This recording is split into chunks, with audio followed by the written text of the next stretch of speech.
Chapter 579. In the hall of the manor of the Secret Intelligence Department, Thales stopped in front of a portrait that faced the porch. "This is Leinster Covendier." Raphael's voice came from behind him. The man in the painting was handsome and well-dressed. He was sitting on a red leather chair, playing with a slightly unsheathed dagger in his hand. The exposed blade of the dagger reflected a cold light, and the tip of the dagger was inlaid with gems. One of the 6 knights under the king of Renaissance, Fatal Iris. Thales seemed to have understood something when he heard the surname and nickname. He looked at the tapestry under the frame. Leinster P.T. Covendier, top 27-20 700 years ago. He funded and trained the first batch of professional scouts and spies for Prince Tormund, who had yet to be crowned king. He contributed greatly to the Battle of Eradication and the establishment of Constellation. He was the first chief of intelligence of the kingdom. Raphael stared at the portrait as if he was staring at the real person. He was publicly acknowledged as the founder of the kingdom's secret intelligence department. The painter's Fatal Iris was no more than 30 or 40 years old. His expression was focused, but his brows were slightly furrowed. He exuded a gloomy and misty temperament, as if there was endless sorrow in his chest that could not be dispelled. It made the onlookers pity him. Leinster Covendier, the founder of the Secret Intelligence Department. The prince seemed to be deep in thought. He was also the ancestor of the Covendier family, the first Duke of South Coast Hill? Yes. Thales nodded and did not say anything else. He followed Raphael's footsteps. They stepped into the room and onto the starry blue carpet that was commonly seen in the kingdom.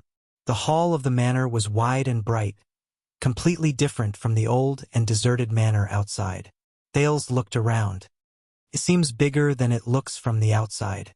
Sunlight shone through the window, illuminating the silver double cross on the wall carpet and hanging flag. It was not as deep and dark as he had expected. We have to thank the original owner of this manor. The architectural layout was unique and contained a universe. Raphael looked straight ahead and did not stop walking. Unfortunately, the manor was unlucky during the Bloody Year and was almost burned to ruins. Otherwise, it would not have become our headquarters. A few people in casual clothes were busy in the hall. Some were handling documents, some were whispering to each other, and they turned a blind eye to them. It was almost no different from a normal municipal department. Almost. Raphael led the youth into a side hall. Whether it was the shape of the corners of the walls, the pillars, the stairs' handrails, or even the ceiling, Thales could tell that this place used to be luxurious, glorious, and historical. However, Raphael's pace was very fast. It was obvious that he was used to this kind of pace. The teenager only had the intention to admire it, but he could only take a cursory glance at it, until he saw another classical portrait in a corridor. Halva C. M. Caribbean, 1465. The man in the painting was almost middle-aged, but there was no twilight between his brows. He had a mustache and even had a faint smile on his lips. He looked simple and sincere. It was a stark contrast to the shrewd Leinster. "That's Steward Halva." Raphael noticed that Thales' footsteps had slowed down. With just a glance, he revealed the identity of the person in the painting. Leinster's deputy and successor. Thales was struck by a thought. Raphael nodded slowly. Thanks to his talent and perseverance, the intelligence network that was originally privately managed by Leinster was not reduced to a flash in the pan after the passing of Fatal Iris due to its poor reputation. Instead, it was officially named the Kingdom's Secret Intelligence Department. It recruited talents and established rules, and it has been passed down to this day. Thales' gaze shifted to the wall rug under the frame of the painting. There was a sentence embroidered with golden thread on it. The font was simple and unadorned. It was half literate and half white, and it was somewhere between the language of the modern empire and the lingua franca of the modern era. "The eyes and ears of the king, the night sentries of the kingdom. It is my duty to know and keep secrets." Raphael continued. Of course, Halva was eventually promoted from the position of chief of intelligence. He was promoted and became the prime minister of the kingdom, who was second only to one but above all. He was known as the wise minister. Wise Prime Minister. While Thales recalled Gilbert's history lessons, he repeated this nickname. Wise Minister Caribbean? His expression was strange. I know what you are thinking. Raphael thought of something and sighed. Whenever this nickname and this surname are put together, the contrast is huge, isn't it? Thales snorted. He immediately suppressed the desire to curl up the corners of his lips.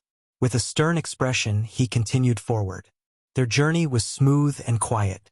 They passed through countless corridors and endless halls. Occasionally, someone would pass by with a stack of scrolls. They would appear from one door and disappear from another. Their footsteps were hurried, and they were busy. When they met the two of them, they would only nod in acknowledgement. It seems like there aren't many people on duty? The prince asked curiously. Whether it is because of a certain prince's accident in Western Desert, or because of a certain prince's accident at a banquet, many people have already stayed up for a few days and nights without shifts. Raphael did not care about Thales' pride at all. Take pity on them. Thales could only shrug awkwardly. But what are we doing here? Covendier cannot be punished, and you can't do anything about the case. Raphael glanced at him. He was about to answer, but a door behind them suddenly opened. A man called out to them. Raphael, Ass has finished preparing for the white gloves. Do you want to come and take a look? When the man said this, his eyes kept drifting towards Thales. He wanted to bow, but he was hesitant. Raphael was deep in thought, but Thales frowned. He said, Ass? Thales approached Raphael suspiciously and asked in a low voice, Ass? Raphael turned around and spread his hands indifferently, as if he did not see the prince's expression. There's a special team under me. I told you the full name. Do I need to repeat it? Thales forced himself to smile. Raphael raised his eyebrows understandingly and turned back to walk towards the man. Very well, Danny. Let us check the procedure. It won't take long. By the way, put your eyes in a normal place. The man at the door immediately stopped sneaking glances at Thales. Thales was about to follow him in, but was blocked by the Baron Bone Man. No, I'll be out soon. Wait for me here. Don't move. Raphael gave him a pleased smile and closed the door. Thales, who remained in the corridor, rolled his eyes. Humph. Wipe my ass. The corridor was still quiet. Thales was bored, so he took a few more steps and looked at the portraits hanging on both sides of the corridor. Most of them were men in their prime to middle-aged, either quiet and serious or aggressive. In contrast, one of the special portraits first attracted his attention. It was a full-body portrait of a woman. She was lying on her side on the dark sofa in a relaxed posture. Her skin was fair and beautiful. Her facial features were deep and intimidating, and her clothes were full of exotic charm. She was not even afraid to show off her slender thighs, to show off her sexy and seductive figure. Under the painter's fine brush, even her curled toes looked delicate and lovely. But unlike her figure that made men's blood boil, the expression on the lady's face was cold and mysterious, as if she did not care about everything around her. In contrast, when Thales looked at her, he sometimes felt that she was amorous, and sometimes felt that she was noble and inviolable. Thales shifted his gaze to the bottom of the frame. Alf Seldo Ka Mimo Hanbol, 39-77. This is Alf. A slightly rough voice came from behind him, with a Western desert accent that Thales was familiar with. People call her Oriental Beauty. This is one of the few portraits of her that has not been burned. Thales turned around and was a little shocked when he saw who it was. Wait, I recognize you. You are... Behind him was a well-groomed man with slightly darker skin. He bowed respectfully to Thales, just like when he was in Bladefang's camp. I am Norb. It is an honor to meet you again, and I am glad that you are now healthy and at ease, Your Highness. Or should I say, the Duke of Star Lake. Thales sized him up in surprise and finally confirmed the man's identity. The cadre of the Secret Intelligence Department who dared to contradict the legendary wing in front of thousands of soldiers in Bladefang's camp. Norb, but why are you here? Thales subconsciously shifted his gaze to Norb's right leg. On the surface, there was nothing unusual, But the prince noticed that Norb held a cane in his right hand and supported half of his body. Norb smiled faintly and was as humble as ever. I came back to report on my work for Western Desert. Thales understood it clearly. Is that so? Thales hesitated for a moment, but in the end, he could not help but ask, How's your leg? Norb froze. He slowly turned his head and looked at his right leg, then at his cane. A desolate look appeared on his face. Thank you for your concern. The Secret Intelligence Department has pretty good medicine, but... Norb forced a self-deprecating smile and tapped the cane in his right hand. I have to learn to get used to this thing. Thales was silent for a while. He remembered how Roman rudely broke Norb's right leg in the desert to help him cover up the news. He suddenly felt a little guilty. I am very sorry. Norb shook his head and put away his gloomy mood. It is not your fault. Besides, if it wasn't for this leg, he said with a smile, I reckon they would not have let me come back so easily. I don't think they'll let me come back so easily. It's a blessing in disguise. Thales did not know how to respond to his self-deprecating and open-mindedness. Norb obviously noticed the awkwardness in the atmosphere. He quickly turned to look at the woman in the painting and used the topic of conversation to drive away his momentary depression. In short, Elf comes from the Hanbol dynasty in the Eastern Peninsula. It is said that she is the exiled descendant of Amar Maimo Hanbol, the Grand Cattle. Elf. Thales was puzzled. So, Elf? She is a foreigner and a woman, also from the Secret Intelligence Department? Strangely, Norb first shook his head, then nodded. After Black Eye John I failed in his northern expedition and deposed wise Minister Halva, the kingdom's Secret Intelligence Department was not trusted. Its future was uncertain and teetering on the brink of collapse. Norb looked at the alien woman in the painting. His gaze was profound. Until Black Eye decided to give this useless toy to his favorite lover on the bed, like a nominal job, or rather, a gift, as a reason to convince the ministers to keep her by their side. The king's lover? Thales subconsciously turned his head, wanting to take a closer look at Lady Elf. In the painting, she still looked indifferent and her posture was natural. She did not care about the gazes of outsiders.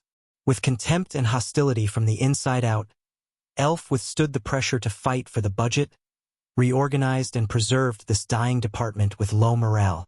Norb seemed to sigh. That's right. In those years, Dongfang Yening controlled the flow of intelligence and spread the information network widely. She was the head of the Secret Intelligence Department, the chief of intelligence. He was lost in thought, and she did the job very well, even too well. Therefore, after Black Eye's death, she was sent to the guillotine for the crime of murdering the late king. She was despised by all. Thales snapped out of his daze. What? Murdering the late king? Norb smiled and shook his head. It's not her. Black Eye is not a person who can force the 10 great clans of Extet to let go of their former enmity and unite, to the point where they had no choice but to seek help from the great dragon to prevent their country from being destroyed. Norb leaned on his cane and took a few steps forward. He pointed at the words embroidered in gold below Elf's name. Plans are a bitch. Do not believe them even if you pay them enough. But after Black Eye, his 3 sons inherited his ambition, but none of them had their father's great talent and bold vision. I know this part. It's the end of the 1st century in the calendar of eradication. Thales continued. The 3 stars were divided, brothers were at odds with each other. The land was divided to fight for the throne, and the flames of war reached the heavens. Norb nodded.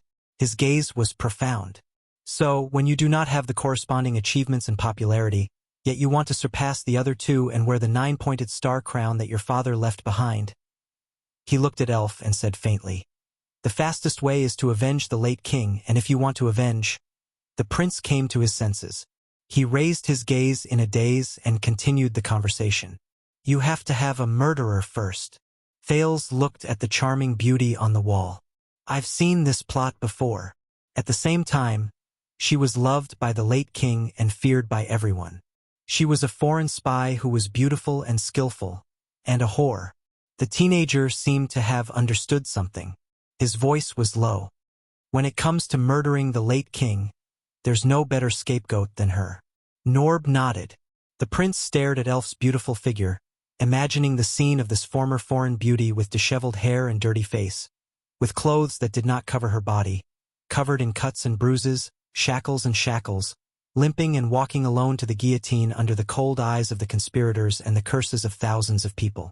At that moment, her head was probably held high as well. As if he had guessed Thales's thoughts, Norb took a deep breath and smiled. Don't worry. When King Taiping Kessel I was crowned, the separation of the 3 stars was ended, and the kingdom was reunited. Oriental beauty was rehabilitated. Thales felt relieved. He looked at Elf's most beautiful appearance and felt the sadness in his heart lighten. That's why I can still see her portrait here. But Norb shook his head in denial. Repaint. Thales turned around in surprise. When this painting was completed, Oriental beauty had already passed away. Norb sighed. The people who painted could only rely on a few memories to restore her former glory of walking at the peak of power and ruling the underground world as a woman. But you can see, no matter how much they exhausted their talent, or how extravagant their imagination. Looking at Elf's seductive curves, Norb shook his head in disappointment. Thales and Norb were silent for a while. After a while, Norb reacted. Are you waiting for someone? Yes, Thales said, not without resentment. But the prince looked at the room Raphael had entered and shrugged. He won't be coming out for a while. In that case, Norb extended his hand to the next painting in the corridor in a friendly manner. You don't mind? Thales nodded and followed him forward. This was much more interesting than Scholar Bonner's grammar class and Raphael's satire. Norb raised his hand and extended it to the other side. Gamble Tabark, known as Dark Moon. Thales turned his head. Gamble W. B. Tabark, 137, 215. Tabark, the ruling family of Blade Edge Hill, Blood Moon of Blade City? Thales thought of Duchess Lyanna, whom he had not seen for many years. In the painting, Chief Gamble was a middle-aged man. He was plump and had a noble face. The pitiful thing was that he put all his weight on the cane in front of him. He puffed out his chest and sucked in his stomach with all his might, which made his smile look a little stiff and comical, coupled with his hairline that looked like he had lost control of the city gate. In another world, he would probably be unphotogenic. He was the chief of intelligence who served 3 generations of kings at the end of the 2nd century and the beginning of the 3rd century. Norb nodded. From Pulsebreaker, Sumer I to Ascension King Alan I, and even Thorncutter Tormund III, the 3 kings relied on him as their right-hand man and trusted him. Ascension King.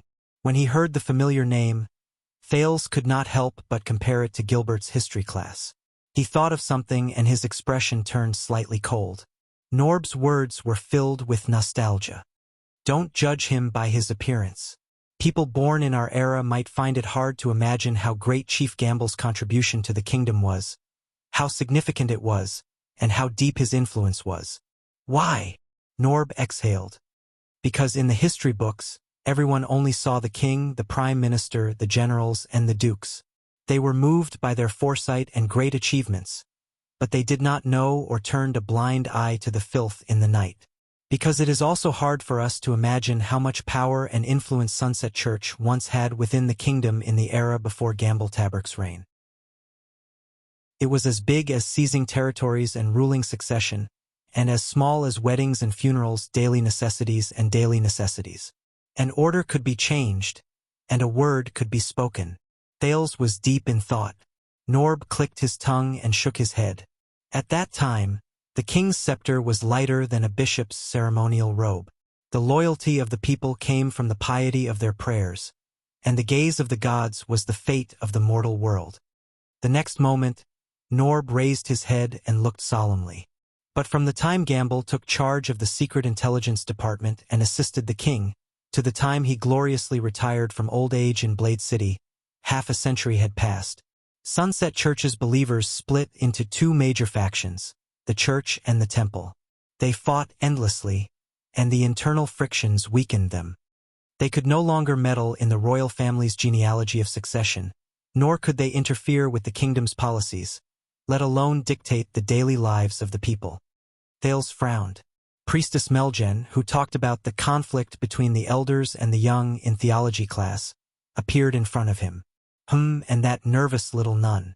In the end, the gods became high and mighty again, illusory, and their believers had no choice but to bow their heads to the 9-pointed astral crown and gradually withdraw from the center of power in constellation.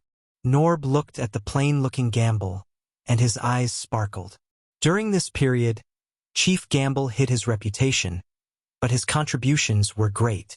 As expected, Thales stood in front of Gamble's portrait. Do not judge a book by its cover. But it was still too early for him to say that, because the next portrait Norb pointed at was of a hunchbacked old man with a weathered face. William, 226 to 306. Rather than make people fear him, it is better to make people underestimate him. Hunchback William, Norb introduced. The William in the portrait was ordinary and well-behaved. Not only was there nothing outstanding about him, he even looked deformed and ugly because of his hunchback. The first chief of intelligence who was born a commoner, as you can see, he did not have a surname. From the middle of the 3rd century, he was in charge of the kingdom's secret intelligence department for 50 years. He was conscientious and diligent. Norb's walking stick tapped the ground lightly. He looked at William's hunchback and seemed to have the same feeling. When people talk about the legend of the Empress Dowager Iron Spike's regent reign, which lasted through 7 dynasties, they always overlook this low-key official who was in the same period as her. Norb spoke to himself. For a moment he even ignored Thales's existence. But it was also William, the chief of intelligence, who lacked illustrious achievements and a noble reputation. Together with Empress Dowager Iron Spike, he managed to support Constellation during the weakest, darkest, and most dangerous half a century in its history. Thales lowered his head and remembered the origin of Ballard Room. Did I make you feel bored? Of course not. Thales snapped out of his daze and spoke in a standard manner. Please continue. Norb's eyes lit up. I got it. You must be more interested in this senior of the kingdom's secret intelligence department. He led Thales forward a few steps, past a few chief executives of the kingdom's secret intelligence department, and stopped next to the most outstanding portrait. Thales was stunned. Unlike the other portraits, this one was framed in a silver frame, which made it stand out from the rest. What caught his attention even more was the young woman in the painting. She was riding on a horse, fully armored, holding the reins and a sword. She looked confident, arrogant, and calm, as if she was going to rush out of the frame the next moment and stab the heart of the viewer with the sword in her hand. This was the second woman Thales saw in the kingdom's secret intelligence department besides Elva. More importantly, Thales squinted at the pattern engraved on the woman's armor and was astounded. That's right. That's the 9-pointed star. Chapter 580. Dazzling Star Theodora. This is the daughter of the Oathkeeper, the noble princess of the royal family. Norb paused and looked at Thales meaningfully. Also the Duchess of Star Lake. The daughter of the Oathkeeper? Thales held his breath as he looked at the female knight with sharp eyes and thin lips. Never married, she was not famous in history, but she was the longest-serving chief of intelligence of the Secret Intelligence Department. Her elven bloodline allowed her to live a long and healthy life, so long that she had to retire behind the scenes and appoint another chief to avoid controversy. Thales looked curiously at the heroic princess and the Duchess of Star Lake. His ancestor, Theodora E.M. Jadestar, 354-. Her temperament reminded people of the fortress flower, but the latter was far from Theodora's domineering aura, which was like a silver radiance that made people bow their heads. But her death year is not written on this, Thales said, puzzled. Norb smiled. Because we, the Secret Intelligence Department, do not know. It is said that when Princess Theodora truly left the Secret Intelligence Department at the age of 101 and went far away, the reigning surviving king, Alan III, was already one of her great-grandchildren. In comparison, her brothers had a much shorter lifespan. Norb said. Thales looked down and saw the princess words embroidered with gold thread. Look, look, look. What the F***ck are you looking at? Idiot. Thales was petrified. What the hell? Thales looked at the neatly embroidered but full of profanities, and his face twitched in disbelief. This is the Princess of Constellation? Can't you say something else? Something more normal? Norb showed an awkward expression and hesitated. Well, because it was her own will, it's not convenient. What if she comes back one day? He bit the words in his mouth.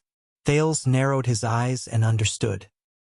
He accepted the advice and stopped looking at Theodora's portrait. As you can see, although she was a woman, Theodora was unyielding and domineering when she was in power. She was the best in the Secret Intelligence Department. Norb took the opportunity to explain. Starting from her, the kingdom's Secret Intelligence Department spread its spies all over the world. They are ruthless, radical, and vengeful. If necessary, she wouldn't hesitate to sign the much-criticized foreign assassination mission, even if it might trigger a war. Assassination outside the border. Thales was stunned.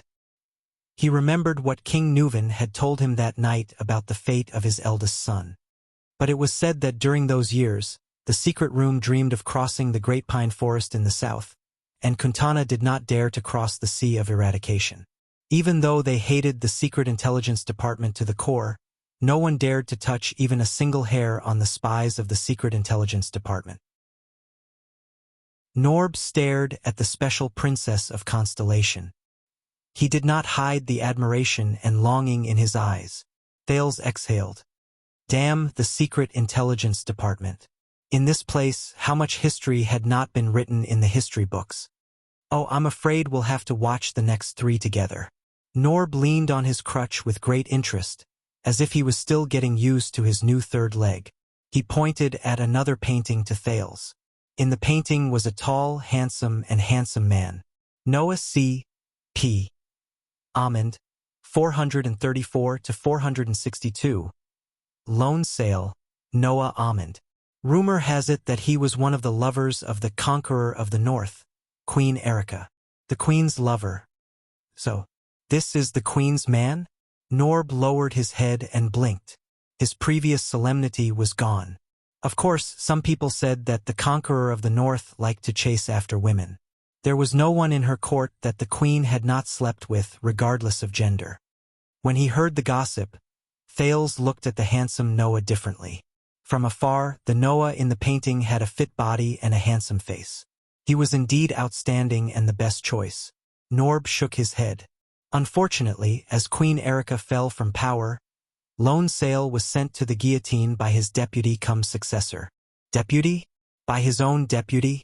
Thales frowned and thought of my home tavern in Bladefang's camp and its thought-provoking slogan. Norb nodded and sighed. Indeed, not every pair of partners can work together as happily and seamlessly as Leinster and Halva. He looked at the next painting. And this is Lone Sail's deputy. There was a hint of reverence in Norb's words. The pale Baron, Sancho. Thales looked up and saw a man with a pale face but a pair of deep eyes in the painting. Sancho's face was not bad. His posture was elegant, and his fingers were slender as they plucked the strings. He looked like a scholar. He was not the chief of intelligence of the underground world. Sancho D. Doyle, 438 to 489. Thales was stunned when he saw the surname. Doyle? His surname is Doyle? Norb was puzzled. Yes, what's wrong? The pale Baron Doyle. Nothing. Thales shook his head and thought of wise Minister Caribbean. That is, whenever you put these nouns together. Thales tried his best to chase the image of the other sloppy personal guard and his equally eccentric father out of his mind. He sighed with emotion. He sighed and said, "It always makes people wonder, oh, history, what have you done to them? Please continue." Norb was a little puzzled, but he still continued. Sancho was once the head of the ruthless officials under the Red King John II. He was at the top of the powerful officials, and his hands were stained with blood. The Secret Intelligence Department was just an intelligence agency before him, but in his hands, it became a terrifying monster that combined supervision, control, judgment, law enforcement, violence, propaganda, censorship, and stability maintenance. Norb spoke in a cadence, as if he was telling a ghost story. As the most powerful chief of intelligence in history, he spread the Red King's anger and tyranny to his heart's content. He did whatever he wanted, and his power was so great that it was difficult to control him. He ended the historical legacy of countless noble families. Thales frowned and looked at this different Doyle again. He was noble and elegant, and did not look like an executioner with a heavy debt of blood. Norb's tone became urgent, as if he saw the bloodshed of those years. Until the Pale Baron also died in the hands of his deputy and successor, Black Messenger Mason Jonvold.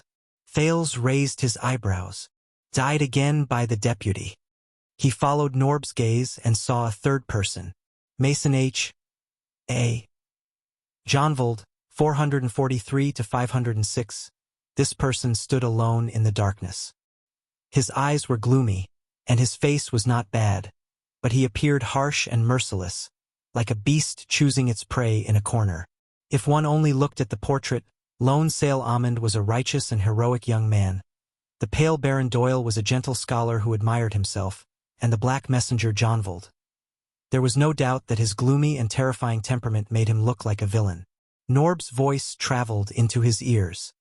The Black Messenger betrayed his master for glory, and after killing Sancho, he failed to defect. He was fortunate enough to receive the first execution order issued by virtuous King Mindys III after he succeeded to the throne, to spend the rest of his life in the prison of bones. Thales exhaled deeply. In that case, from the time of the Conqueror of the North to the Red King, the three chief of intelligence of the Secret Intelligence Department all died from internal troubles and did not have a good ending.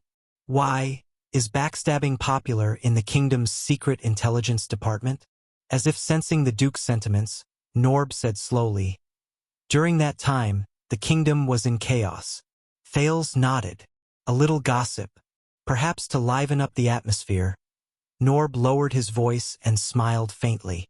It is said that these three chief of intelligence slept with Queen Erica, or rather, were slept with by the Queen. Slept with by the Queen. Thales raised his eyebrows and swept his gaze over the portraits of Lone Sail, the Pale Baron, and the Black Messenger. He suddenly realized that they were either heroic, gentle, or gloomy, but they were all men in their prime with their own unique characteristics. All right, taking advantage of her position, this queen really knows how to enjoy life. As expected, it's very chaotic. Thales blinked, in every sense of the word. At that moment, enough. They turned around in unison and found Raphael standing behind them with a displeased expression. He stared at Norb gloomily, then looked at the prince reproachfully. "I said, do not move around," the Baron Bone Man said coldly, "especially with strangers." Thales glanced at Norb, and the latter lowered his head apologetically. The Duke of Star Lake twitched his lips. "I'm sorry, I thought." Thales glanced at the room behind Raphael. "It's not that fast to wipe your ass." Raphael's and Thales' gazes met in the air, and they exchanged a series of blows through the air. Norb observed their expressions and walked forward at the right time to greet them. "Raphael." Raphael seemed to have just noticed the man with the crutch as she replied coldly. "I'm not sure." He replied coldly. "Norb." For some reason, Thales felt that the relationship between the two of them was a little stiff. Norb smiled faintly. "So, I heard that there is a sudden major case involving a Western Desert noble?" Raphael nodded. There was a faint sense of alienation in his words. "Yes." Norb nodded in understanding. He looked into Raphael's red eyes. "All right, although it's not my case if you need help." Raphael cut him off bluntly. "If I need help." When he saw that Raphael did not want to speak further, Norb stopped talking to him and turned to Thales. "I have not had the time to thank you, Your Highness," Norb said respectfully. "If you do me the honor, I would like to visit you later." His Highness still has matters to attend to. Raphael suddenly stood in front of Thales and warned him, and he came in private. Norb shut his mouth indifferently. Of course.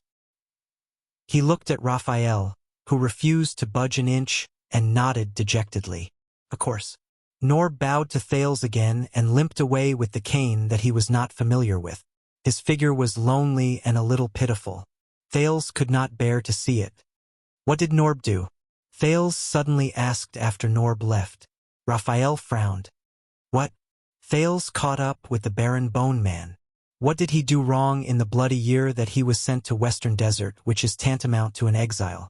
Raphael's expression tensed. You will have to ask him himself or his lordship. Really? Thales observed Raphael's expression and snorted.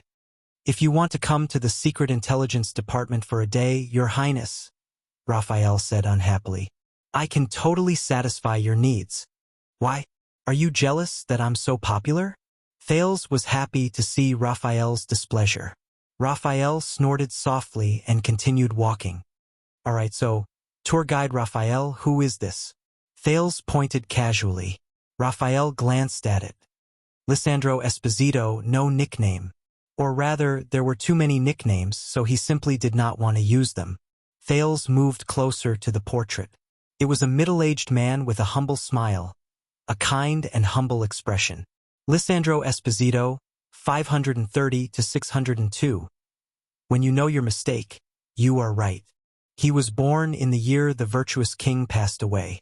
As the son of a lowly cobbler, he changed his fate by passing a literacy test. In the end, he became the chief of intelligence of the Silent One, Sumer IV, and attended the imperial conference.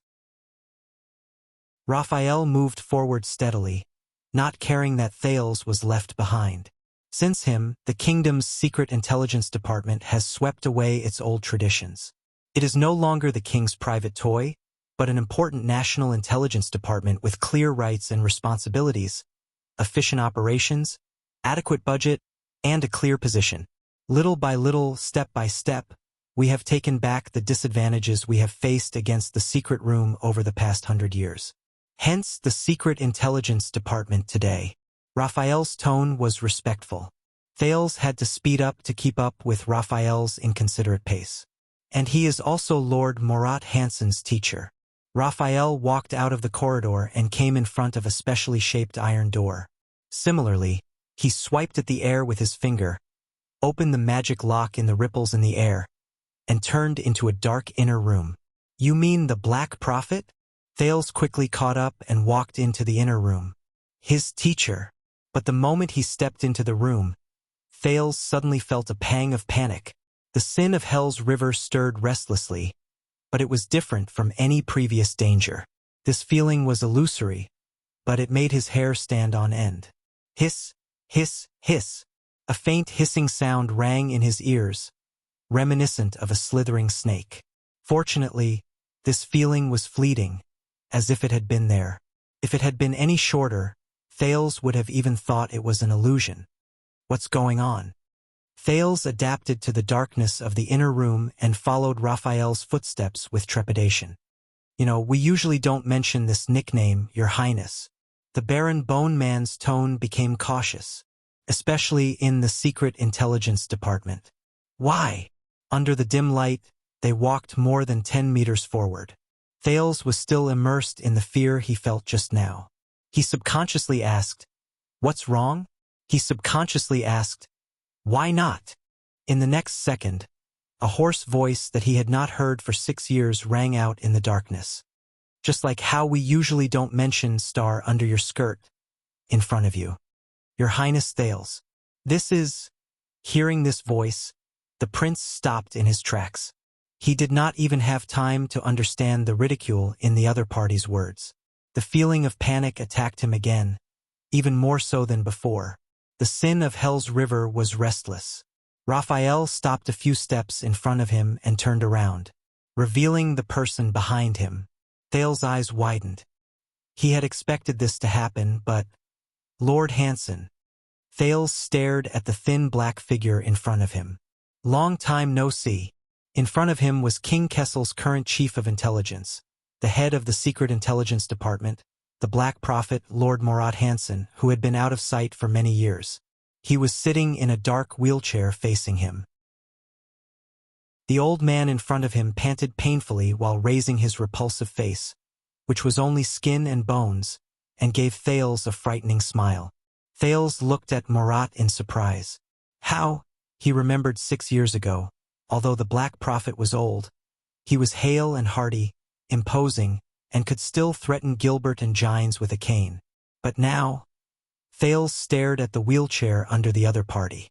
Why does he look like he's about to die? But Thales soon realized that something was wrong. Hiss, hiss.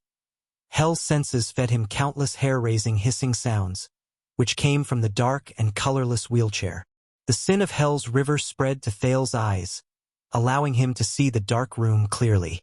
Thales instinctively looked down and saw that the Black Prophet's wheelchair was wrapped in countless sticky, moist black veins, like muscle veins, which also wrapped around Morat's legs. It even squirmed, contracted, and breathed from time to time. That's not a wheelchair. At that moment, Thales' hair really stood on end. That's a living thing, like branches, vines, tentacles. Its back extended to the walls of the room, covering half of the room like vines all the way to the ceiling. And Morat, sitting in the wheelchair, seemed to have grown out of these vines. Thales breathed blankly and suddenly thought of the blood mystic. This is... Don't be afraid, Morat breathed with difficulty, raised his skinny arm, and connected it to the thousands of black-veined vines that were squirming like thousands of snakes. Some necessary means like taking medicine to cure a disease. Raphael stood by the side, his expression unchanged. Taking medicine to cure a disease? It took Thales a few seconds to calm down. Your Grace.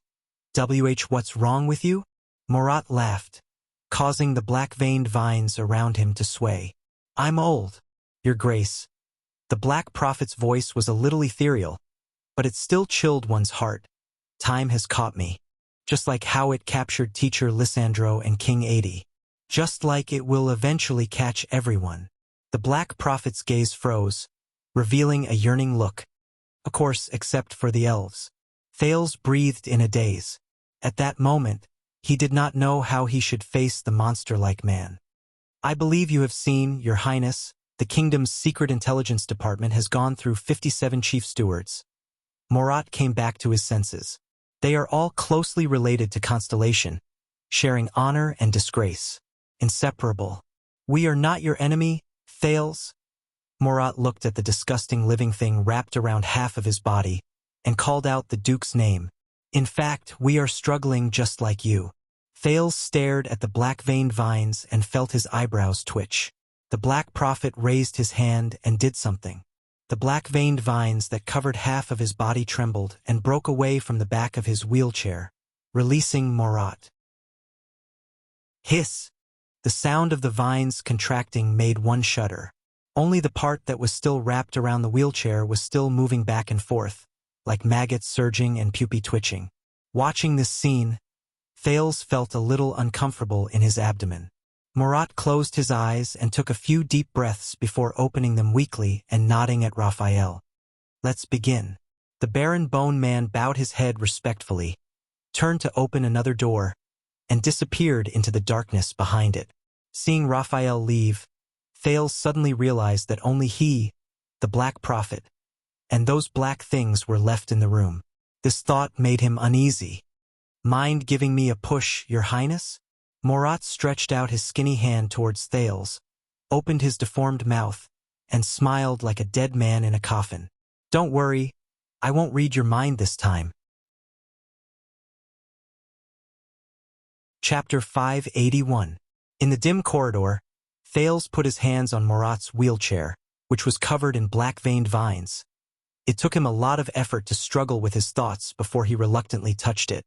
Following the Black Prophet's instructions, Thales reluctantly became Morat's means of transportation and pushed him forward. The black-veined vines seemed to have sensed his approach. They immediately wriggled and, courteously, made space on the back of the chair to accommodate a pair of hands. This only made Thales feel weirder and more hesitant. Don't worry, it doesn't bite. The Black Prophet chuckled as if he had seen the Duke's expression behind him. It only eats people. The old chief of intelligence murmured leisurely. Thales twitched the corner of his mouth and continued forward.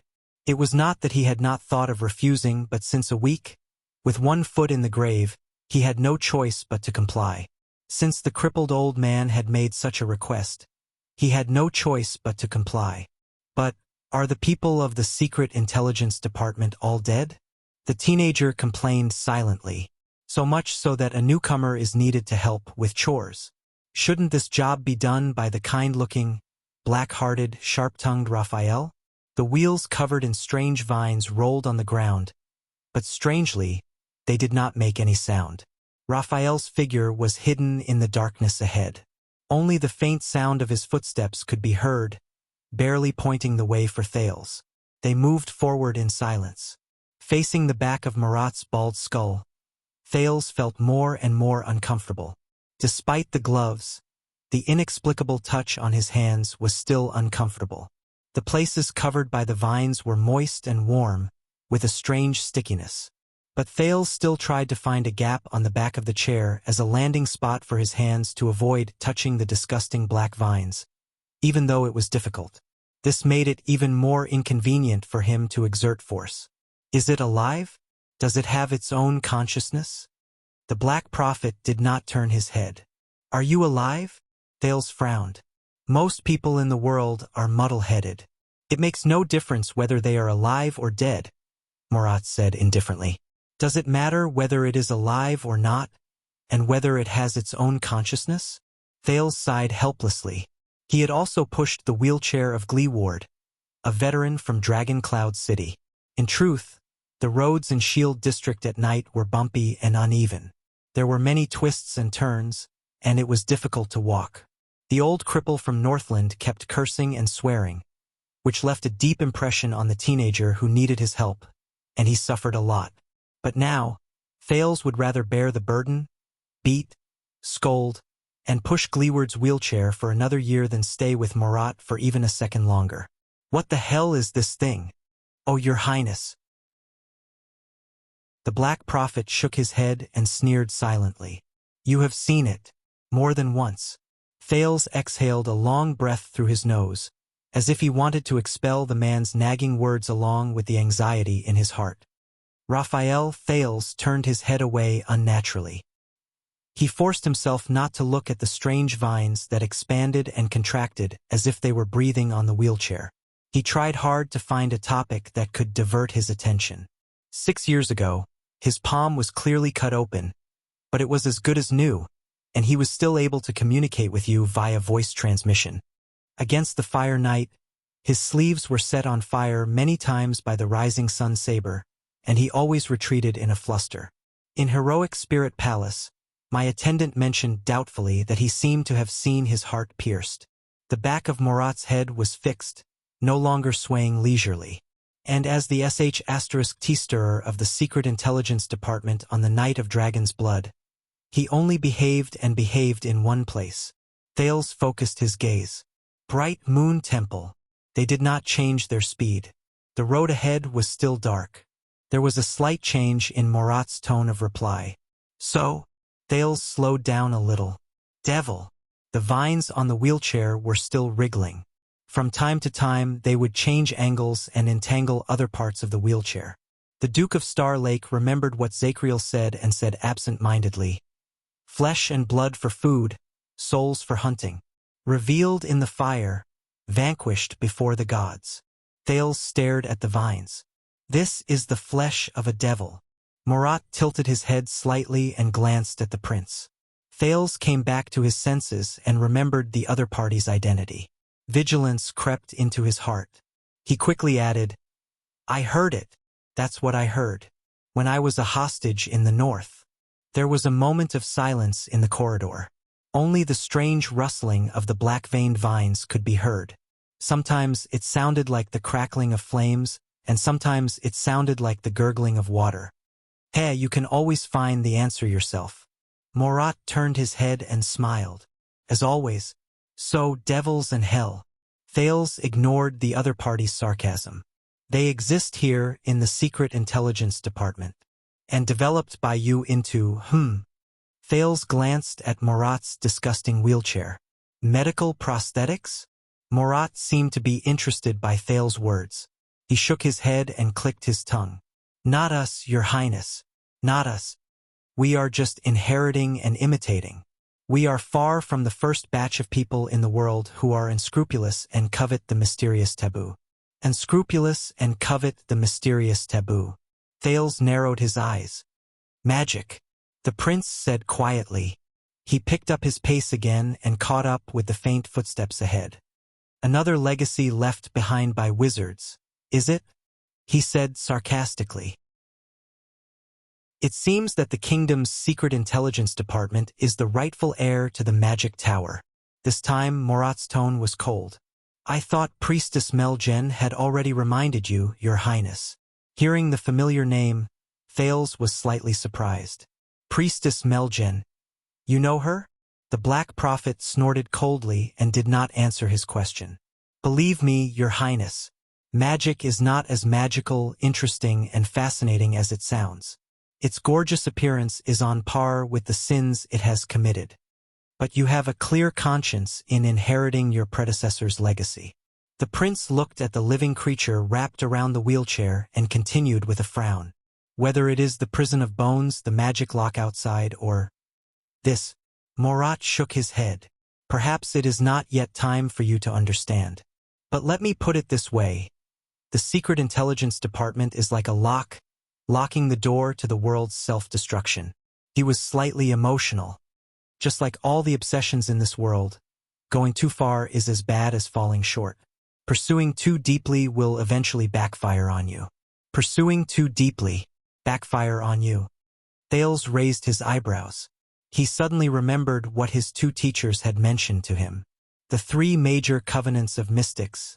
Do not delve into each other. Stay true to yourself. As he thought of this, he probed. For example, mystics? In that second, Thales' arms were covered in goosebumps. The sin of Hell's river surged wildly. The next moment, the vines on the wheelchair suddenly sped up and contracted violently. Terrified, Thales instinctively let go of the wheelchair and stopped in his tracks. He was on full alert. The Black Prophet's figure trembled in the wheelchair, undulating.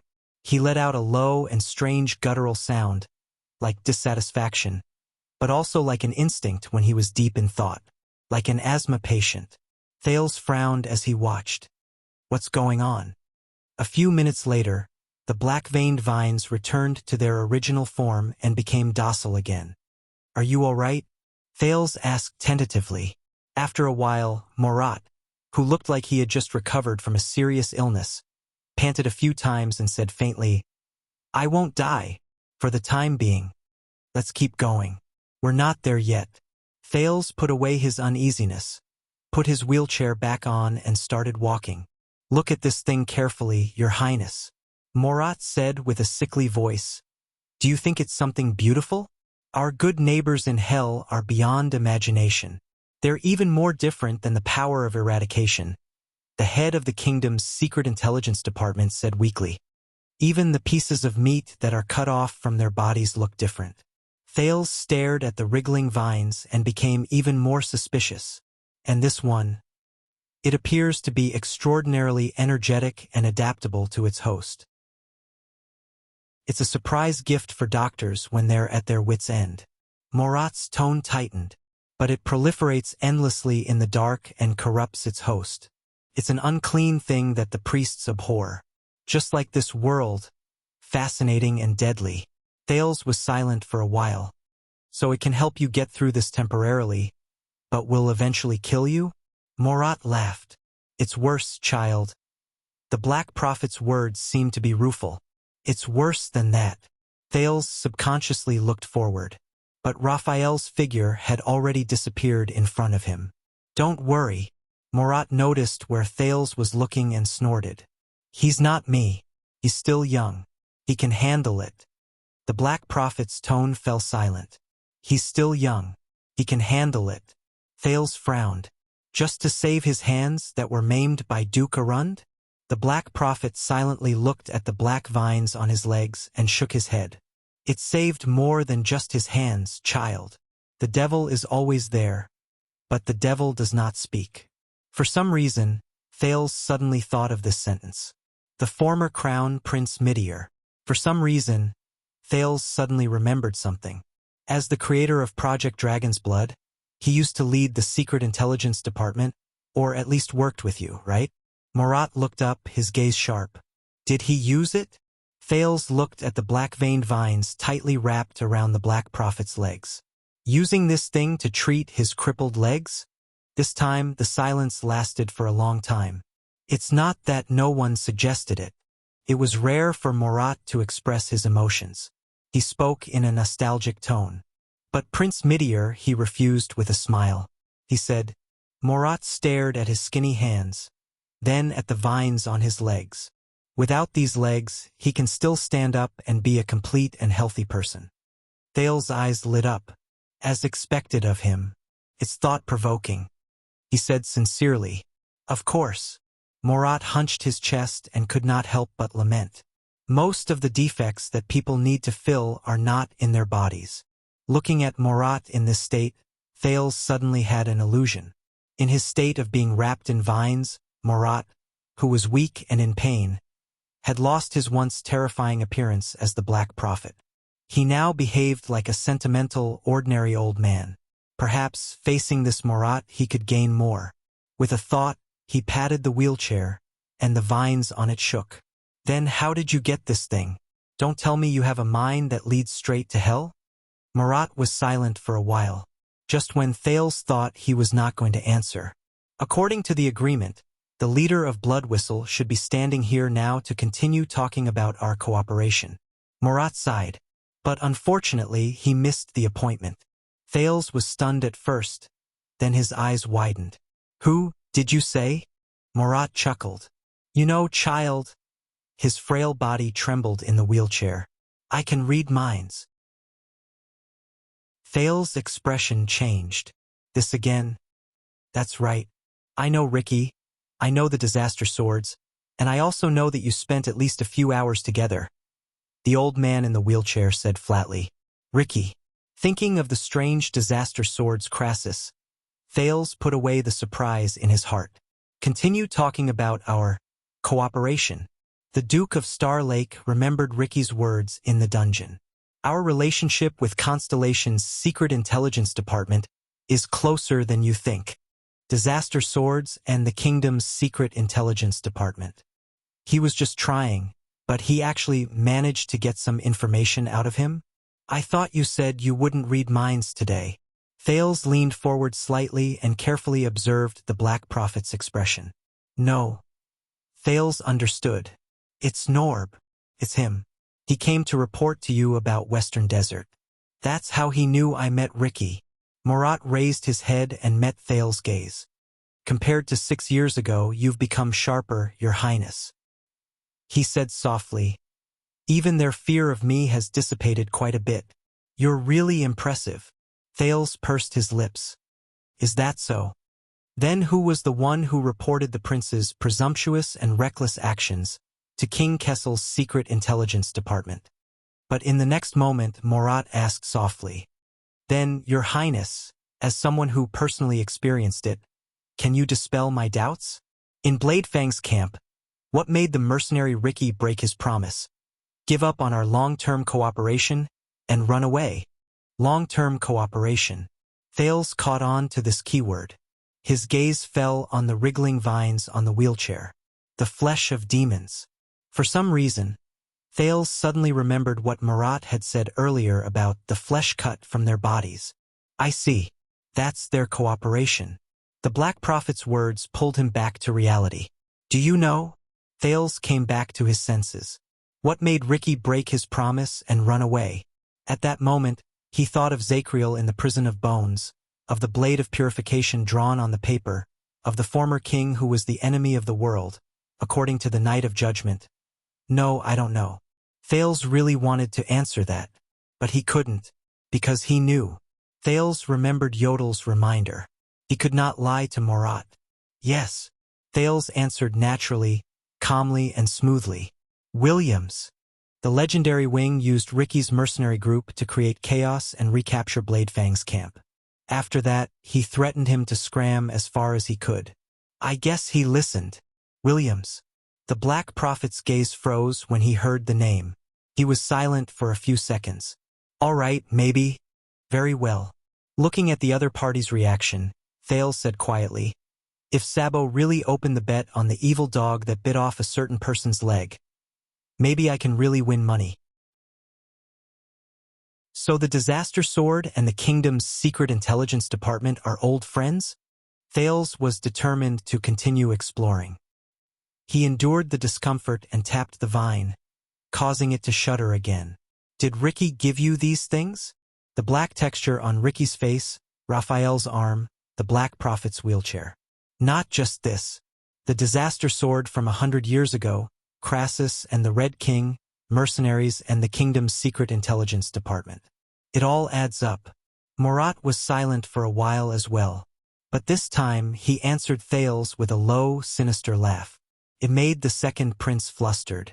I say, you've become sharper, your highness.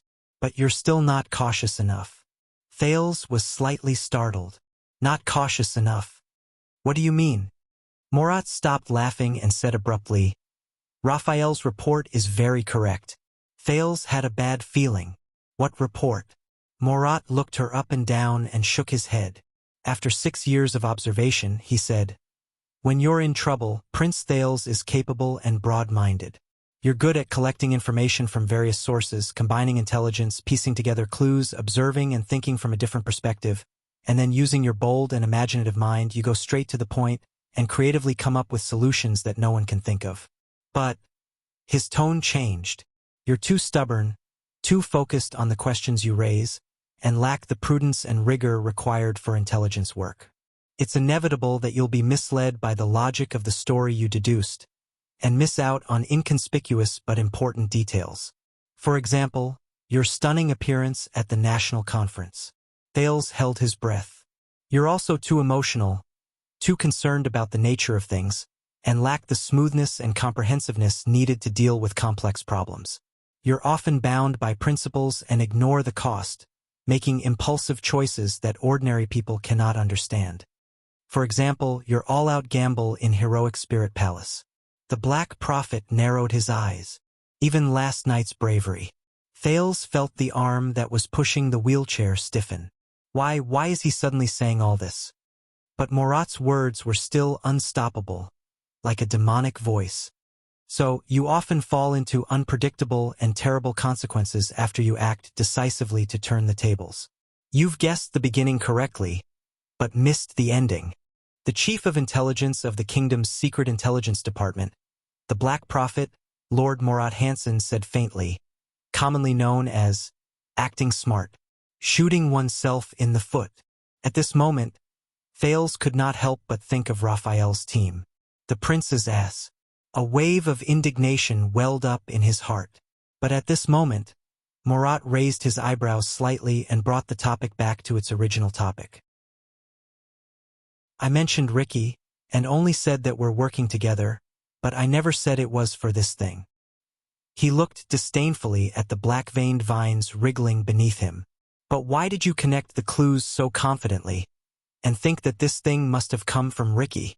The Black Prophet glanced at him leisurely. It seems that you've long known what the leader of the Disaster Swords is. Thales seemed to have figured something out. He suddenly became speechless and his face turned pale. Then here's the problem. This is his most secretive secret, and he would never take the initiative to tell you when he introduced himself. Murat was intrigued. So the next question is, when he broke out of the prison of bones and created chaos with Ricky's skills and Blood Whistle's combat power, what kind of threat did he encounter, and what kind of threat did he encounter? Was that why he was forced to show his trump card in front of you and reveal his true form? The Black Prophet looked coldly at the vines on his legs. So that you would believe that this thing is of the same origin as him? Can you answer me? Your Highness. Thales clenched his teeth and swallowed with difficulty. Damn it. What did Ricky encounter in the prison of bones that forced him to reveal his true form as a demon? revealed in the fire, vanquished before the gods. The heavy but unstoppable figure of the Knight of Judgment appeared before his eyes. No. The teenager shook his head and forced himself to focus and answer Murat's question. Do not lie, Thales. Do not lie.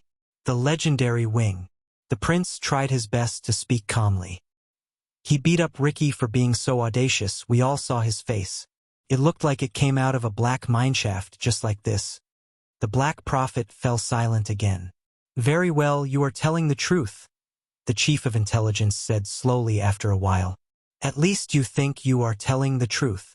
Thales breathed a sigh of relief in his heart. However, the next second, but the second time, Murat's voice became cold again. The legendary wing. This is the second time you have used him to answer a question. Thales' expression changed slightly. It is as if you are certain that this is your shield, and that he will prove your words. The Black Prophet rubbed his skinny wrist and muttered, Both times are related to him. Both times are related to him. Is it a coincidence? Thales pursed his lips. Or, Your Highness, is it because you do not want to talk about the situation when Ricky revealed his true form, and because you do not want to talk about what happened in the prison of bones, you would rather send a troublesome busybody like me to ask Williams and throw all the troublesome details to the fiend who is brimming with murderous aura? The encounter in the prison of bones. At that moment, Thales heard his own breathing. The black-veined vines on the wheelchair began to surge again, making Thales increasingly uncomfortable. But he had no time to care about it. If I were to guess, perhaps you have some sort of tacit understanding with the legendary wing to hide something that could force Ricky to reveal his true form, something that could even make him abandon his relationship with the Secret Intelligence Department. The Black Prophet pondered. Is it Shadow Shield? Or is it the reason why the secret room came all the way to Bladefang's camp? At that moment, stake and quick ropes figures flashed before Thales' eyes, almost causing his entire body to tense up. No, quick rope? But Murat shook his head. No, you used the legendary wing as an excuse. The person who can force Ricky to reveal his true form is at least on the same level as him. Finally, while Thales was still in shock, the Black Prophet relaxed his furrowed brows, exhaled, and ended his speculation. So, it has been more than 10 years since we last met. At that moment, Murat looked at Thales calmly. How is our dear former watchman of the guards, Lord Zachriel? At that moment, Thales felt a chill run down his spine. As for those prisoners of the prison of bones who escaped from prison during the chaos according to the official announcement and were executed by Williams, the Black Prophet looked at him with great interest, as though he was sizing up prey that had fallen into his trap. Although the unruly Baron of Bladefang's camp did not give a specific list, I guess it must include some of the former royal guards who colluded with the enemy during the Bloody Year, right? The Black Prophet spoke softly, and each word seemed to be laced with poison. That is why they were not executed. Instead, they were released by you and Williams. The mercenary Ricky was a witness. Thales did not know how to think anymore. All he did was say one sentence more than he should have. But the other party could. See? This is what we call. Murat chuckled and tapped his fingers on the wheelchair a few times. Smartass. Shooting yourself in the foot. Thales pushed the wheelchair stiffly, and only then came to a realization. I was wrong. Very wrong. The prince's gaze froze in the air, just like how he could not be king and still make Williams look good. Even though Murat was in a wheelchair, he did not have long to live. But he was still the master of the Secret Intelligence Department and King Kessel's chief of Imperial Intelligence. He was the entire kingdom's, the Black Prophet. So, Your Grace, as the heir to the throne, why did you, Your Grace, confine this group of prisoners with sensitive identities, extraordinary skills, and knowledge of the secrets of the palace? At that moment, Murat spoke slowly, like a venomous snake hissing. If your father knew, what would he think? Chapter 582. Thales subconsciously pushed the wheelchair. His surroundings were blurry in the darkness. Only the figure of the old man in front of him was clear, making him fearful. F***ck. This was the first word that came to the teenager's mind. He stared solemnly at Murat, who was in the wheelchair. He accidentally touched the black-veined vines, causing the latter to contract. Damn it! Even if I know the truth of mind reading, even if I've gone through 6 years of training, even if I think I'm prepared, the Black Prophet is still the Black Prophet. Even if there are no clues or evidence, he can still follow the scent of deception and lies and smell the truth. How did his father, his grandfather, and the rulers of the supreme throne face this old monster? How could they be at ease with such a venomous snake, a dark figure who was sinister from head to toe, holding an important position in their imperial conference and holding the power of intelligence? Thales gripped the wheelchair tightly. But more importantly, at that moment, everything in Bladefang's camp and the Prison of Bones, whether it was Quick Rope, Zacriel, or Barney Jr., flashed before Thales' eyes. All of you were tortured and escaped with great difficulty, not to change your shackles. Those people, the debts they carried, the hardships they suffered, the pain they experienced. Thales tightened the muscles on his arms. Your Highness? Murat still did not turn around, leaving Thales with only the back of his head, which was hollow and thin. It was a stark contrast to the endless haze he brought with him. Thales raised his head slightly. I don't know what you're talking about. What wanted criminal? No, at that moment, the teenager said silently. No. No matter how intimidating the Black Prophet was, he could not break through him. He had to hold this line, no matter the cost. Murat sneered. I believe Yodel must have told you not to lie in front of me. Lie? Thales interrupted the Black Prophet abruptly. Murat glanced sideways slightly. You're right. Having made up his mind, Thales did not think further. I did lie. Right now, right in front of you. The prince's expression was infuriating, and his next sentence was even colder. So what? The Black Prophet froze. The corridor was quiet and dark. Only Thales' footsteps reverberated without a care, covering the terrifying sound of the demonic vines. I lied. With gritted teeth, Thales said coldly, as if he did not care at all. Because I don't want to tell you the truth, but I don't want to make things awkward for both of us. And your damn mind-reading superpower, I don't know how much of it is real, has to tear apart this layer of tacit understanding every time, leaving no room for negotiation and forcing us into a corner together. Murat turned his head slowly and looked at Thales with a gaze that was rarely seen.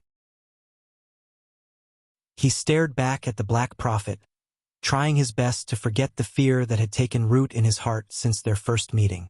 Why? To prove that you can do it? To show your power? In order to get the bargaining chip he wanted? To threaten and control me?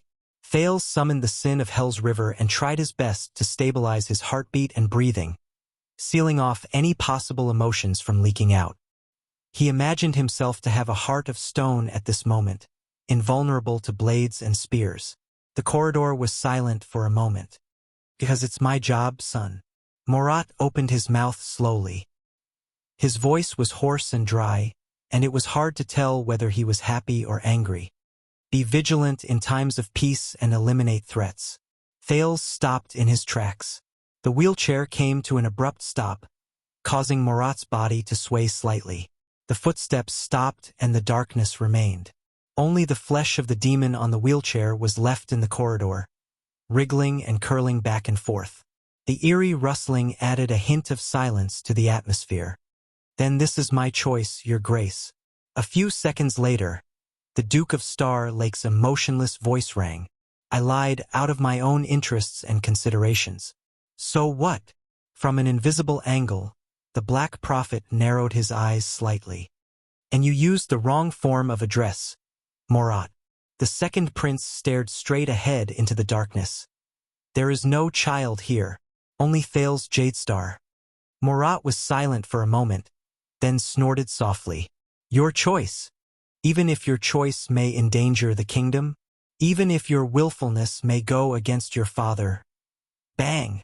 Thales slammed his palm on Murat's wheelchair, causing the demonic vines on it to squirm violently. It also silenced the Black Prophet's words amidst the loud noise. Then let him come to me. The Black Prophet's gaze froze. In the next second, Thales exerted strength in his hand and slowly turned the wheelchair around so that the old man was facing him. At the same time, he forced himself to look directly into the eyes of the famous chief of secret intelligence. Go tell him. Thales' voice was soft but emotionless, so cold that it made one shudder. Tell him that I have a group of ex-guards with extraordinary skills, hidden outside the palace who are familiar with the palace's rules. His tone suddenly changed, so that I can launch a coup at the critical moment, take over Renaissance Palace and make myself king. The Black Prophet did not speak. The demonic vines on his legs surged again. Murat took 2 light breaths, as if to adapt. What's wrong? The Duke of Star Lake stretched out his hands and pressed them against the arms on both sides of the wheelchair. He slowly leaned down and approached Murat's aged face, even though it was not comfortable. Didn't he send me here to let you ask something like this? Thales looked directly at the Black Prophet from a very close distance. He could even count the wrinkles on the other party's face. Be prepared for danger in times of peace, and eliminate threats. The surrounding darkness seemed to become more rampant, invading everything in sight, leaving only the 2 people who were looking at each other. Murat's eyes were as dull and unmoving as before. Thales could not get any information from them, but he knew that he could not retreat. Finally, after what felt like a century, a smile crept onto the old man's face. I have to admit, this is an unexpected surprise. Murat carefully sized up Thales and clicked his tongue. Your Grace. Thales also twitched the corner of his mouth, revealing an insincere, fake smile. There are a lot of things you didn't expect. He let go of the arm of the chair, straightened up and called out Murat's nickname. You are not the only ones who are tired of cleaning up after others. The Black Prophet. Murat leaned against the back of the chair. The change in his movements caused the black-veined vines to tremble. You look very confident, Duke Thales. The chief of secret intelligence narrowed his eyes. I'm confident that the escaped prisoners won't pose a threat to you, your father, or the relationship between you and them. Thales snorted coldly. So what? The prince repeated for the 3rd time, his eyes cold as frost. In the next second, he spoke softly. Didn't my uncle, the former 2nd prince, Horus Jadestar, do the same thing during the Bloody Year? The Black Prophet's eyes widened. He secretly hired a fugitive like Black Sword, bribed the assassins of Shadow Shield, instigated millions of people in the capital, bewitched the guards in the guards, and made them cooperate tacitly. At the critical moment, he seized the palace, staged a coup, and even assassinated the former king and crown prince. Thales was expressionless, his tone nonchalant, until he died from the betrayal of the former Duke of Nanchester on the eve of his return to the kingdom to succeed the throne. But you can't do it again. Neither my father nor you are that stupid. The old man in the wheelchair was silent for a long time. He also sized Thales up for a long time. He looked into Thales' eyes, as if he was looking at a treasure. You are indeed good at gathering information, aren't you? But Thales did not care about the other party's answer. He just stared straight at Murat. So you know. The sin of hell's river roared in his veins, helping the prince resist other impulses. Those prisoners in the prison of bones, some of them acted according to orders, some had no choice, some were forced, some were at a loss, and some were completely unaware. The Black Prophet just stared at him without saying a word. Colluding with the enemy?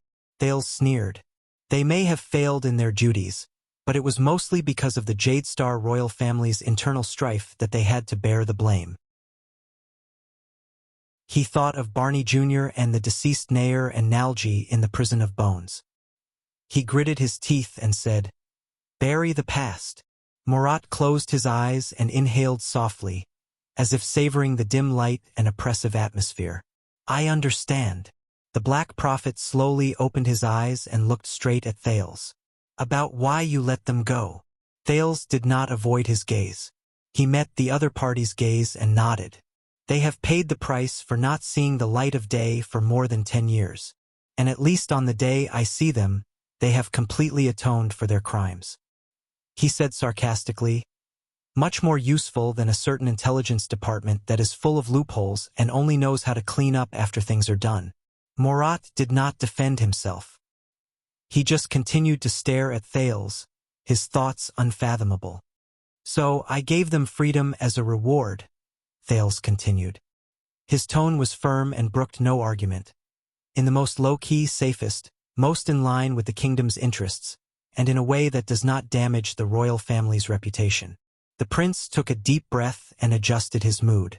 Now, Murat Hansen, your grace. Or, you can go to my father and tell him that his only son is raising men of sacrifice, harboring fugitives, and coveting the throne. It is better to eliminate him as soon as possible to prevent future trouble. The Black Prophet stroked a demonic vine on the arm of his chair with a profound expression. And I will talk to him directly, one-on-one, face-to-face, king to king. I will bear his wrath. Thales' gaze was solemn. But this is only between me and him. There is no need for you to intervene, Lord Hansen. With the arrogance that he had sensed from King Neuven and King Kessel, he said coldly, because as a Jade Star, I only answer the questions of another Jade Star. The corridor fell silent. Murat stared back at him, his emotions indecipherable. Thales narrowed his eyes. Or you'll know your place. Put away your sniffing nose in front of me. Put away that self-proclaimed prophetic psionic ability of yours. Control the secret intelligence department's voyeurism. Don't meddle in the lies I'm about to tell, and don't threaten me with this strange tone. Silence seized control of the conversation. The only sound he could hear was the endless hissing of demonic flesh and blood, like the restlessness of snakes and rats, or like mosquitoes and flies scavenging. In the next second, Thales' expression turned cold. He suddenly reached out and grabbed a restless black-veined vine by the arm of the chair. The demonic flesh and blood on the wheelchair trembled violently. The Black Prophet's expression changed slightly. Shut up, this damned, noisy thing. Shut up. The sin of hell's river surged. Thales clenched his teeth and pulled hard, forcibly pulling it out and throwing it to the ground. Or I will, he said coldly. The effect was immediate. The demonic flesh and blood immediately moved away from Thales and fled to other parts of the wheelchair. The hissing disappeared. Throughout the entire process, Thales stared at the Black Prophet without moving his gaze. Murat steadied his breathing, but looked indifferently at the vine that was struggling on the ground, gradually losing its vitality, and finally turning into a withered branch. His gaze was profound. After a few seconds, he turned his head and looked at Thales again. The trip to Northland was indeed extraordinary, Your Grace. In the past, you were not so strong-willed. Even if you took the initiative to attack, it was inevitable that you would be nervous and unaccustomed. Murat narrowed his eyes. He was both emotional and surprised. But look at you. Whether it's threatening, extorting, being tough, or spying, you can be said to be handy and instinctive. What changed you? What changed me? Then think about it carefully. What did you become after you became a prince? Are you still you? Are you still Thales? Or have you become something else? Thales frowned and cast aside Quick Rope's words. Nothing at all. He straightened his back and forced himself to be tough. Only I was born this way, and you came to realize it too late. Murat was silent for a while. They must be very important to you, right? The old man in the wheelchair said with interest. Those wanted criminals. Thales snorted coldly. Save it. If you're going to bring up the elimination of weaknesses speech from 6 years ago again. The prince recalled the honesty in Ballard Room and said disdainfully, My father has been talking non-stop all morning. The Black Prophet did not speak. He was still waiting for his answer. Thales looked away, trying his best to forget the people in the prison of bones. It's not them that's important. It's me.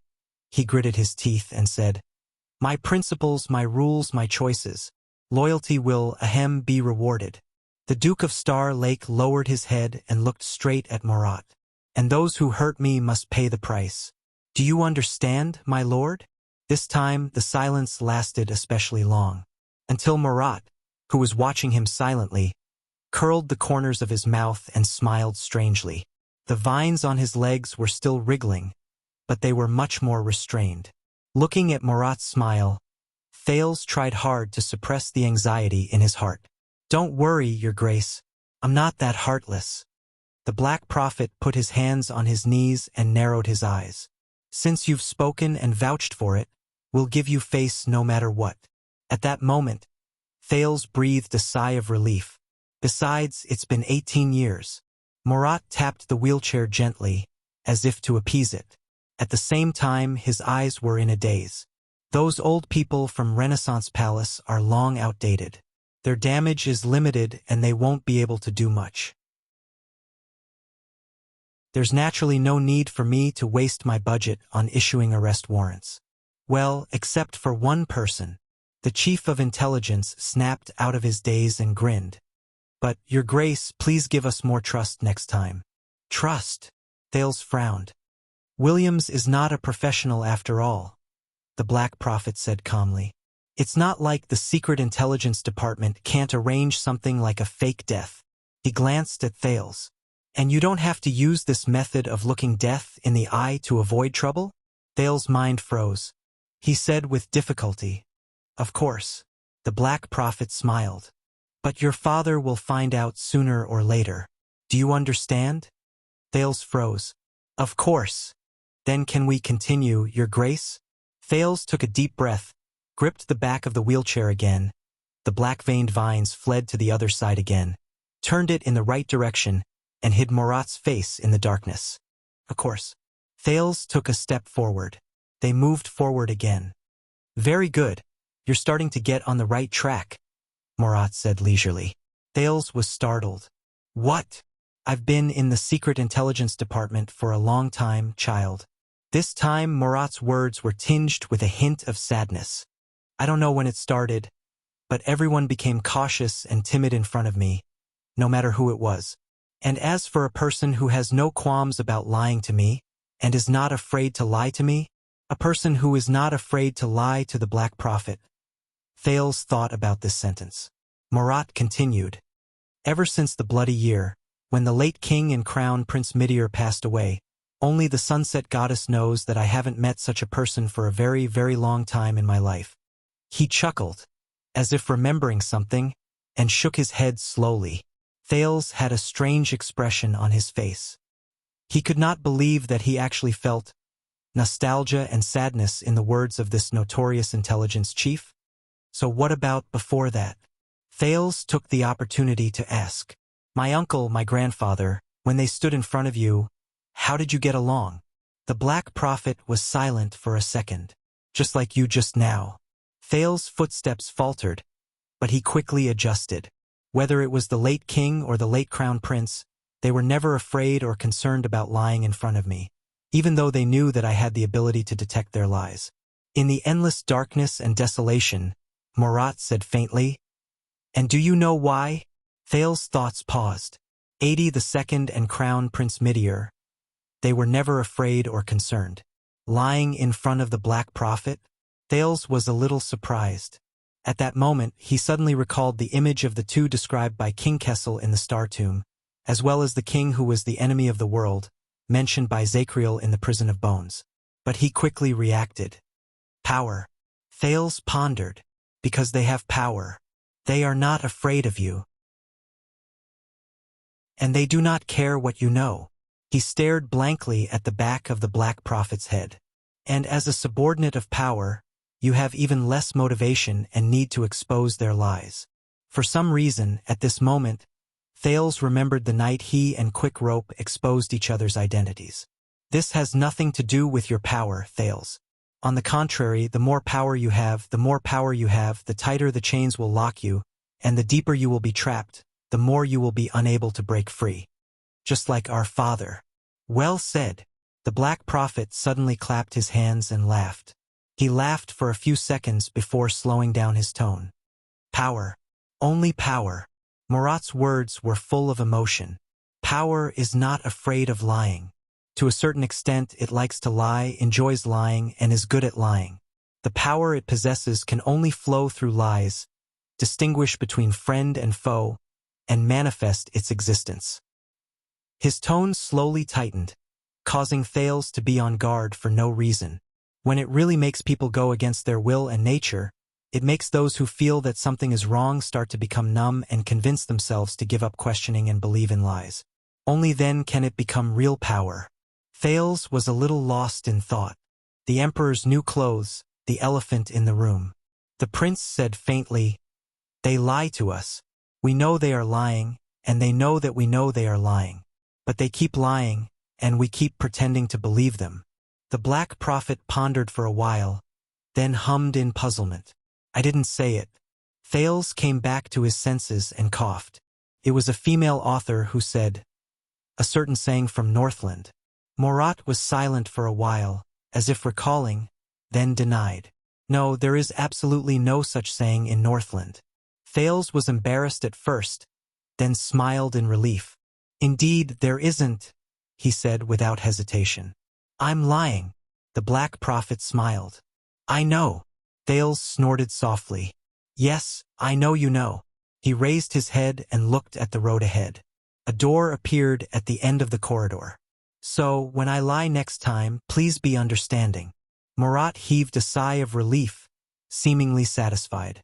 "Welcome aboard, Duke Thales." Thales was silent for a while. "My pleasure, Lord Hanson." The Black Prophet nodded and clicked his tongue. "But you have to understand, when I know it but do not expose you, I am also lying." His words carried a deeper meaning. "Don't get too used to it."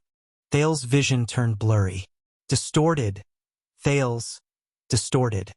They were all twisted and captured, including my father and elder brother. Thales was captured by power, enslaved, and lost. In those chains, they became something else. Indifferent tools, cold-blooded scum, suspicious tyrants, but they were no longer themselves. Of course. Thales shuddered and stopped thinking about Quick Rope's words.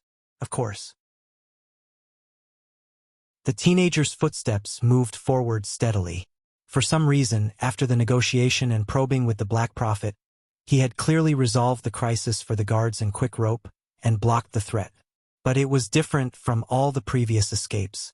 This time, he did not feel the slightest bit relaxed. He felt a momentary sense of relief. On the contrary, this time, especially when the Black Prophet laughed, Thales only felt that the burden on him was getting heavier and heavier. Tighter and tighter, difficult to escape. He subconsciously tightened his grip on the wheelchair. "One last question, child." Thales' ears tightened and he became extremely vigilant. "Can you be more stable?" Under Thales' strange expression, the old director of the Secret Intelligence Department leaned back in his chair and let out a long sigh. "You're pushing me to the point of falling apart." Finally, in a complicated mood of awkwardness and anxiety, Thales followed the instructions and pushed Morat into a dark room. Thales let go of the wheelchair and looked around the strange room doubtfully. The decoration was simple, the area was small, and the visibility was poor. The biggest feature was a huge mirror embedded in the wall opposite them. It barely reflected the blurry figures of him and Morat, one sitting and the other standing. However, in the next moment, a spot of light appeared on the mirror, and the entire mirror lit up. Thales frowned and stepped back, but then he found that the mirror revealed another, larger room, and Raphael standing in it. "One-way glass," Morat chuckled. "Made by infiltrating crystal drops. It's expensive. We can see them, but they can't see us." "I know, I've seen it before." "Who are you trying to scare?" "Unhappy." Thales suppressed the above sentence to the bottom of his heart. "Where is this?" "The interrogation room." Morat answered simply, "Please remain quiet, Your Highness. We can't achieve a perfect one-way voice transmission, we can't do it cheaply." Thales frowned and looked into the room on the other side of the glass. Raphael said something to his subordinates, and they retreated out of the door. The Baron Bone Man turned around and nodded slightly in the direction of the Black Prophet and Thales. "Who do you want to interrogate?" Thales was puzzled. "Anchor Birel from last night?" Morat did not answer the prince. Instead, he looked around the dim surroundings and sighed. Whether on this side or the other, I really miss this place. This glass, in particular, is of great significance. When we moved, we almost moved it over in its original state. Why? Thales stared at Raphael on the other side. The Black Prophet snorted. 18 years ago. He pointed to the one-way glass. His old demeanor was different, and his eyes were full of vigor. On the other side of this glass sat a notorious Extension nobleman in his prime, the Count of the city of Halting Light from Black Sand region. He whispered a name. His name was Chapman Lampard. Thales was shocked. He looked at the glass again. And on this side, I stood in your position. As for my position, sat the Crown Prince of Constellation. Murat exhaled, his eyes filled with nostalgia. Midir Jadestar. In the dark and depressing room, the Black Prophet said slowly, "The young dragon devours the Dragon King. The vow must come to an end. The new blood will replace the old, and the great furnace will be activated." That year, Dragon's Blood. A top-secret plan to use the leader of the enemy country as the target, to open the curtains for Constellation's revival, and to place the final chess piece on the virtuous king's chessboard, was born on both sides of this glass. Chapter 583. Dragon's Blood Project. Thales furrowed his brows and tried to forget the discomfort he felt that night. He looked at the dazed Murat and could not help but think of Crown Prince Midir, whom he had never met before. It was hard to imagine that the man in the wheelchair, the man who Gilbert, Gines, and even the Black Prophet praised endlessly, could devise strategies and completely change the rules of the game in the kingdom of the Great Dragon. However, Thales thought of the stone jars in the Constellation tomb. As a prince and the heir to the kingdom, he could not save himself. At this moment, on the other side of the interrogation room, the door was flung open.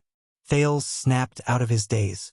A man in luxurious clothes with a black hood and his hands cuffed was violently escorted in by two burly men to Raphael. "No matter who you are or what you want to do, we can talk about it." The man staggered all the way, looking battered and exhausted, but still tried to persuade the other party. Unfortunately, the burly men were unmoved. They roughly pushed the man onto a chair, pulled up the chain connected to his handcuffs, and cuffed him to a ring on the table. The only thing they did not remove was his hood. "Who is that?" Thales whispered, puzzled. But Murat only raised a finger, gesturing for him to calm down. The escorts left the interrogation room without looking back. For a moment, only the man's nervous breathing could be heard in the room. Then, Raphael coldly walked behind him and pulled off the man's black hood. Seeing the light, the interrogator squinted his eyes and turned his head away. Took him a minute to get used to it. He looked at Raphael, who was the only one left in the room. "Where am I? Who are you?"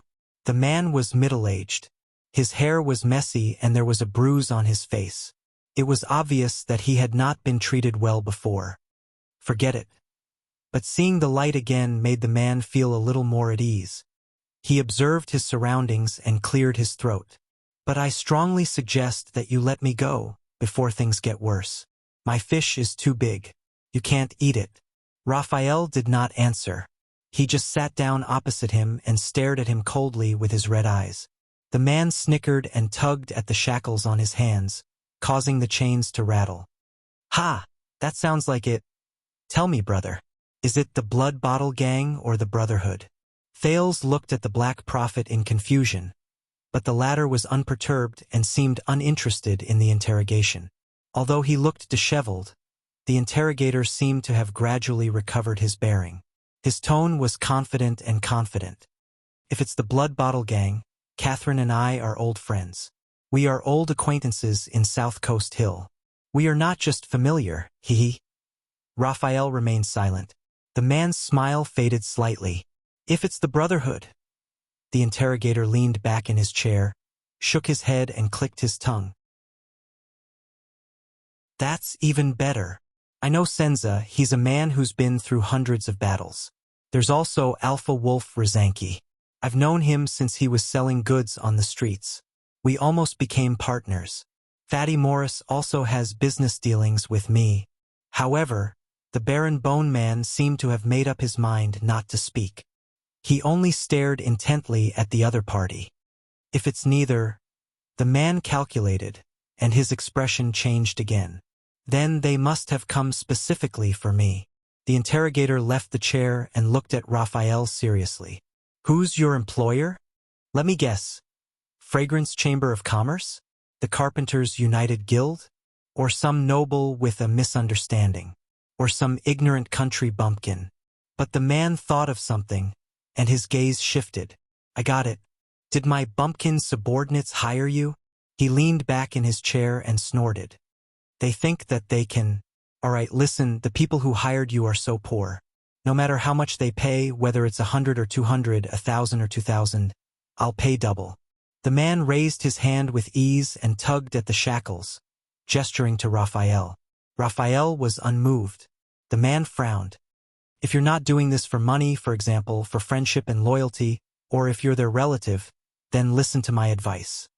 It's not worth it. You're helping them, but you're putting yourself in danger. Although he was in a bad situation, the man's words were habitually bossy. No, Raphael interrupted him with an unfriendly tone. We're not a gang robber, nor are we seeking revenge.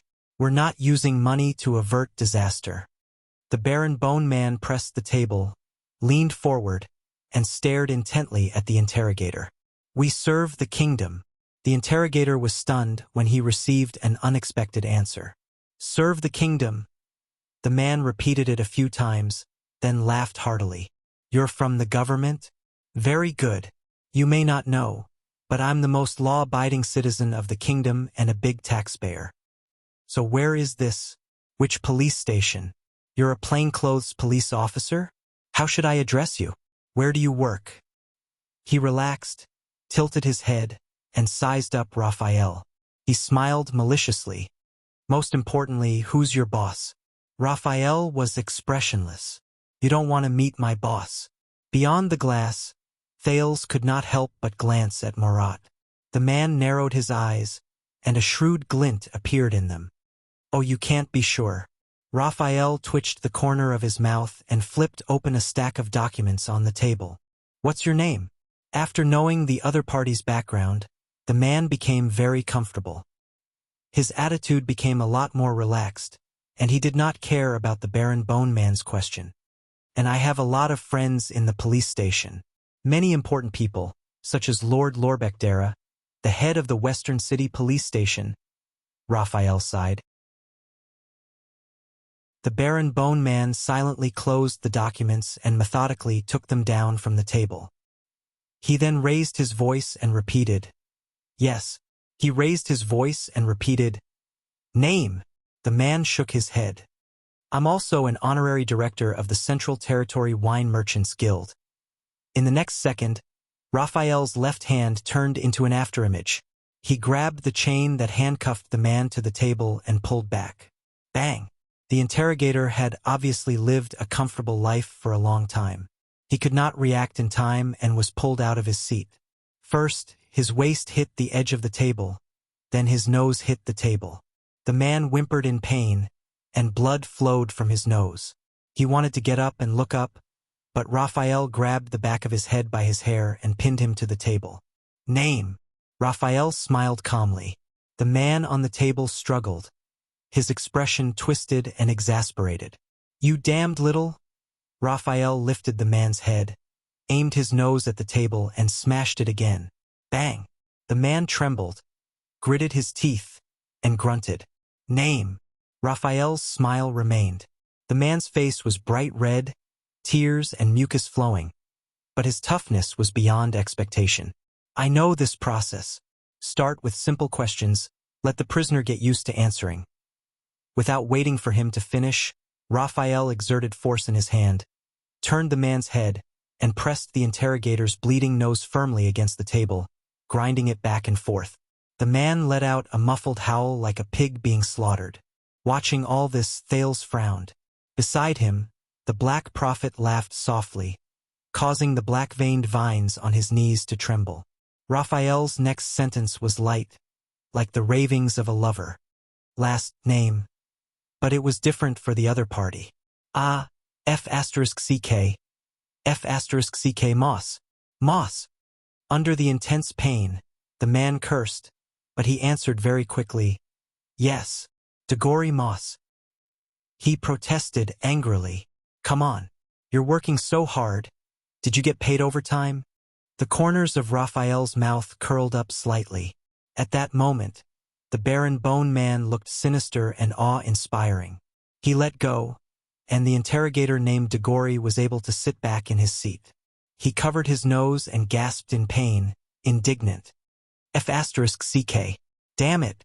Raphael took back the documents, but he frowned as he looked at the sticky puddle of blood, mucus, and tears on the table. He shifted his stool and finally put down the documents at the corner of the table. What do you do? Dagori pinched his nose and glared back fiercely. And what do you do? A new temp? Hiss, wait.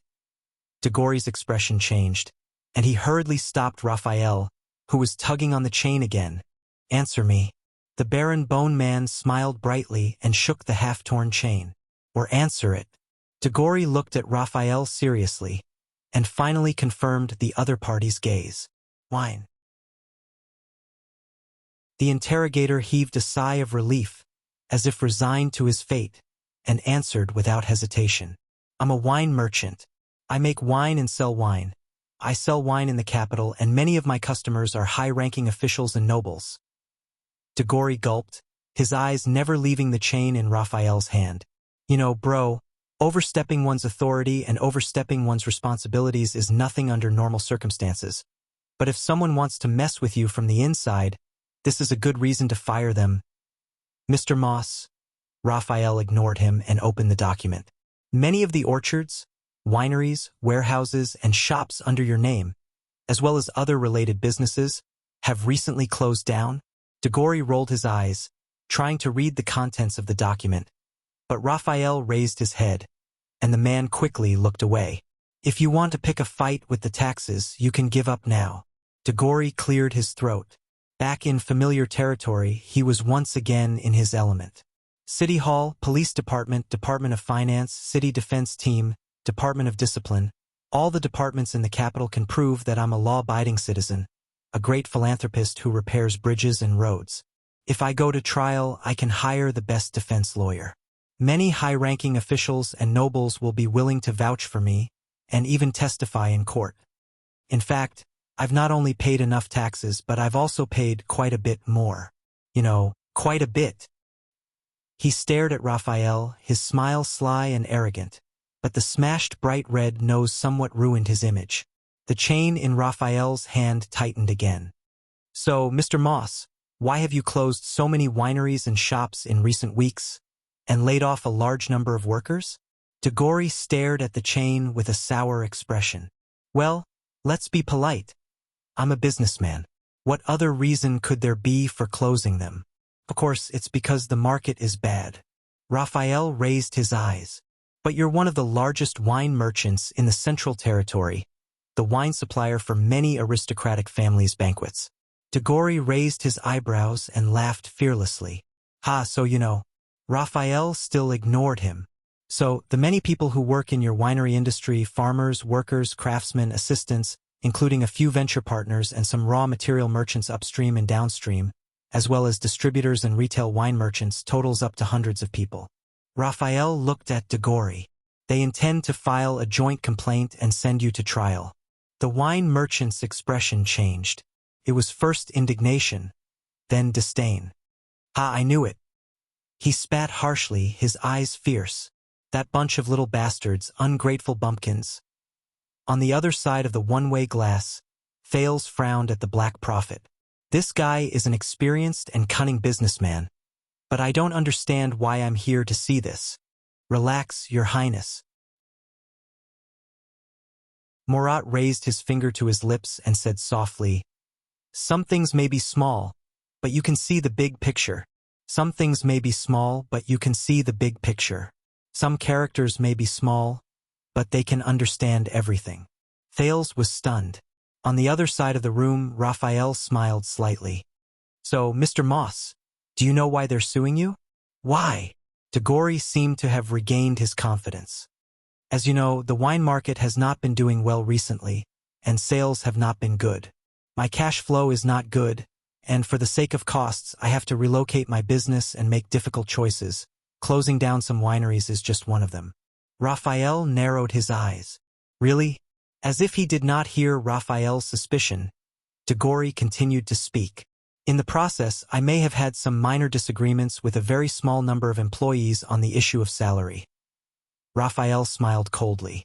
So, you've owed your subordinates wages on credit for a long time, and even owed your partners money, including the purchase money for upstream and downstream security deposits, and not counting the usual embezzlement, and you're just going to let it go? Tagore's expression turned cold. Staring at the chain in Raphael's hand, he explained carefully and patiently, Owed? Listen, I admit I did make some minor changes to the calculation of the money, including the time limit. Raphael interrupted him. So you want to run away with the money? Tagore frowned and said sternly, Run away? Hey, I'm just out of town on vacation. I'll say the same to anyone who comes. Don't even think about illegally inducing a confession. Raphael sneered. But the people you owe money to, especially the workers, don't think so. Tagore frowned and stared at Raphael for a while, then said seriously, Listen, I bear the cost, creativity, and route. They provide the labor, skills, and time. The boss and the employees work together to make the best wine and work towards a goal. So, the winery business is not just mine, but everyone's. We're like a family. When a family experiences setbacks and hardships, everyone in the family should be considerate of each other and work together to overcome the difficulties. He glared and tapped his fingers on the table, as if to teach the person in front of him a good lesson. But some people just don't understand. They're narrow-minded, don't see the big picture, and can't take the slightest bit of hardship. Just because their salaries are a little lower and their lives are a little less smooth, they turn their backs on me. They don't care about the opportunities and conditions I provide them. Raphael nodded and pursed his lips. But you're the boss and this is your winery. That's right. Tagore said bitterly, So, I can see the truth of this industry better than they can, care more about the future of this industry than they do, and grieve the depression of the wine industry more than they do, because I'm like a father to them. Raphael glanced at the document. But you've closed the winery. Tagore's expression froze. Then he snorted. Can't be helped. No matter how warm the family is, no matter how hard the father works, if the children are rebellious, disobedient, and immature, there's nothing that can be done. And you know, some people, they're just... The wine merchant looked exasperated. 90% of the reason I shut down the winery is because these lazy workers are demanding a pay raise. These people are simply cancer in the industry. They're short-sighted and don't know that the most important thing about a job is not salary and benefits, but room for growth and prospects, including the value of training. Tagore looked indignant. They also don't know how to look at the problem from a higher perspective. You should know, as bosses, when have we ever cared about our salaries? They only know how to make a fuss. But when they make a fuss, why don't they think about what happens if one day the winery closes because of them? What happens if the entire industry falls apart because of them? When that time comes, won't they be the unlucky ones who have to pay for it themselves? Tagore was tired from speaking and paused for a moment. He exhaled through his nose with a regretful expression. Now, I can only say that they have only themselves to blame. Enough!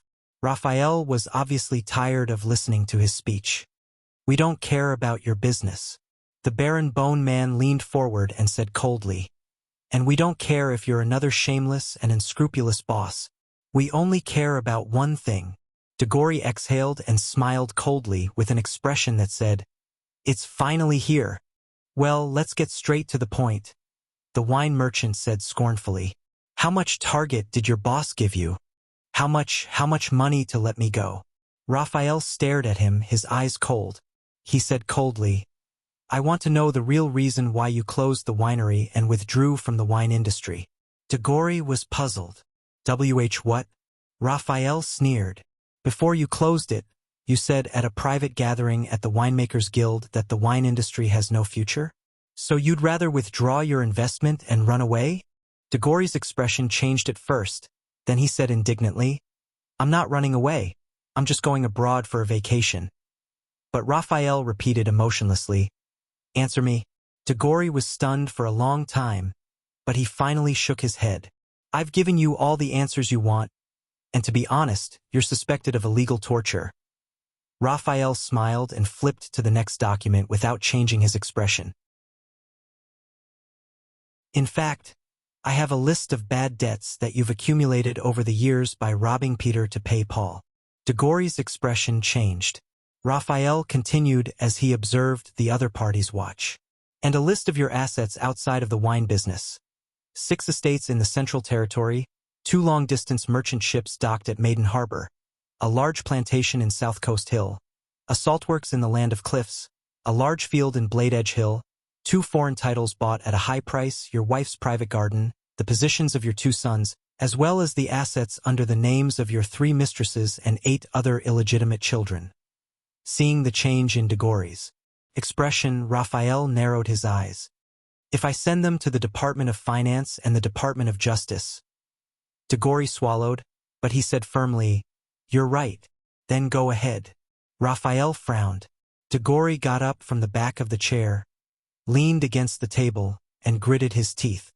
I can guarantee that no matter where you go, you'll only get one answer.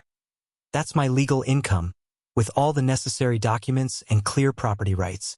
If you dare to use the public power of the king's officials to extort, illegally embezzle private property, and do such a vicious thing to a powerless civilian businessman, wow, this is a serious crime, and it goes against the kingdom's policy of encouraging the market and supporting commerce for more than a decade. The wine merchant glared at Raphael fiercely, as if he wanted to return the favor of having his nose broken. It won't be good if this news gets out. With my status, I guarantee that many chambers of commerce will protest, including many righteous and open-minded bureaucrats and nobles, and powerful people from all over the country. They will all speak out. By then, it'll be your boss who doesn't want to see me anymore. Degori's tone was threatening. Because you're not touching me, but the cheese of many big shots behind me. Do you understand? Now, whether it's a labor dispute or a tax issue, you have no reason to detain me. Raphael closed the document in his hand and began to size Degori up again, as if realizing for the first time how difficult this person was to deal with. The latter looked back at him coldly and shook the shackles on his hands. After a few seconds, Raphael smiled. He was handsome to begin with, and this smile was warm and bright, which made him feel even more favorable. The Baron Bone Man stood up, took out his key, and unlocked Degori's shackles in an almost ingratiating manner. Please rest assured, Mr. Moss. This evidence will not be sent to the Department of Finance or the Court of Justice. We don't want to be troubled by the people behind you. Seeing that his strategy had worked, Degori, who was freed from his shackles, looked overjoyed. Very good. In my opinion, you're young and have a bright future ahead of you. You're a promising young man. How should I address you? But Raphael did not answer. He just continued the topic. I'll just pack up these documents and send them to Jade City. Degori was stunned. What? Raphael's smile was like a spring breeze and rain. Yes, send them to Iris Castle, to the desk of the ruler of South Coast Hill, Duke Zayn Covendier. How's that?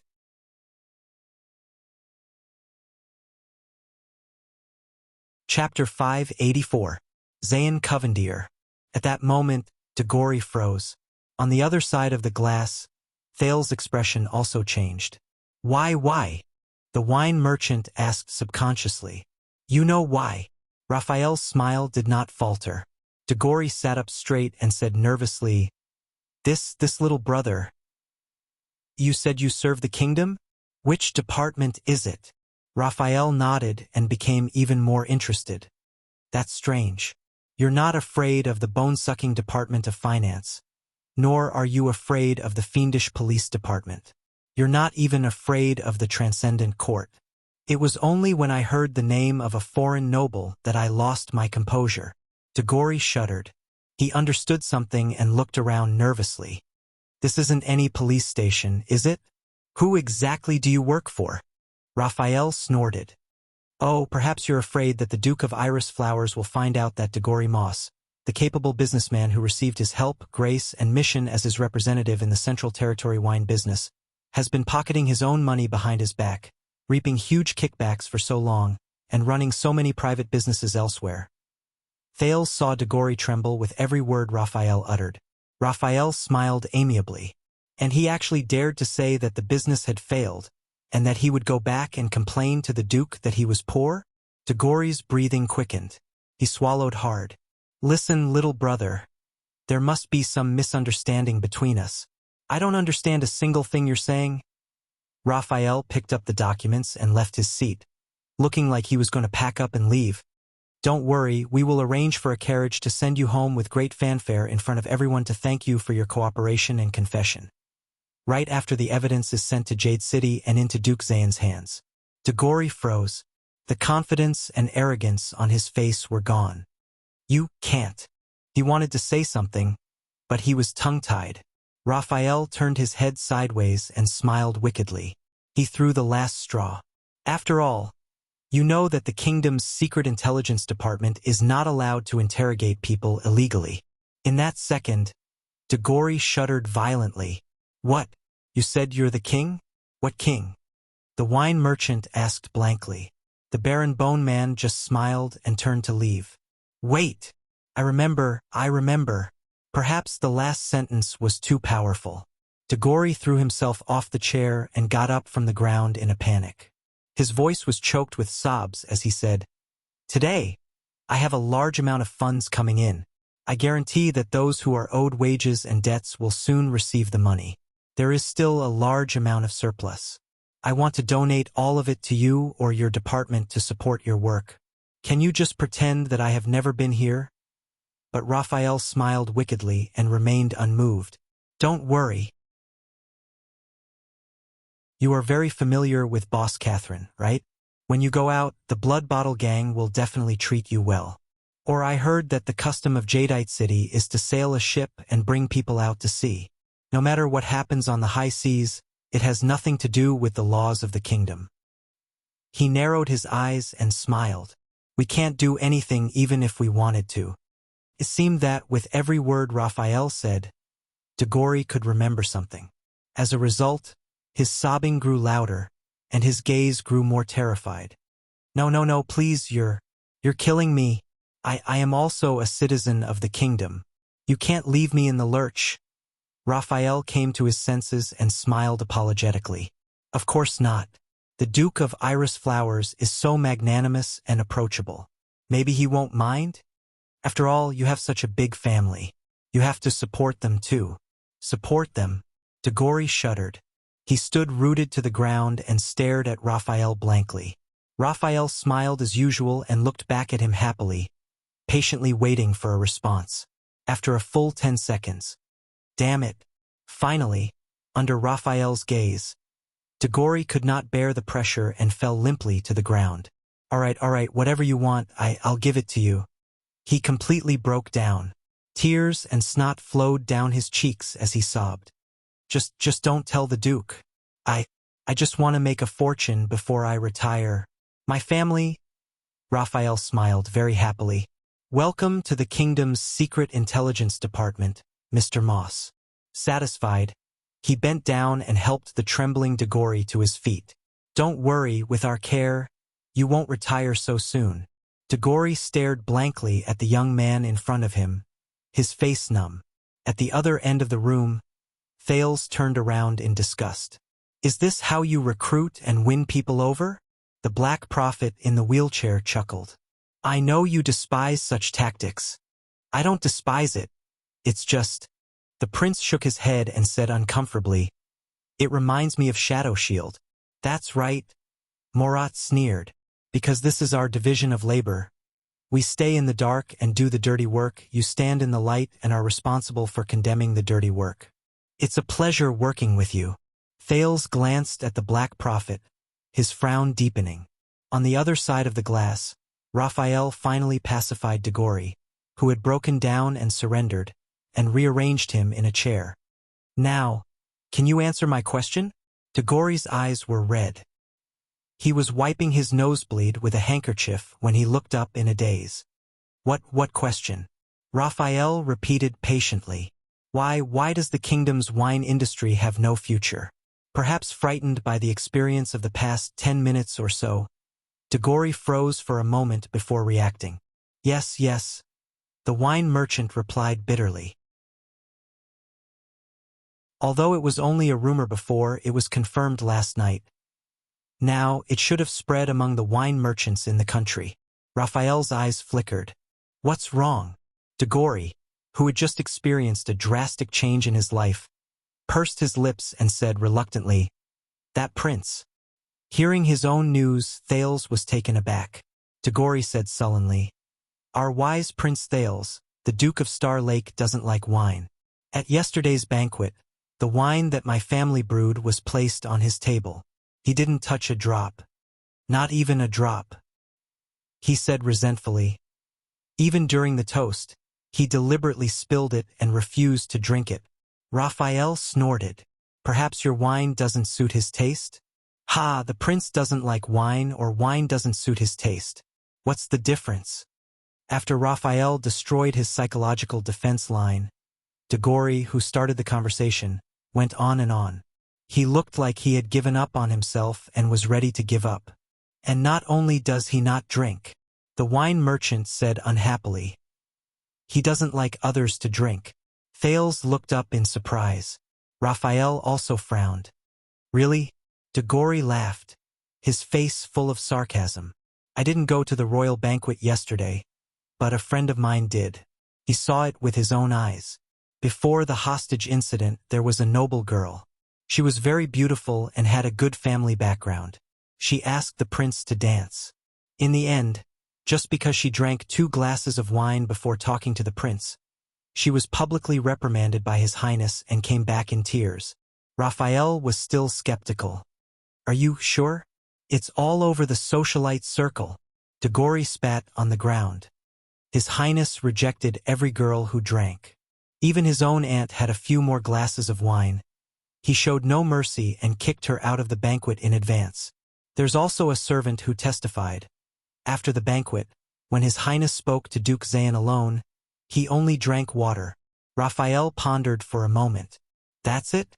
Just based on the trivial incident at the banquet last night? Maybe this is just an excuse you came up with to cover up your act of running away after your business failed and implicating hundreds of families. Tagori interrupted him indignantly. "I said I'm just going abroad for a vacation. Listen, the prince hates wine. This has been going on for a long time, not just last night." "What do you mean?" Tagori snorted softly. "First of all, the Northland merchants from Black Sand region. They have a rumor that Prince Thales and the current king of Extet fell out over a glass of wine and detested each other. I don't know how the prince is in the north, but his return to Constellation is also very obvious. He lives in seclusion, lives a simple life, and doesn't indulge in wine or women." Tagori raised his finger and pretended to be serious. "In Blade Fang's camp, my colleagues in Western Desert prepared a bottle of fine wine, bribed the legendary wing soldiers, and prepared to dedicate it to him and advertise it at the same time. In the end, the prince didn't give them any face and smashed it on the ground without even looking at it. That's the heir to the kingdom. That's when the rumors started." Tagori exhaled indignantly. "And I just heard what happened this morning. 2 of Prince Thales' personal guards, royal guards, former members of the 7 Jadestar attendants, drank a few too many glasses of wine last night, so they messed up and caused an accident in which they took hostages. So the prince ordered them to be whipped in Mindy's hall. They were beaten half to death. It's said that he even personally counted the lashes." Raphael listened attentively, glancing at the one-way glass from the corner of his eye. Tagori slumped, then looked up. "This is great. Soon the whole of Constellation will know that the future king doesn't like to drink, and he doesn't like people who drink. Damn the prince." Raphael coughed. "Maybe you're overreacting. The prince's dislike of alcohol won't have that much of an impact." "Oh, he's the prince, the future king." Tagori interrupted the Baron Bone Man impatiently. Everything he does, every minute, every drop, has a super, huge impact. Okay. Raphael did not speak. The other side of the one-way glass fell into a dead silence. Listen, little brother, you're still young, but I've seen it, I know. Dagori grabbed his handkerchief and wiped his nose. This may not happen so soon, but as time progresses, the upper-class circle in the capital will gradually form a trend. In order to curry favor with the prince and get close to the duke, first, some people will start to drink less, then everyone will follow the trend and drink less. Then, famous people will advocate not to drink, and then it will spread to the entire Eternal Star City, urging everyone not to drink, until the kingdom officially enacts laws to restrict and ban alcohol. Raphael was dubious. Isn't that a little too exaggerated? Dagori shook his head. Alright, maybe I'm exaggerating a little, but bro, you're also a public servant. When the higher-ups like it, the lower-ups will add to it. Haven't you heard? When a cup falls in Renaissance Palace, a head falls in the kingdom. The wine merchant glanced at Raphael and smiled sarcastically. And did you know that Prince Thales smashed a lot of cups at the banquet? Ha ha ha. His laughter was discontented and desolate, gradually fading away. When the king turns his nose up at a certain kind of person, the people will drive them to extinction. When the duke takes a second look at something, it will go down to the common people, and it will be priceless, even priceless. People will regard a certain brainless sentence uttered by a big shot after drinking as a wise saying and interpret it painstakingly. Academic pedants will even invest in it and conduct research on it. Or when a great noble forgets to wear his trousers for a stroll, it will be regarded as a new style of elegance, a fashion trend, and people will worship it and scramble to imitate it. Dagori said angrily, "That's right. Is there any lack of such situations?" The wine merchant sighed. Power is a hook that draws everyone closer to it, just for a pitiful amount of bait. How else do you think I made my fortune? There was a moment of silence in the interrogation room. So you closed down the winery after careful consideration, Raphael said flatly. Dagori nodded. Do you think I wanted to close it down? Believe me, if I don't cut my losses and exit now, in a few months, when the rumor that the prince doesn't like wine spreads, my business report will only look worse, and my sugar daddy in Jade City will be even more unhappy. And I'm not the first person to know. The market has a better nose than I do. Gold coins only follow power. He pouted. Just last night, after the banquet, a total of 6 noble buyers canceled their orders for next month. They said that their own wine was enough. There were 10 more this morning. Dagori's eyes became dazed. I originally thought that after the prince's return and the royal banquet, the capital, which has been quiet for more than a decade, would have many more banquets. The demand for wine, especially for extravagant banquets like ours, would definitely soar. So I expanded the range of partners, bought several more wineries, and prepared to increase production. For this, I borrowed a lot of money. He snorted coldly, wiped away the last bit of blood from his nose, and threw the handkerchief on the table. Now I can only cut my losses in advance. At least in the short term, I won't have any sizable orders for banquets in the capital, big or small. Raphael was silent for a moment before continuing. According to you, you're only the first person to act on the basis of rumors. In your line of work, more people will suffer, and more people will lose their jobs. Dagori snorted strangely, half crying and half laughing. What can I do? I'm in despair too. He was in low spirits. But who's the one who caused the wine merchants to lose confidence, the future of the wine industry, and all my workers to have to eat dirt? If you're so capable, don't look for me. Look for His Highness, who told the world, I hate wine. Moses slumped in his chair and muttered for the second time, Damn aristocrats. Damn prince. The interrogation room returned to silence. Raphael sighed. Very well. Thank you for your opinion. I'll make sure he knows. Make sure he knows. Soon Moses, who was immersed in his decadence, realized something. No. I hashtag and %yen and... The wine merchant's expression changed drastically as realization dawned on him. Don't write down what I just said. Sunset knows that my whole family is loyal and wholeheartedly supports the Jadestar royal family. He waved his hands in an attempt to defend himself to Raphael, but Raphael only glanced at the one-way glass, then waved his hand to have Moses taken away. It's true. My mother can testify. I've been a loyal supporter of His Highness Thales since I was born. Aren't we on the same side? You can't set me up like this. The wine merchant's words slowly faded away, but lingered in the ears. Well, may the Duke of Star Lake be healthy and crowned king soon. Hey no, don't get me wrong. I'm also very supportive of His Majesty Kessel. I sincerely wish the Iron Hand King a long life and eternal rule over Constellation. The door to the interrogation room closed, and Degori's voice disappeared completely. Raphael exhaled and looked at the one-way glass. On this side of the glass, the Black Prophet looked at the prince with interest, and for a few minutes, Thales just stared blankly in silence. He was silent for a long time.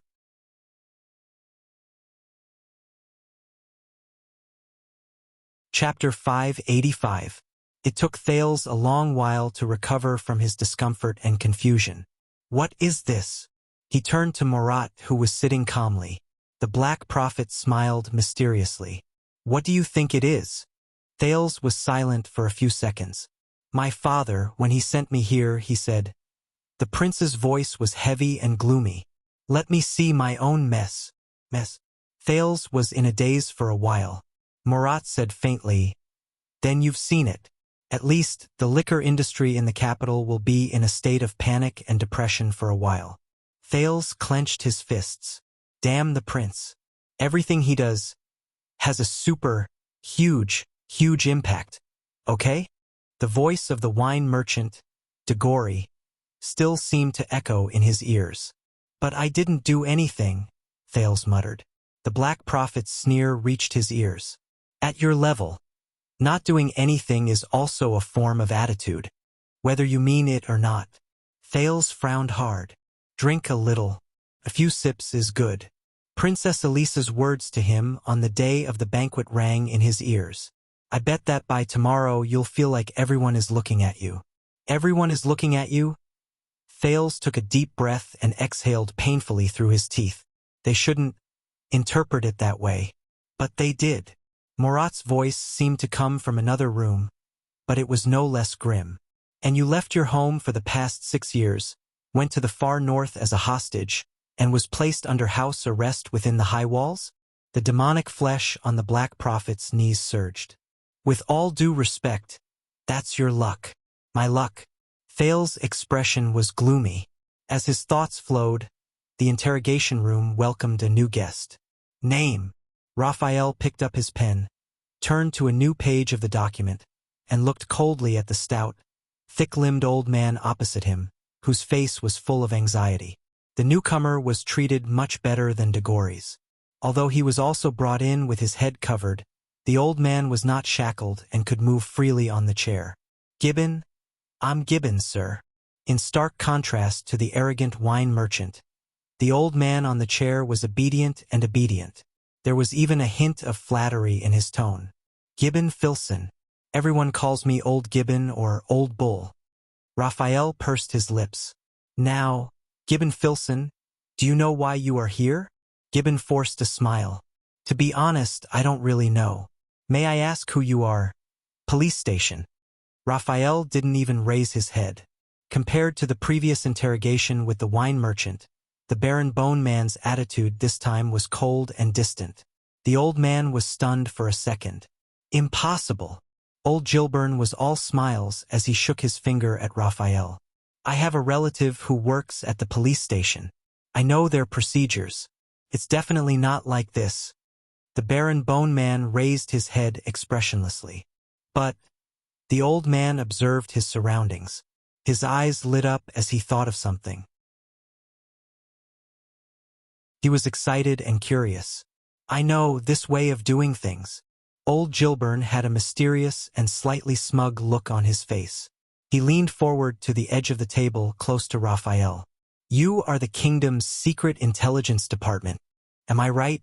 Raphael's expression changed slightly as he looked at the old man who was winking at him. I've experienced it. A long time ago when there was that serial blood-sucking murders in the capital. Old Gilbert nodded with a sinister smile, obviously eager to show off. The famous time limit police officer fought with the people from the Secret Intelligence Department in my shop. Bang. Raphael tapped the table and interrupted Gibbon. That's right. You're absolutely right. The Baron Bone Man's gaze was profound and mysterious. He approached old Gilbert and said softly in a tone as if he was telling a ghost story. We are the kingdom's secret intelligence department. We work for the Black Prophet. In that second, the old man's smile froze on his face. On the other side of the glass, Thales frowned and turned to Morat. But the old man in the wheelchair was unperturbed. What? Old Gilbert blinked in disbelief as he looked at Raphael's unfriendly gaze. He looked around the interrogation room again. It's really the Secret Intelligence Department? The kingdom's Secret Intelligence Department? Old Gilbert's gaze fell on the wet bloodstain on the table. He thought of something and shuddered. You're not lying to me? Raphael snorted in disdain. The kingdom's Secret Intelligence Department. The Black Prophet. The kingdom's Secret Intelligence Department who had a target of killing 10 people every day. The Black Prophet who bathed in the blood of children every night. Gilbert first smiled uneasily as he thought of all kinds of mysterious legends. Then he huddled in his chair. His gaze was fixed on a small spot on the edge of the table. He did not even dare to breathe loudly. First of all, I'm not a child anymore. The Black Prophet won't like it. Then, I hope I'm the 11th person who came here today. Thinking of this, Gilbert wanted to cry but had no tears. So, old Gilbert, what do you do? What do I do? Gilbert repeated blankly at first. When he came back to his senses, he cleared his throat fiercely and began to tremble visibly. I run a blacksmith shop in Twilight District. I've been doing it for many years. Smithing. Smithing? Raphael sneered a few times. The old blacksmith trembled back and forth with the rhythm of his sneer. I heard that you received a big deal this morning? A big deal. Old Gilbert's face paled and he quickly composed himself. Yes, a business deal. It's not a big deal, just a small deal. Old Gilbert put on a long face and tried to curry favor. Ahem. It's not exactly a small deal. It's considered medium. Raphael grunted and raised his pen without looking up. You? I swear. Old Gilbert's expression changed and he suddenly raised his voice. I've never forged prohibited weapons and equipment. Raphael was startled by the old blacksmith's sudden outburst. Military swords, military axes, military hammers, battle helmets, battle armors, battle stirrups, battle shields, crossbow parts, catapult parts, mystic gun stocks, crystal drop alloys, kitchen knives longer than half a foot, steel spear tips, killing arrowheads. I have all of these nuisances. Old Gilbert's mouth rattled without pause. He paused at the last sentence. Never forged. He stared at old Gilbert in denial. Raphael, who was ready to torture old Gilbert, put down his pen and was silent for a while as he watched the nervous and trembling old Gilbert. So, you're quite familiar with prohibited items? Old Gilbert trembled again. He realized something and had a bad feeling about it. He desperately squeezed out a smile. I'm just concerned about the law. Well, obeying the law. Raphael looked at the document and raised his pen again. You? Old Gilbert quivered. I definitely didn't sell it to them. Absolutely not. Raphael, who was startled again, put down his pen helplessly. Them? Gilbert's expression froze. He looked away, rubbed his chin awkwardly, and muttered in a low voice. It's them. Raphael got the hang of it. He put down his pen and closed the document. He leaned back and snorted coldly. The Baron Bone Man's action frightened the blacksmith so much that he instinctively trembled and danced. But they're nobles. Even if they don't have a noble title, they're at least second-generation hedonistic sons of officials. It should be legal. Raphael exhaled. crossed his arms, and narrowed his eyes. Gilbern was startled again, and quickly changed his words. Even if it's illegal, they have a way to avoid it. I had no choice but to sell it to them. Raphael tilted his head and looked at the other man. You? Gilbern's expression changed again, and he said loudly, I only took the deposit. He raised his hand and shouted, I haven't delivered the goods, made the proofs, drawn the drawings, and even the materials. Gilbern explained nervously, fumbling to take out an expensive piece of paper from his pocket. Look, all the orders from those customers are here. All of them. Raphael looked at the trembling order form in the old blacksmith's hand in bewilderment. He didn't seem to. Have he asked anything? All right. The Baron Bone Man took the order with mixed feelings. No one knew the helplessness in his heart. You're much easier to talk to than the last one. Maybe I should go back and check this old man's background. See if he's a distant relative of the Caribbean family? After handing over the order form, Gilbern put on an aggrieved expression of, I've done meritorious service for the kingdom. He asked cautiously, this shouldn't be illegal, right? Even if it is, can this be considered as surrendering? Raphael looked at the order form and snorted casually, scaring old Gilbern once again. Let's see. Raphael read aloud so that the person on the other side of the glass could hear. XXX hereby orders a long sword with the following requirements. One look and you'll know it's used by nobles. The material must be good, the color must be awesome, the luster must be shiny, and it must be easy to maintain. The heavier it looks, the better, but in fact, the lighter, the better. It's best to make it slightly old and leave some traces, so that people know it's often wielded in battle. On the other side of the glass, Thales also frowned. Under Gilbern's nervous and fawning gaze, the Baron Bone Man continued to read the first line of the order form. The grip must be comfortable, the sound of the wind when swung. The attack must be effortless. The defense must be effortless. The style and design must show heroic spirit and chivalry, elegance and firmness, fashion and classical, gorgeous and simple, simple and profound. Most importantly, it must look handsome when carried, so that it's convenient for the painter to paint from all angles. Raphael looked up in confusion. What's this? An invincible holy sword among knights that slays gods and demons?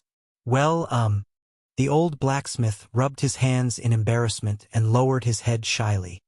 A partie. With a strange expression, Raphael did not continue to read the other items on the list. Then do you know what they're going to do with the things on these orders? Old Gilbern rubbed his fat belly. Hee. You know, these customers are nobles, of course I don't. Raphael made a nasal sound contemptuously. But I happened to hear it. Old Gilbern's expression turned serious, and he corrected himself in time. Raphael glanced at him sideways. These noblemen come one after another to order weapons. Most of them are going to. Old Gilbern paused and smiled obsequiously. Duel. Despite having expected it, Thales still tensed up. Duel. Raphael pondered and nodded. Do you know why? Speaking of this, old Gilbern was enraptured. What else can it be? Of course, it's because the Duke of Star Lake solved the case like a god last night, and he's strong and agile. He defeated the kidnappers in an earth-shattering duel, and the news spread throughout the capital. So now the noblemen are all. At that moment, Thales felt a buzz in his ears. Duel. But didn't he make it very clear that he wanted to eliminate the impact? Since we're going to enjoy its convenience once and for all, we have to bear its price once and for all. But why would there still be people? At that moment, Thales did not dare to look at the Black Prophet's reaction. He forced himself to turn his attention back to the interrogation room. There was a pair of noble brothers who said they wanted to duel with father because he snatched their sweetheart at a banquet, regardless of seniority. Oh my, look at this. Old Gilbern's eyes shone as he recounted the gossip. They even ordered 2 weapons and specified that the material and style must be exactly the same to show fairness, because they were going to duel with each other after killing father. Then I said, what about father's sword? So they ordered a 3rd one. Don't you think that's silly? Raphael looked up. The blacksmith choked on his words. Listen carefully. There's a shortage of materials, the furnace is cold, the apprentices are on strike. Raphael's voice was flat. Or you fell in love with a quiet, graceful, coquettish little widow in the countryside, and planned to sell the shop, quit, and go back to marry her. Huh? Quiet, graceful, coquettish and coquettish? Old Gilbern was confused. You know, Raphael paused, his expression unchanged. Pardier. The Baron Bone Man coughed. But I don't care what reason you use. Raphael coldly handed the order back to old Gilbern. Refund the deposit and cancel this batch of orders. The old blacksmith was slightly startled. Cancel? This is such a big order. Raphael ignored him and took out a document and pushed it in front of Gilbern. If there's no problem, take a look at this confidentiality agreement. Sign it and you can go. Old Gilbern looked at the agreement and rubbed the order in his hand reluctantly. Well, I don't have any good reason to cancel the order in such a short time. Bang! Raphael suddenly moved. He grabbed Gilbern's hand, his gaze as sharp as a sword. Then put on a bandage for 2 months and say your arm is broken. Gilbern was scared silly and allowed the Baron Bone Man to hold his wrist. Go to the Department of Finance and show them the seal on this agreement, Raphael said calmly. Someone will pay for the breach of contract and the bandage. Old Gilbern felt wronged. But it's no use. He tried to argue.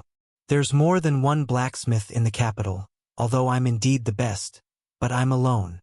Those foppish brats will definitely go to other shops. Why don't I make a few shoddy and unkillable? Be gentle. Amid old Gilbern's screams, Raphael tightened his grip on his wrist and threatened. So, you want us to pay for the medical expenses as well? Old Gilbern choked out a few sobs and put on a smile that was uglier than crying. He picked up the pen and signed obediently, expressing his firm support for the decision of the kingdom's secret intelligence department. Very well. Raphael released the blacksmith who was gasping for breath. Hurry up, we still have to rush to deliver the agreement to the others, or pay for their medical expenses. The Baron Bone Man said coldly. Old Gilbern, who was rubbing his wrist and crying, immediately perked up. Don't forget Karachi's blacksmith shop on South Street. By the way, that old cunning bastard is terrible. For decades, he's forged contraband for scum like the Blood Bottle Gang and the Brotherhood more than once. He even lied to everyone that it was produced by my shop. You mustn't believe him. Raphael shot another glare at old Gilbern, forcing him to swallow his words. The old blacksmith could only pout and try hard to sign page after page. Okay, I understand. You have a heavy responsibility to suppress the unhealthy atmosphere of duels and maintain the legal system and stability of the kingdom. I get it. But these things can be solved as long as you arrest the duelists. Why make things difficult for us little? You see, this is the problem. Raphael supervised him to finish signing the agreement and looked at the one-way glass casually. If the kingdom explicitly prohibits it, their dissatisfaction and resentment will move upward. Raphael looked at the old blacksmith. But if a supplier like you cancels for some reason? He narrowed his eyes and approached old Gilbern. Do you have a problem with that? Old Gilbern had a tacit understanding and shook his head faster than the bellows in his house. No. The old blacksmith finished signing the agreement and handed it to Raphael obsequiously. Raphael scanned the signature on it, closed it, lit a candle and covered it with wax. Very well, then as a reward for your cooperation. In the next few months, there will be a large demand for equipment for the regular army of the royal family. They will even have to recruit blacksmiths to forge it directly. There will be a large number of new orders. Gilbern's eyes lit up in surprise. But only for the army and the person who holds this agreement. Raphael narrowed his eyes and held up the sealed agreement. Do you understand? On the other side of the one-way glass, Thales watched in silence as the ecstatic old Gilbern was put on a hood and taken out of the interrogation room. I'm sorry. Morat, who was in a wheelchair, picked up a cup of tea and chuckled. Raphael rarely deals with these small matters at the grassroots level. He's not very skilled. But don't worry, we will have someone talk to the craftsman later and follow up on his mental health regularly to ensure that he won't resent you or even slander you. Or, there will be news of orders for specialized weapons for duels. Looking at the Black Prophet's meaningful smile, Thales felt increasingly uncomfortable. I thought that the nobles of Constellation would despise Extet's customs. The prince stared at a stain on the glass and said with difficulty. Murat put down his teacup. Duels have always been a martial ethos that originated from the Empire. In the primitive times, it carried the spirit of chivalry and filled in where justice could not reach. The old man in the wheelchair was unperturbed, as if he was an outsider. Do you know how many centuries, how much blood, how many tragedies, and how many lives our ancestors paid, from the Imperium to the kingdom, in order to get rid of the outmoded customs that gradually fell behind with the development of time and disregarded justice and tore apart the internal structure? His words were like a blade, cutting into Thales' heart over and over again. But now, what people see is only the deeds of the North Star, and they are scrambling to follow him. Especially the story of how you used your wisdom to avoid being killed in Extet in the name of a duel. Plus your supreme demeanor last night, which won the hearts of countless boys and girls.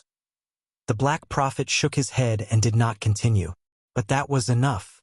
Thales was expressionless. Duel. That was what he brought to the Constellations. Saving Doyle and Anchor but ultimately causing the death of even more people? No matter what, you always want to find a way for everyone to be happy. A perfect choice that meets the highest expectations in your heart. King Kessel's words reverberated in his ears. It's best to be uneventful and harmless.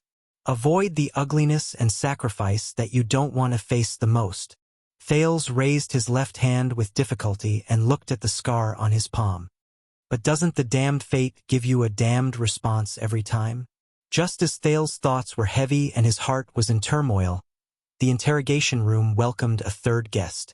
This time it was a noble who entered the interrogation room. His clothes were low-key but classic, and his posture was relaxed and arrogant.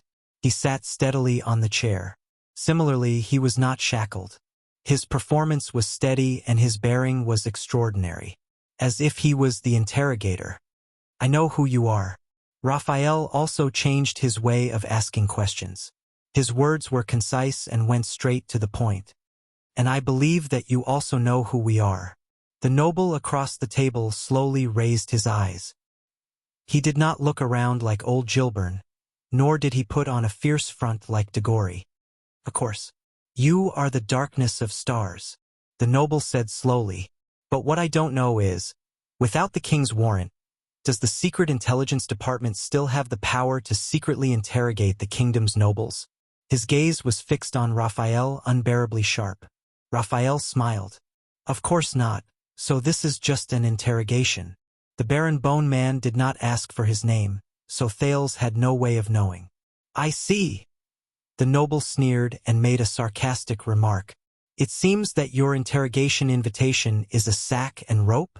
But the Baron Bone Man, who was eloquent and had even sparred with Thales verbally, did not dwell too much on words. Obviously, judging from the previous two interrogators, Raphael was adept at dealing with different targets in different ways, and had achieved many successes. 2 weeks ago, you came to Eternal Star City from Blade Edge Hill. Raphael flipped through the records, his gaze also becoming sharp. And a week ago, you secretly ordered a weapon from a blacksmith named Karachi on South Street in Twilight District? A noble from Blade Edge Hill, Thales thought silently. The noble's gaze froze and he was silent for a while. Raphael did not rush him. The atmosphere in the interrogation room became very oppressive. Finally, the noble snorted. Even a civilian has the right to carry a weapon for self-defense when traveling.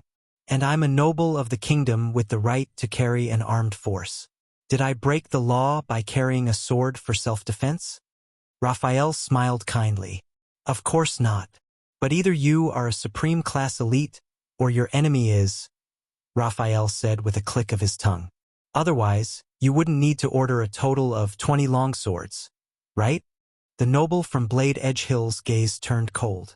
If you want to accuse me of treason, he said flatly, these weapons are not enough evidence in Eternal Star City. Thales, who was listening to the interrogation, had a hunch that this was not an easy person to deal with. I know, but Raphael sounded relaxed. So what do you want to do with them? Or should I say, what do you want? The noble tightened the corners of his mouth and stared intently at Raphael. He seemed to be struggling with his thoughts. After a while, he said, as a member of the Secret Intelligence Department, why ask when you already know the answer? Raphael narrowed his eyes and smiled. But I want to hear it from you. The noble from Blade Edge Hill snorted angrily. He then turned to the one-way glass and looked straight at Thales. Who's behind the glass? Thales was startled, but Murat, who was beside him, was as steady as ever and not surprised at all. It seems that this noble is quite knowledgeable. Having his trick seen through, Raphael did not panic. No matter who it is, isn't it exactly what you want, to be seen and heard by more people? The noble frowned slightly. Raphael beamed and gestured for him to go ahead. A few seconds later, the noble shifted his gaze away from Thales. We, some nobles of Blade Edge Hill, for various reasons, have lost their land, power, or position. We want to jointly. The noble paused for a moment and found a passable word. Appeal. Raphael nodded. Where to appeal? The noble's expression was cold as he spat out a place. Mindy's Hall. Thales' eyelids twitched. Go to Mindy's Hall to appeal? No. He thought of Anchor at the banquet, and his mood plummeted again. How many people? Raphael asked casually. 13. The noble answered without hesitation. Barons, lords, noble knights, and many others are rushing to join us. All for the sake of justice. Justice. The weight of the word hammered heavily in Thales' heart. So, at least 13 nobles and their attendants and servants will be armed to the teeth and jointly appeal to the Duke of Star Lake. Raphael sighed, feeling rather helpless. At that time, if some people get emotional and cause trouble, even the police officers, Jadestar Private Army, and the Royal Guards won't be able to suppress the matter so easily, right? The noble glanced at him. Just to make our stance clear, we have no intention of harming anyone.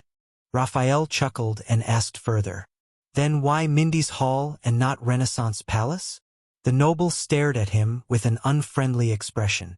You want to imitate that idiot from last night? Raphael said what he was thinking. Find the Duke of Star Lake's tutelage, take advantage of his recent return and lack of worldly experience, and bring your swords to the meeting. Make a big scene. Big scene. Thales' gaze was unfocused. If you don't kill, no one will listen. If you don't shock the world, there is no way out. If you don't wallow in degeneration, you will suffer. Please tell me, Your Highness, what kind of logic is this? That night, Anchor's indignant gaze when he held a hostage and barged into the banquet to force an abdication reappeared in his mind. We're not imitating. The noble seemed offended. We're determined to be earlier and smarter than that idiot from Western Desert. Raphael clicked his tongue.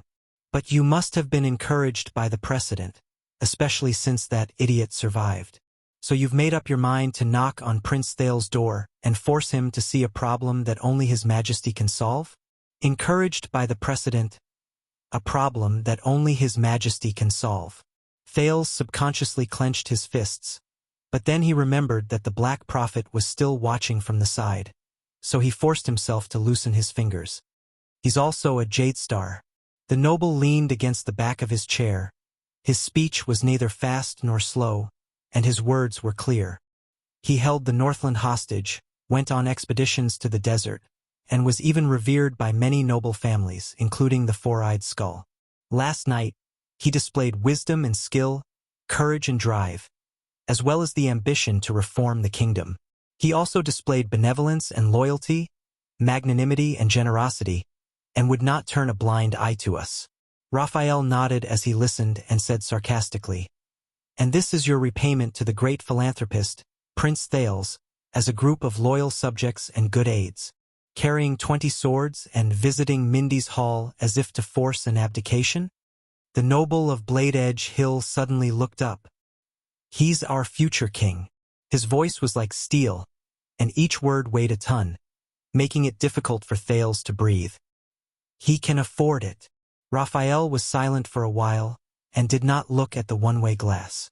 But if he doesn't want to, and it's not convenient for him to meddle in your messy affairs that involve the interests of many parties and can't be resolved, then he's not fit to be king, the noble said decisively. Raphael snorted coldly. You really have the guts to say that. The noble laughed, his laughter chilling. Have you been to Blade Edge Hill, young man? He looked at Raphael in an aggressive and unflinching manner. If you've never been, then shut up. And if you've been, then you'll know that there's nothing we don't dare to say. Raphael was silent for a while. Thales could feel that the Baron Bone Man was at a disadvantage. A few seconds later, Raphael snorted softly. You seem to be a smart man, sir. His words were polite, but the meaning behind his words was clear. And you're already sitting here. Do you know what to do? The noble turned away, snorted softly, and pondered for a while. But in the end, he still turned back and said in a low voice, Of course, I'll go back and tell them to cancel this appeal and protest. Raphael's eyes lit up. Very well. The Baron Bone Man closed the document happily. If everyone was as reasonable as you, I wouldn't have to collect overtime pay every day. He stood up, ready to end the interrogation or questioning. But the noble called him back. You may have won today, young man. The noble of Blade Edge Hill raised his head and looked straight at Raphael. You stopped us. But his words made Thales extremely uneasy. But as long as the root of the problem is not solved, and the chronic disease of the kingdom is not cured, there will be more people like us. More people like us? Thales felt like he was in a trance. Then I don't mind seeing you a few more times. Raphael did not back down. Whether it's here or in the courtroom or in a coffin. The noble laughed out loud, but his laughter immediately turned into a warning. Secret Intelligence Department, do you think this is the solution? He stared coldly at Raphael. We haven't been forced into a corner yet. We have families and businesses to worry about. For the sake of the bigger picture and our livelihood, we can swallow our anger when we encounter injustice. But what if there's another anchor viral? What about the next person who presents himself to Prince Thales just for these questions? The next anchor viral. Thales closed his eyes. The noble from Blade Edge Hill shook his head disdainfully. Just you wait. What you did today won't solve your problem once and for all. Neither can the Black Prophet. His eyes focused and his tone was firm. Only one person can. Although he was not in the main interrogation room, Thales, who was listening, felt like he was about to suffocate. Raphael forced a smile. Then I'll make sure he knows. Yes. The noble looked at him with a profound look in his eyes. You better be. The noble stood up and allowed the two burly men to put a hood over his head without any resistance. The atmosphere in the interrogation room was finally less oppressive. Take care, my lord. We shall meet again. Raphael sent the noble from Blade Edge Hill away with a smile. Finally, he exhaled and said in a voice only he could hear, I hope not. On the other side of the glass, Thales broke away from his complicated and subtle feelings. He's right, Lord Hanson. He forced himself to speak. Even if I didn't stand up last night and respond to Anchor Birol directly, the Black Prophet looked at him with interest. One day, something like this will still happen. My identity will definitely attract this kind of accident again. Thales gritted his teeth. This has nothing to do with my actions last night. Murat took a deep breath and endured another unusual movement of the vines on his knees. Perhaps you're right, and of course you can convince yourself that, so that your actions last night seem justified and justified. The Black Prophet closed his eyes. If he did not look at his lower body, he would look like an ordinary old man resting with his eyes closed. But you know, this is not what I want you to see. Thales looked up abruptly. Raphael. He spoke loudly. His voice traveled to the other end of the interrogation room. Raphael calmly turned around and bowed to the unseen nobleman through the one-way glass. How much more? Thale's breathing was erratic.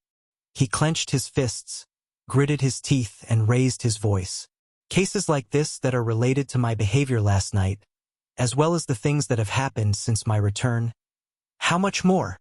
Raphael did not answer immediately. He remained silent and bowed again to the mirror, until Thales realized that he was waiting for the Chief of Intelligence's permission. But the Black Prophet beside him did not say a word. Raphael. He would not listen to the prince's orders. An inexplicable anger suddenly flared up. It flared up Thales' already inexplicably depressed heart. It even triggered the sin of Hell's River. This beast was scratching at his blood vessels again. This made him feel as if he had immense strength and boundless anger, but nowhere to vent it. He could only suppress it. Raphael. The Duke of Star Lake tried his best to ignore his terrible state. Answer. I. A few seconds later, perhaps sensing the Duke's anger, or perhaps understanding the meaning of Murat's silence, Raphael spoke faintly. Quite a lot. Just what the butts found today. There are 4 more sections. Butts. The prince's butts. Thales felt as if his fists were about to explode. But Raphael's words continued. For example, the number of nobles applying for the position of police officer in the capital may increase significantly, because the first person you received, Mr. Caribbean, was a police officer, and the female officer taking care of your daily life was also a police officer. Another example, the number of members of the Glass Chamber of Commerce will increase dramatically, and there will be a large influx of funds. The changes in the market are beyond our expectations. Even if Baron Quinton tries to explain that the glass-smashing incident last night was not the latest rule of the royal family, that will be a headache for Lord Kirkirkman and Viscount Kenny. Another example, for the banquets held in the capital recently, no matter which family it is, security will be at the highest level, because your actions last night objectively encouraged everyone to bring weapons to the banquet.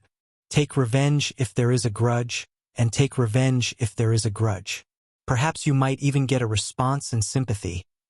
With every word Raphael said, Thales' breathing became more and more difficult. And this morning, Raphael's words were steady and flat, even with his usual ease. But for some reason, at this moment it sounded so piercing to Thales. There was a new murder case in the suburbs of Eternal Star City. Murder. Thales' nerves jumped.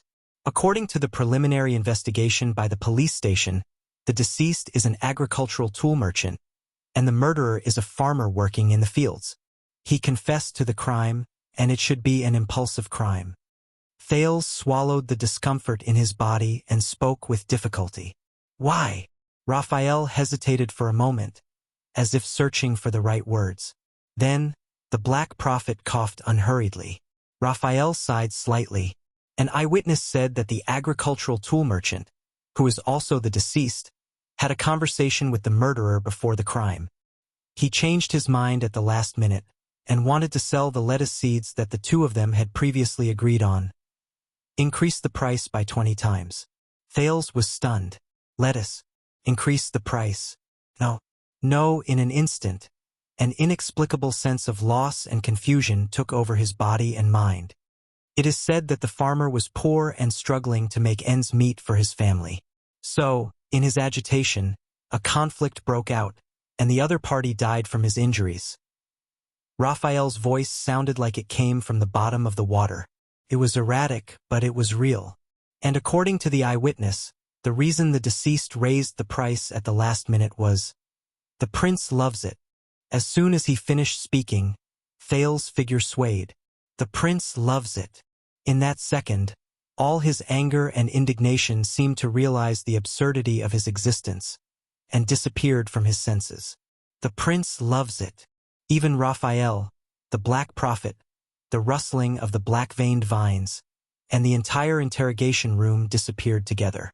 All that was left was emptiness, confusion, and sorrow, and himself. The prince loves it.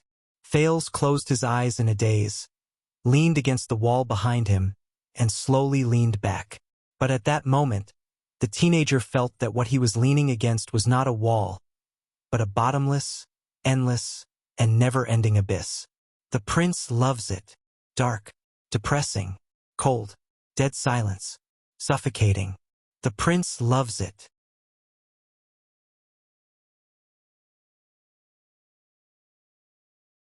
Chapter 586. In the dark interrogation room, Thales leaned against the wall without realizing it.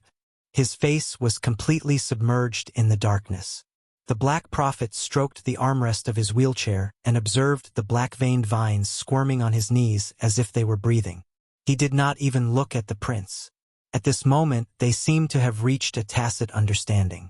Only Raphael's voice still came from the other side of the glass. Our people have basically verified that this was just an accident, but we still have to ensure that this news will not be spread, used, and led to public opinion. Let's hope this is the only murder case because of this. Murder case. Thales slowly looked up. Because of this. Because of his dietary preferences. Thales was expressionless, his gaze frozen. Of course he could defend himself. This was none of his business. The so-called prince's love for lettuce was just a fuse. The whole thing was ultimately the result of a greedy person and an impulsive person's own doing. He should not be responsible for it, including other things. Thales' fists trembled slightly. Right? Many people would not be troubled by it. King Nuvan would certainly laugh it off. King Chapman would only scorn it mercilessly, and King Kessel would certainly sit on his throne, unmoved. But they are a different kind of creature. Ordinary people rely on food and air to live, but they rely on power to live. This was Putre's sentiment on Prestige Orchid Snowfield. You need a heart that is hard, cold, and unwavering. It's best to get used to it as soon as possible, for your own good. This was the advice King Nuvan had given him. At the thought of this, Thales felt bitter. Of course, they are still pursuing a few other cases, Raphael continued, his tone no longer as relaxed as before. Some may affect your reputation, some may cause financial losses, and many may not be obvious for the time being, but we have to plan ahead and try to find a way to fill in the gaps. He had not finished his sentence, but he knew it was time to stop. Thales was silent for a long while before he replied. Okay, I understand. Raphael's expression changed slightly. He sensed something from Thales' disappointed tone. Very well, continue, Morat said faintly amid the rustling of the black-veined vines. At this moment, the Baron Bone Man suddenly said, Your Highness, my lord. Actually, the remaining cases are pretty much the same. Why don't we call it a day? Thales, who was immersed in dejection, quietly raised his head. However, he turned his head and looked at the old man in the wheelchair. Through the glass, the Black Prophet stared at Raphael for a long time, but the latter's gaze was steady and his expression calm. Morat snorted softly. Of course, the Chief of Intelligence flashed Thales a smile. Except for that. The last one.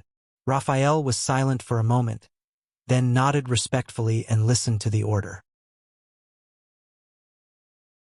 Thales frowned, but he soon understood. The last interrogator was a woman. Even though she was escorted here with a hood over her head, she still looked graceful and graceful. The hood was taken off, revealing a beautiful woman with exquisite eyebrows and picturesque charm. Her first reaction was to smooth her hair and tidy up her appearance, showing no signs of panic or fear. Her light makeup did not lose her charm, and her calm demeanor was extremely alluring. Your name. In the face of such a beautiful woman, Raphael's tone was much better, no longer as aggressive as before. The beautiful woman looked up slowly, her slightly disheveled appearance almost perfect. Felicia, she answered calmly. Her voice was captivating, and her eyes were captivating. But the moment he saw the woman's face, Thales' eyes suddenly widened. Full name, Raphael politely reminded. The beautiful woman named Felicia giggled, bright and dazzling. She slowed down and stared at Raphael's handsome face with interest. That's Dorothy? Amy? Undine? Anyway, the customers have called me by many names. Felicia placed her left hand on the table and leaned forward, her eyes sparkling like water. But if it's you, her tone changed and was full of temptation. Why don't you call me little baby, little sweetheart, or little bitch? Raphael frowned slightly. Felicia inadvertently pressed her chest against the edge of the table, making her graceful and proud figure even more obvious. Which one do you like? Felicia winked seductively, and the corners of her lips curled up into a perfect arc. Handsome boy. Raphael put on a stern face. Felicia is fine. Felicia stared at him and suddenly laughed. She leaned forward on the table and lifted her chin seductively. Her expression was a little provocative, and she did not have the awareness of being interrogated. You're not a cop from West City, right? They're not so ignorant as to dare to kidnap people in Red Street Market. Felicia looked at Raphael carefully, and her tone became serious. As for Blood Bottle Gang, Catherine doesn't have the guts, Fergal doesn't have the face, and Nikolai doesn't have the strength. It's impossible for them to break the armistice agreement. She counted the names one by one, and her gaze never left the man in front of her. Recently, there haven't been any newcomers who would risk their lives to fight for a position. Thales stared at the woman in a daze. He looked at her appearance, her demeanor, her charm, and even the content of her words. He was more certain of his memory. That's right, it's her. An old friend. Felicia's bright eyes sparkled, but her tone was threatening. So, you're a cop from outside? Or a blue skin from another department? Raphael looked at the pretty woman in front of him and smiled. Whether I'm a police officer or not, you're already here, the Baron Bone Man said flatly. If necessary, I can lock you up for a few more nights. Felicia tilted her head and looked at him from the corner of her eyes. A few more nights? The woman bit her lower lip and exuded a charming charm. One night of mine is not cheap, handsome boy. Besides, even though you're handsome, you're also thin. The beautiful woman moved forward and looked at Raphael with a charming and enjoyable gaze. I really doubt that you can really persevere. Felicia revealed her beautiful figure on the table and bit her lip gently. She was very seductive. A few more nights? Raphael's expression tensed. Felicia chuckled when she saw the other party's reaction. And a few more nights. Felicia revealed her fair and slender neck, and her smile was profound. Are you sure that it's enough to lock me up? Don't you want to do more strange things? Felicia switched her legs and sat down. The scenery under her skirt was faintly discernible. Raphael coughed. Under the other party's smug gaze, he opened the document beside him and did not dwell on it any further. Felicia, nicknamed Fickle, you were born as a prostitute in the slums. You gave yourself up to the strong and climbed your way up. After the bloody year, you joined the newly risen. Raphael paused for a moment and looked up. Black Street Brotherhood. Felicia's expression changed slightly, and she tensed up. That's not all. You also worked under Black Sword's trusted aide and one of the 6 powerhouses of the Brotherhood, Fatty Morris. You're outstanding and deeply trusted. You trained prostitutes for the Brotherhood and acted as a go-between. Raphael said as he observed the other party's expression.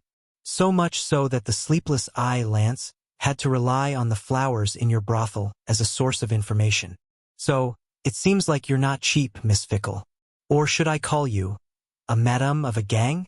Felicia was obviously caught off guard when her background was exposed with a lot of secret information. Her expression was unpleasant. You?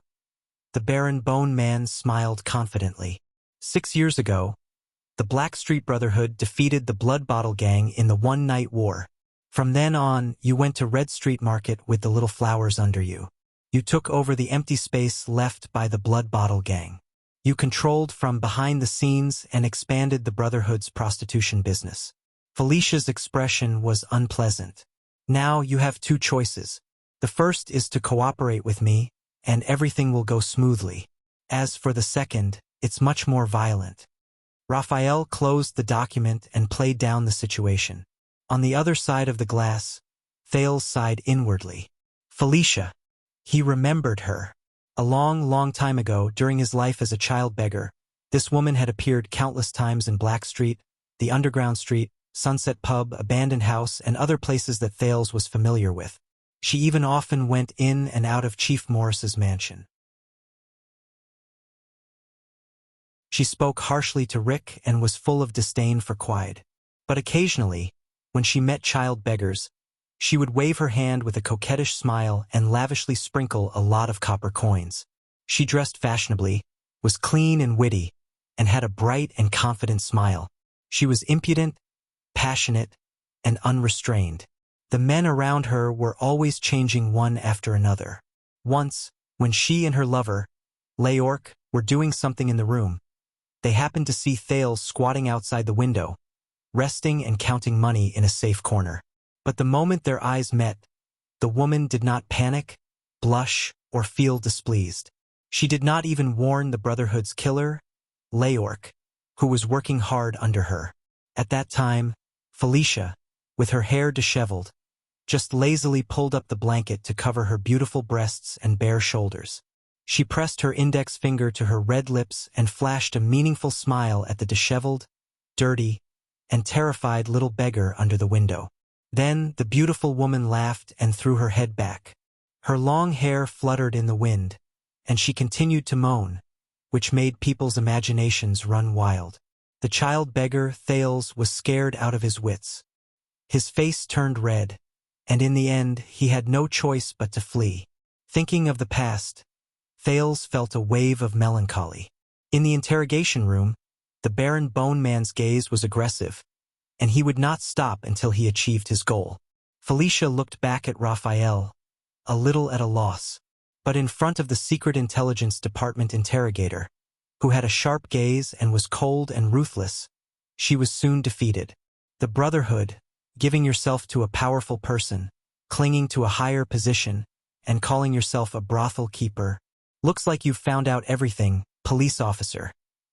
Felicia's eyes were slightly red, and the corners of her mouth trembled. Her previous flirtatiousness and eloquence were gone like the avalanche of a snowy mountain. Of course, you can righteously accuse me of my profession and affiliation. You can accuse me of being a dirty and lowly brothel keeper, the head of a prostitute. But you think? The woman forced herself to turn her head away, bit her lip, and wiped away the tears from the corners of her eyes.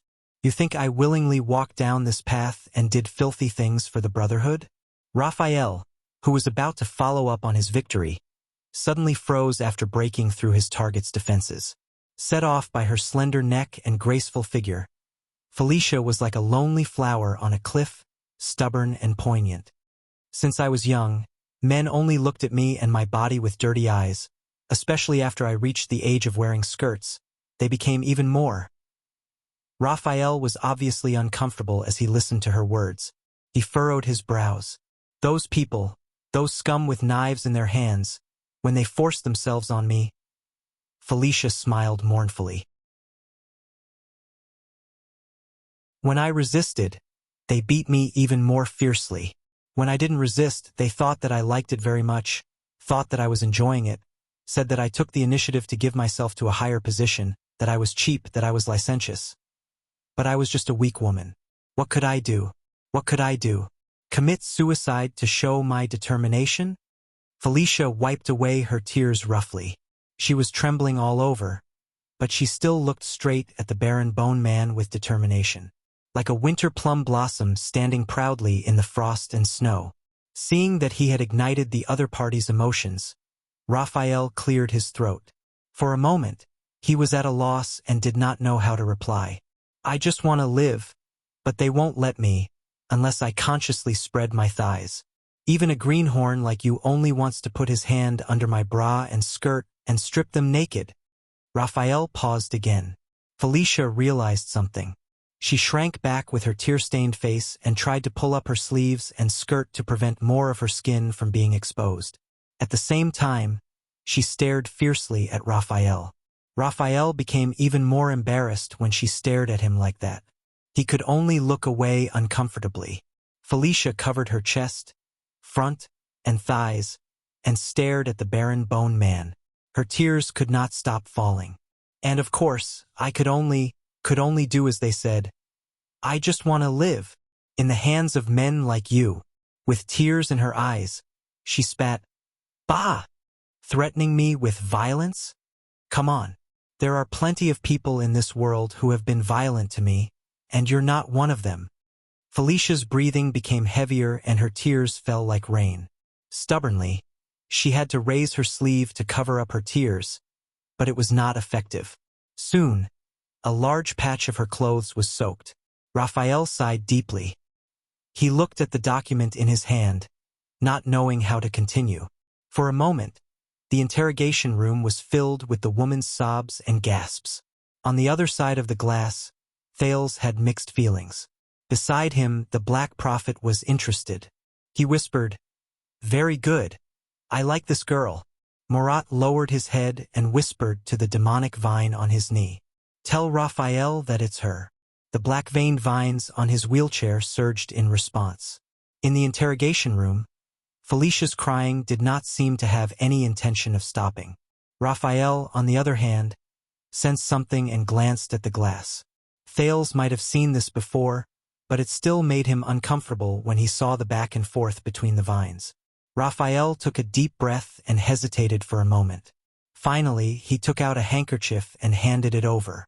The woman was stunned at first, then tentatively took the handkerchief under Raphael's signal. Thank you." Her makeup had lost its color and her eyes were red.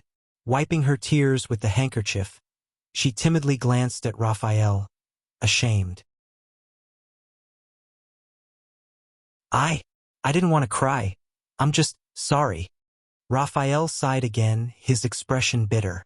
"It's okay." The Baron Bone Man frowned at his document. "You're safe here. No one will force you, no one can hurt you." "No. The Brotherhood is very powerful. Besides, I was kidnapped in Red Street Market, and I've been missing for so long." Felicia reacted, and her expression changed slightly. "No, they don't like traitors and informants." She became flustered, but Raphael interrupted her. "Hey, listen up." Raphael held her hand and said sternly, "I will protect you." Felicia paused. "Protect me?" Felicia struggled to break free from Raphael's hand, which made the latter a little embarrassed. With a low sob that ruined her makeup, Felicia smiled sarcastically. "Yes, you're really handsome and you don't look like a bad person. At least, you're not scum like the Brotherhood." The sarcasm on her face slowly disappeared, leaving behind deep fear and sadness. "But you're not enough. You can't protect me. You don't know how afraid they are." At this moment, Raphael laughed. He. He laughed wantonly, indulgent, and cynical. Felicia's sobbing voice fell silent. "Is this how you treat them?" The bitterness and pity on Raphael's face disappeared without a trace. It was as if the man who comforted her gently did not exist. Felicia looked up, trembling, just in time to see Raphael leaning back in his chair, raising his arm to gesture at her. "This whole set? What?" Felicia stared at him in a daze, until Raphael burst into laughter. The Baron Bone Man calmly flipped open the document on the table and pushed out a piece of paper. Iron Bat Society's big hand, Gary mysteriously disappeared more than 10 years ago. Until now, he has not been seen, and no corpse has been found. Felicia was stunned when she saw the image on the sketch. Raphael pushed out the second piece of paper. Blood Bottle Gang's drug dealer leader Dogtooth Bolt. On his birthday, his subordinate, now known as Illusion Blade Catherine, betrayed him and fought with him. Mudu Talon, a corrupt police officer of the Western City Police Station. After being exposed, he was sent to the Prison of Bones. A few months ago, he failed to escape from prison and was killed on the spot. One of the honorary directors of Aroma Merchant Group, Spice Merchant Boli Kato, encountered bandits while on an outing. He was blackmailed for a large sum of money, but was still killed. Raphael methodically showed the pages of the document in front of Felicia. As for the once famous Blood Bottle Gang's #1 expert, the wandering knight Luo Sang II, who reached the peak, Raphael narrowed his eyes with a wary expression. 16 years ago, he failed to ambush Black Sword. The latter fought against 2 enemies and killed him on the street. When he heard the familiar nickname, Thales raised his head in alarm. Felicia did not speak. She only stared at the documents in a daze, like an innocent passerby who was involved in a major case for no reason. The tears on her face had yet to dry. As a weak woman, Miss Felicia, Raphael's gaze was cold. He tore off the last of his disguise. It seems that since you were 12 years old, every important person you got close to, or according to what you said, every terrifying bad guy who forced himself on you with a knife, did not end up well. Felicia sat on the spot in a daze. She seemed to have forgotten to cry. The next moment, the woman slowly raised her head. Raphael furrowed his brows. Unknowingly, the frailty and pain on Felicia's face disappeared without a trace. She no longer gasped, sobbed, and wiped away her tears. The woman threw away her handkerchief and stood up slowly. Starting from the corners of her mouth, the corners of her mouth curled up into a strange and chilling smile. It was directed at Raphael. "Handsome boy, you know me so well." Felicia's voice was delicate and soft. She sat sideways on the table and leaned forward. Her movements were seductive and provocative. "Then, do you want to know more about, a little deeper?" She was naturally beautiful. Even though her makeup was ruined by her tears and the powder spread on both sides of her cheeks, Felicia's smile did not look ugly. Instead, it had a different, strange, and fatal allure to it, making it even more eye-catching. On the other side of the glass, Thales felt a wave of irritation from the sin of Hell's River. Raphael's expression was tense. He did not answer, but on the table, Felicia's eyes were misty. She bit a finger in her mouth, and almost half of her body crossed the table to approach the barren bone man in a seductive manner. "Or do you actually want to be like them, with a hard knife?" She pressed her lips against his ear and sent the heat of her breath into Raphael's ear. "Stab me?" The provocative tone in Felicia's voice was heart-wrenching, and his heart surged with emotions. Raphael's breathing began to quicken. Thales could not help but recall the time when they exchanged glances when he discovered that this woman was doing something good. He could not help but blush slightly. But at this moment, crack, there was a soft sound. Felicia's expression changed drastically. She lowered her head and was shocked to see that her left hand, which was propped up against the table, was firmly cuffed to the leg of the table. Hence, she was now lying sideways on the table in a strange posture. One of her hands was cuffed, but her struggles were futile. She could not sit or stand, and she looked pathetic and awkward. The woman turned her head around in anger. "You?" But Raphael only calmly picked up the documents, walked around the table, and sat down on the seat that originally belonged to Felicia. Felicia had to turn around in a flustered manner to follow Raphael's direction. But when she turned her eyes, the resentment on her face instantly disappeared without a trace. "I see, so you like this. Oh my." Felicia flashed a mysterious smile. In her awkward posture, she simply kicked off her shoes, sat cross-legged on the table, and lay down seductively in front of Raphael. The woman's slender legs were clasped together. The scenery under her skirt was hidden, and it was full of temptation. "Actually, I quite like doing it in handcuffs." But she was disappointed. Raphael only looked at her with the ghost of a smile. He was not tempted at all. A few seconds later, Felicia's smile disappeared. She tugged at the handcuffs and spat on the floor. "You don't even have a reaction." The woman glared at Raphael fiercely. "Why? Is your penis too small and lacking in confidence? Or can't it get hard at all?" Raphael could not help but cast a sidelong glance. Behind the glass, he frowned. "Why don't you take it off and let me have a look?" Felicia giggled and once again revealed her natural charm. She clenched her fists in the air and smacked them against the side of her mouth. Her tongue moved from the inside to the outside, making her cheeks bulge back and forth. "So that I can help it?" Raphael was speechless as he watched the other party's skillful demonstration. The barren bone man coughed and tried his best to ignore the woman's acting skills, which were carved into her bones. Don't you have anything to say about these lists and these unfortunate men? Raphael looked at the files on the table, or rather, each dead person represented by each file. Felicia's expression turned cold.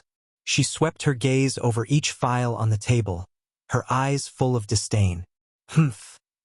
Do you know that every person who forced me said the same thing in the beginning? I'll help you. You're safe with me. No one can hurt you. I'll protect you. Felicia lay sideways on her handcuffed arm and looked at Raphael coldly. Just like you did just now. Raphael hummed in acknowledgement. Every man thinks he's better than other men. They all want to prove to me that they're different from other men. They want to prove that they really respect and love me, and don't hurt me like other men. At that moment, Felicia was unsmiling. Her gaze was cold, as if this was her true self. But what happened in the end? In the end, they still eagerly took off their pants, or waited for me to take off my skirt in return. And if I'm not willing, haha, they still think they're protecting me, taking care of me, saying things like, I know you want it too, or I've done so much for you, or even you don't know how beautiful you are. Felicia's gaze sharpened. With a loud crash, she swept all the files on the table to the ground. Handsome boy. The reason why the hero saves the damsel in distress is so popular is because men look forward to it, and they naturally confirm the next scene. Felicia looked at the files on the ground and every sketch on them. She thought of something and revealed an unprecedented viciousness and hatred. The hero fucked the damsel in distress. Raphael frowned. And if that doesn't happen? If the beauties don't fall in love with the hero, and if they don't yearn for him until they're itching for him, if they're like me in the past, weakly saying no? Felicia looked up and gritted her teeth. Then we'll wait for the next hero to save the damsel in distress. Then the next hero will say the classic line, I'm different from the person who forced you. I'm here to protect you. Felicia raised her sleeves and wiped off the powder on her face. The King hero saves the damsel in distress. And I'm just proving to them that they're wrong. Felicia glared at Raphael with a sharp gaze. Beauties don't belong to heroes. At that moment, the head prostitute of the Brotherhood said hatefully, just like how I don't belong to them either. No matter what the hero does. Never.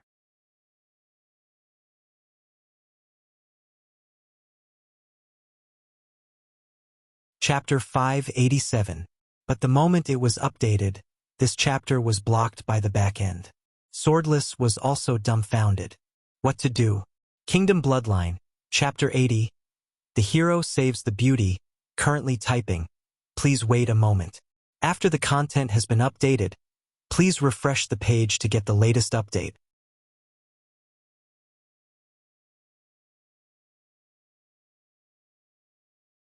Chapter 588. Sigh. I can only post it on my VX Princess account. Search for Ownerless Sword. Everyone can read it for free. Kingdom Bloodline, Chapter 81. There's a discount, currently typing. Please wait a moment. After the content has been updated, please refresh the page to receive the latest update.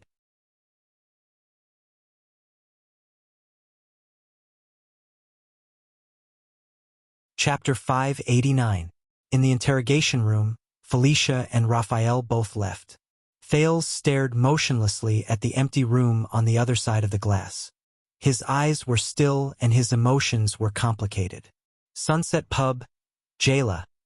The familiar name reverberated in his memory, stirring up endless waves every time he heard it.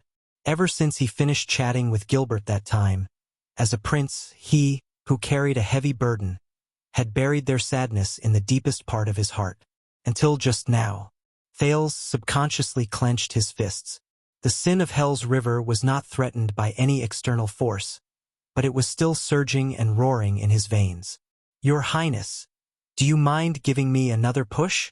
Murat's pleasant and comfortable voice, coupled with the constant sizzling of the black-veined vines, pulled Thales back to reality from his complicated thoughts. But it also made him even more upset and restless. Thales slowly turned around and looked at the Black Prophet. But Thales did not move, nor did he help the sickening wheelchair under the old man's knees. Why here? In front of the person he feared the most. You brought Felicia here on purpose, didn't you? Thales was expressionless and his tone was cold. The old man in the wheelchair put down his teacup and turned around indifferently. Not just to let me see the consequences of what I've done. Thales' eyes turned cold as he looked straight at Murat. You know her identity, her past. You also know my past. So you deliberately let Raphael mention Sunset Pub in front of me. The Black Prophet stared at him, his wrinkled face breaking into a smile. How is it, Your Highness? Surprised? For some reason, the smile was so awkward in Thales' eyes. Smug, dark, hateful. There must be a motive. What do you mean by this? What are you going to do? Thales stared at Murat, his eyes spitting fire. Old man. The interrogation room instantly became oppressive and solemn. The black-veined vines on the old man's wheelchair and knees wriggled uneasily at an extremely high frequency. Sizzling. In the darkness and silence, the Black Prophet chuckled. In the face of the prince's anger and accusations, he indifferently moved his wheelchair and turned around to face Thales. I thought that when you saw how attentive the Secret Intelligence Department was to your wish, and when you heard about your childhood playmate again, you would be very happy. Murat looked at the young man in front of him quietly. Thales. Prince? He deliberately left a long pause between the two words, causing the youth to frown.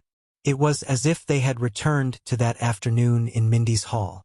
There, Thales, a child beggar, an illegitimate child, a boy with secrets and an uncertain future, met for the first time with Constellation's scariest and most sinister spy chief who was hunting for the forbidden calamity. At that time, Gines, Gilbert, and even Yodel were by his side. Even the old witch, Serena, helped him. But now, in the lair of the kingdom's secret intelligence department, no one could protect him, except for himself. But when I asked you for help in the past, you told me. Thales stared coldly at the old man. Only when I'm strong enough can we talk about protecting them. Otherwise, they will only become my weakness. His gaze was indignant, being held back by others. Murat clicked his tongue softly. Very well, you still remember. The Black Prophet's expression turned cold, and the surrounding temperature dropped instantly. Then why did you ask Count Gilbert Casso to search for them for the past few years? Even when you asked Raphael for help, you had to do everything possible to hide it from me. Thales felt a chill in his heart. He knew. The Duke of Star Lake looked at Murat's smile. The old man in front of him knew everything about him asking Gilbert Casso to search for them. As always. But Jayla. Thales called the name again. No, he could not let the Black Prophet find her. Because that girl was not just Jayla. She was Jayla Charlton, the assassin's flower. See? This is the problem. This is the reason why you and the Secret Intelligence Department have been out of sync for so many years. Murat's cold but sharp gaze was fixed on him, as if he was determined to win. We've always been on our own, unable to connect. The black-veined vines coiled up on his knees again, hissing like many poisonous snakes tangled together. It was strange and dangerous. Thales clenched his teeth. The pain of having his disguise torn apart in Renaissance Palace, the pain of witnessing countless tragedies in the interrogation room, the dissatisfaction with the setbacks of the Secret Intelligence Department over the years, and the worry for Jayla and the child beggars all melted into Thales' veins at this moment. Together with the sin of Hell's River, it flowed into his tortured nerves. It ignited the dissatisfaction in his chest, pointed straight at the old man in front of him. I've said it before. Put away your nose that's sniffing around, and stop meddling in my affairs. Thales gritted his teeth. Or have you made up your mind to use them as a bargaining chip to threaten me? The Black Prophet laughed. You were in danger in the north, Your Highness. Therefore, you had many concerns and found it hard to trust us, so much so that you doubted our motives. I'm not surprised. In fact, it should be a good thing that you're cautious and think twice about everything. Thales interrupted him with a sneer. Then why didn't you say anything for the past 6 years? Why did you wait until I returned to the country before revealing this matter in front of me?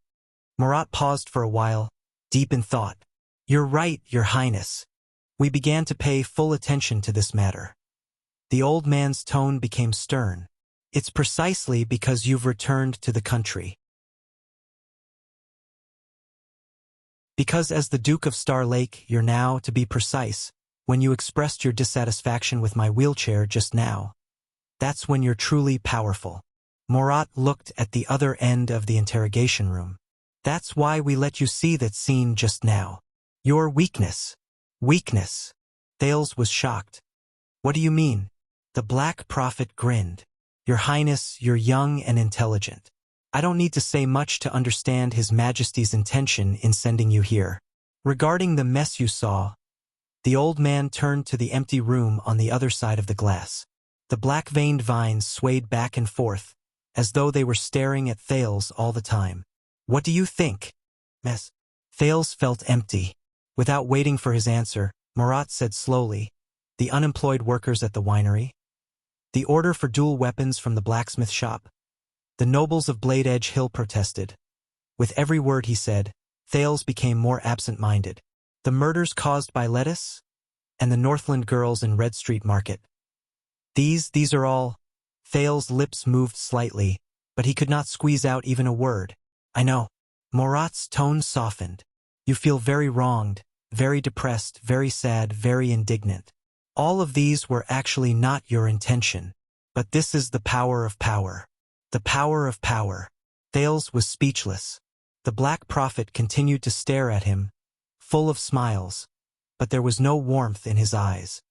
"Before this, I believed that everyone, whether it was Count Casso, female officer Gines, or even His Majesty, had warned you that as the Prince of Constellation, the Duke of Star Lake, and the heir to the throne of this kingdom, your decisions would have far-reaching effects, and the repercussions would be endless." Thales took a deep breath. "I know. I will think of ways to make up for it." But Morat suddenly raised his voice, drowning out his confession. "But maybe they didn't tell you the crueler part. Compared to the high position you are in, what you do doesn't matter. No matter how you make up for it, it will be of no use." Thales looked up, stunned. "What? Insignificant? Of no use?" The old man wheeled his wheelchair in front of him, his voice hoarse. "Because your behavior itself is more influential than its content and substance. What is important is not what you do, whether you do it or not, and even more so, whether you do it right or wrong, but that you are there." At that moment, the Black Prophet's gaze was like a bottomless black hole, with an unprecedented suction force that firmly enveloped Thales. "It is your position and existence. What is important is not what you do. It is your position and existence." Thales frowned and met the old man's gaze. But in his mind, he thought of the words of another person: Thales. "In this world, they do not hate us. What they are unwilling to forgive and find difficult to accept is not our actions. It is our existence. Under the power of power, your position is different from others, and the gap is set. Then, no matter what you do in the upper reaches of power, what will happen will happen." The Black Prophet's expression was indifferent. His gaze was unfocused as he looked at Thales, but it was more like he was looking into the distance. "You make a small ripple and the torrent will roll. You make light of it, but it is heavy. You whisper softly, but it is deafening." Morat sighed slowly, feeling inexplicably emotional. Power, it pours down like a mountain torrent and destroys everything. From you to the noble of Blade Edge Hill just now, to the merchant DeGory and the blacksmith old Gilburn, to Miss Felicia and that poor vegetable and fruit farmer, all the way to the thousands of people in the kingdom. No one is spared. No one can stop it, and no one can stop it. This is the weakness that ultimately prevents you from reuniting with your childhood playmates after so many years." Thales was stunned. "Your Highness, with all due respect, it is very easy to find their whereabouts. But what happens after you find them?" Gilbert's words rang in his mind. "Have you ever thought about the impact your reward, repayment, or even just observing them in secret might have on them? It is easy to do one thing, but it is extremely difficult to perfectly deal with the countless consequences brought about by this matter." As he thought of this, Thales became more and more depressed. "You mean No matter what I do, power will always distort my actions. And as a prince, I can only accept it in exchange for a cold and hard heart. Marat did not speak. He carefully sized up the youth in front of him. There was a long silence in the interrogation room, until the Black Prophet's eyes focused again. In fact, to prevent such accidents and losses, at the upper reaches of power, at the top of the crowd, around us, a high wall was built. Thales looked up. The Black Prophet's eyes were bright, and he spoke with certainty. It's a buffer wall to prevent a noble like you from becoming a remorseful person with a single mistake, so as to separate the mountain torrent and thunder of power. Marat turned his wheelchair around and looked at the empty interrogation room. So we have social etiquette, lifestyle fashions, facade decorations, behavior styles. These seemingly unrelated factors are the result of power, the social dams it builds on its own in the course of its operation. Using differences to separate people, using differences to separate superiority and inferiority, using rejection to label categories, and using rupture to regulate behavior. To tell the world that they are completely different from us. Areltha Twernot. Thales frowned. The Black Prophet's gaze was sharp. That's right. They block communication, foster estrangement, breed conflict, and mark class. But it has also built a natural floodgate for the rampant, barbaric power, Li Yao said. Looking at the puzzled Thales, Marat snorted softly. Yesterday, if you had followed etiquette and drank that glass of wine, if you had followed the aristocratic fashion and eaten some other dishes, if you had clearly written no duels on your facade, if you had stuck to the usual aloof style of the royal family, and not rejected protesters like Anchor Birol, Marat changed the topic. And this is the weakness you exposed yesterday, at least one of them. He did not continue, but Thales' frown deepened. The prince suddenly remembered that on the day he returned to Eternal Star City, Mallows had unreasonably prevented the prince from showing his face in public, insisting that he stay low-key in the carriage, saying that it would save a lot of trouble, and he had arrogantly returned a sword to Mallows. Marat exhaled and allowed the black-veined vines on his knees to stretch wildly. Most aristocrats and high-ranking people grow up under such norms almost instinctively. They know that they have to act with self-control, be cautious in their statements, behave in accordance with etiquette, and have a serious attitude. They subconsciously practice the principle of separation and division to avoid being a bad example and a breach in the dam, allowing power, whether it's the suction from above or the buoyancy from below, to engulf them. With a sense of disappointment, Thales snorted sarcastically. You mean, I need to go back and redo my etiquette lessons? But the Black Prophet's gaze was sharp, and he ignored his interruption. But this also fosters the habit of these people. They are used to doing it as if it's instinct, but they don't know why they do it. They can't cross this high wall and dam. Outside the norms, they will be at a loss in the face of the barbaric attitude of power after it breaks free. The old man in the wheelchair looked straight at Thales, and his tone changed. But Your Highness Thales, you're different. Thales was stunned. The Black Prophet's lips curled slightly. You may be of noble birth, but you started from humble beginnings. You stand on the upper reaches of the river, but you understand the monstrous waves of the lower reaches better than most of the children of aristocrats and the relatives of officials. And today, you see how inconspicuously they originate from the tiny ripples under your noble fingertips. Thales bit his lower lip. First, it's these messes, then my past. The prince suppressed the confusion and bewilderment in his heart. After saying so much, you want me to stand on the high wall, make a choice between the gains and losses of power, make a sacrifice, and ignore and accept the tides behind the ripples in order to overcome my weakness and become truly strong. At this point, Thales felt dejected. Marat stared at him for a long time, but unexpectedly, the old man shook his head in the end.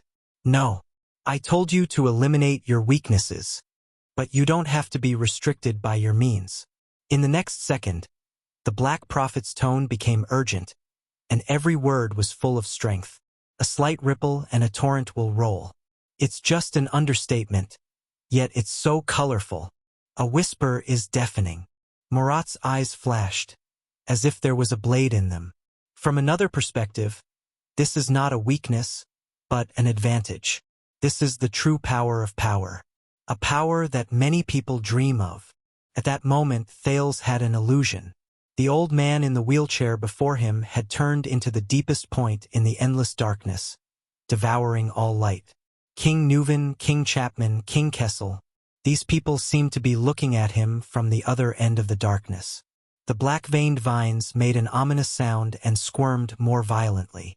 You do not drink, causing countless winemakers to lose their jobs amidst the banquet organizer's suspicions and doubts about your preferences. But your clear taste in wine can also force winemakers to rack their brains to brew better wine, or to do everything possible to develop new export routes abroad. The Black Prophet suddenly became aggressive. Your reckless duel at the banquet will cause thousands of young people to bleed on the streets because of a moment of impulse. But your bravery and fearlessness in the face of a duel can also inspire the kingdom's martial spirit and sweep away the decadent voices. Your tolerance and indulgence towards lawless people like Birel will cause the minds of countless subjects to become unstable and restless. But your harsh pursuit of justice and life can also warn people of their evil intentions, deter unhealthy tendencies, and unite noble men to go through fire and water for you. You will become the norm at the banquet and follow the example of your superiors, which will cause profit-seeking villains to flock to the masses, and the common people will never know whether they will be lucky or not. But you can also make a decree with a flip of your hand, and make contributions with your words, leading the kingdom's direction and opening a way out for the future. Thales stared blankly at the chief of intelligence of the Secret Intelligence Department. The old man said eerily, "You who are on both sides of the wall should focus on these, and not hesitate in the ruins of power after the flood has passed through." The power of power. Thales stared at Marat, his mind in a jumbled mess of thoughts. But then he remembered another passage. "Trust me, your people will always give you unexpected feedback that goes against your wishes. People will always respond to their rulers in ways that are beyond their expectations and catch them off guard." It was as if the Duke of Western Desert was standing in front of him again, with a ferocious and terrifying face, smiling at him with a tacit understanding. Thales felt his heart sink. "But you said it," he said with difficulty. "My behavior itself is more influential than the content and substance of my behavior. No matter what I do, there will be countless messes to clean up, and if I deliberately make up for it—" "That's right," the Black Prophet interrupted him loudly. His voice, which sounded like a venomous snake hissing, was very powerful at this moment. "So you have to be more focused and do your best. Try to make the content and substance of your action." He stretched out his finger and pointed at Thales' heart. "Surpass itself. Surpass the original sin of its position and existence, and in turn cover its weakness. Are you worried that with the addition of your position, your concern for your childhood playmates will become their ferryman of Hell's River Bell?" The Black Prophet suddenly brought up the thing that Thales cared about the most. "Then you have to think about how to make your concern, your actions, go beyond the limits brought about by your position of power, and drive away that life-threatening ferryman." Thales' expression was uncertain, and his mind was a mess. "What you have to do is not to make up for it, but to control it. Not to stand on this high wall and sigh, but to ride this high wall and ride the waves." The Black Prophet snorted coldly. "There's a Far Eastern proverb. A gentleman enslaves objects, and a villain enslaves objects." Thales was silent and deep in thought. "Your Highness?" Marat pressed on the arm of the chair, and the black-veined vines on it gradually calmed down. "So was the former king. So was Crown Prince Midir. So was His Majesty Kessel." Hearing the familiar name, Thales frowned hard. He stared at the other party. "What if I can't do it?" The Black Prophet smiled.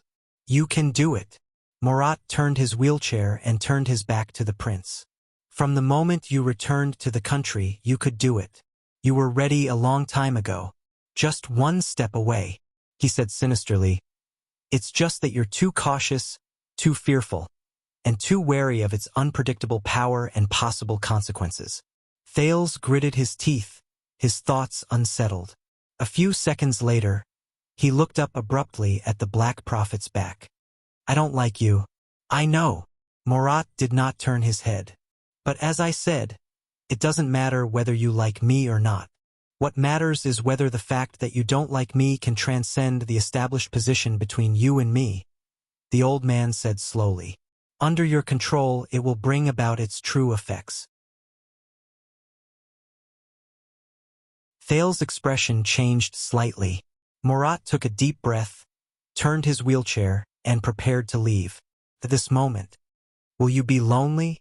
The Black Prophet paused. Thales cast a glance at him from behind.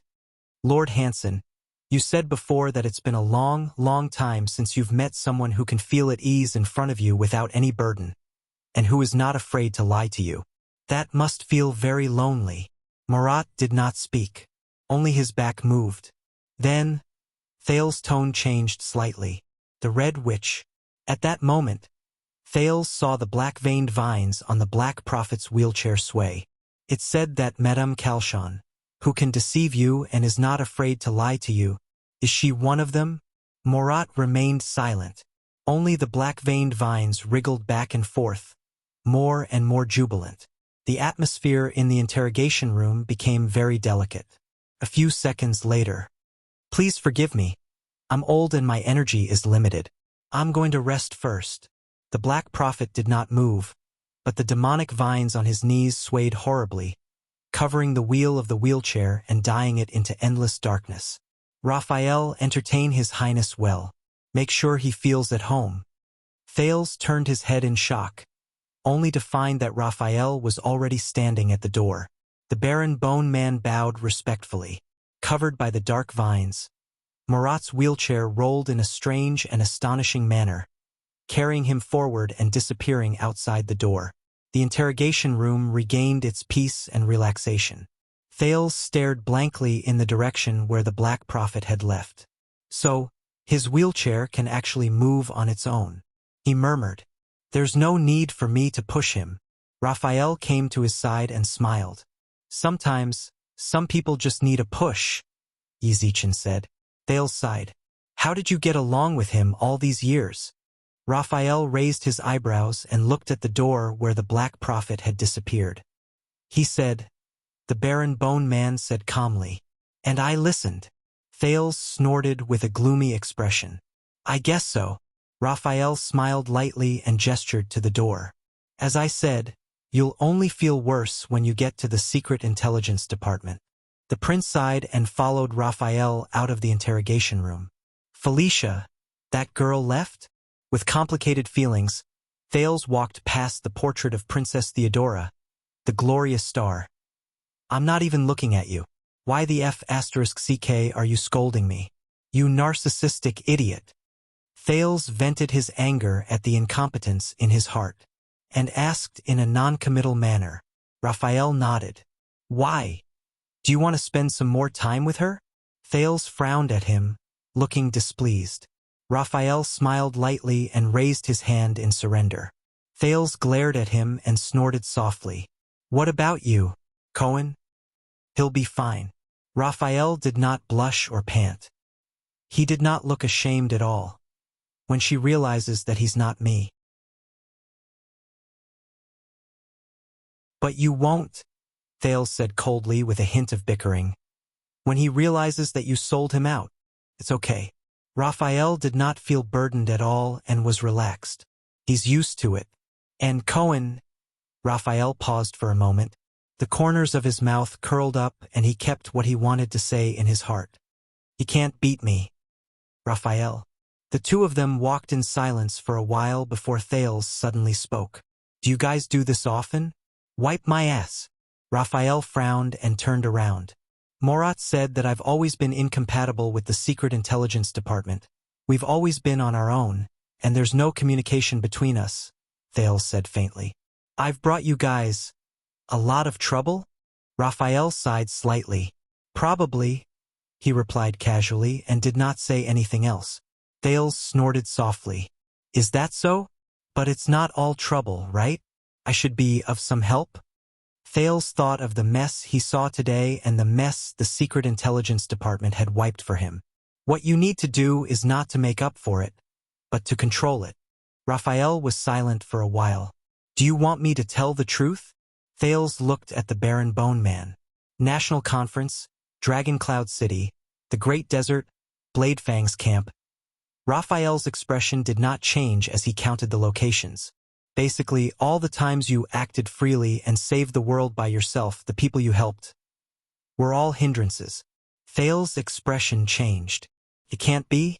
Raphael turned his head and gave him a polite fake smile.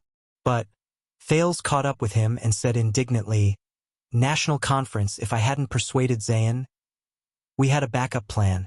Dragon Cloud City, if I hadn't gone back and defeated Lampard, we also had a backup plan. Great Desert, as expected. Bladefang's camp, completely hindrance. Thales did not manage to catch his breath. He said unhappily, Really?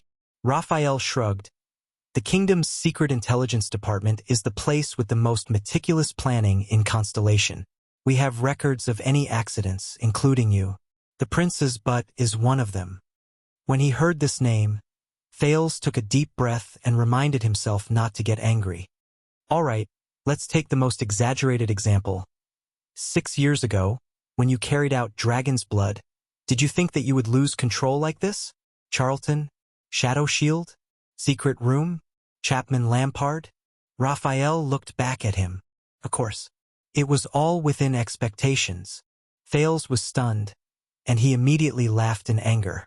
The kingdom's secret intelligence department really dared to say that? Raphael shook his head and said slowly, That's the truth. The status and function of the kingdom's secret intelligence department, the relationship between the two countries, and the strength and weakness of the two countries have long determined the consequences of the Battle of Dragon's Blood. But most importantly, no matter how things develop, it is still within the acceptable range and does not exceed our expectations. Even if there is an accident, it is within the scope of the backup plan. Thales snorted in disdain. Really? Thales took a deep breath and recalled the conversation he had with the Black Prophet about the consequences of power. Chapman is king, and his ambition is greater than Nuven's. Northland is rotten and chaotic, far more than expected. The prince is captured. The succession of the throne is in doubt. These are also within the plan? The two continued forward. Didn't we talk about it? It doesn't matter if Lampard wins or Nuven wins, they will still fight to the death, Raphael said nonchalantly. After Dragon's Blood, Extet will definitely shatter inch by inch, and it will be difficult to gather, just like now. As for Lampard's ambition, the situation in Northland, and your whereabouts, it's all within the plan. All right, Thales sneered as he listened. He crossed his arms. What about the calamity? What if the blood octopus in Dragon Cloud City loses control, and the Queen of the Sky doesn't come? Raphael was silent for a while. Don't worry, we also have a backup plan. The Baron Bone Man said faintly. Even if the Great Dragon doesn't come, we also have an absolutely reliable way to completely suppress the blood calamity. Recalling the power of the mystic Giza, Thales smiled sarcastically. Is that so? I highly doubt it. Then what about the Red Witch seeing through your plan and making use of her to lay an egg? What's the backup plan? Since we are going to Dragon Cloud City, we will definitely have to fight the secret room head-on. Raphael did not panic.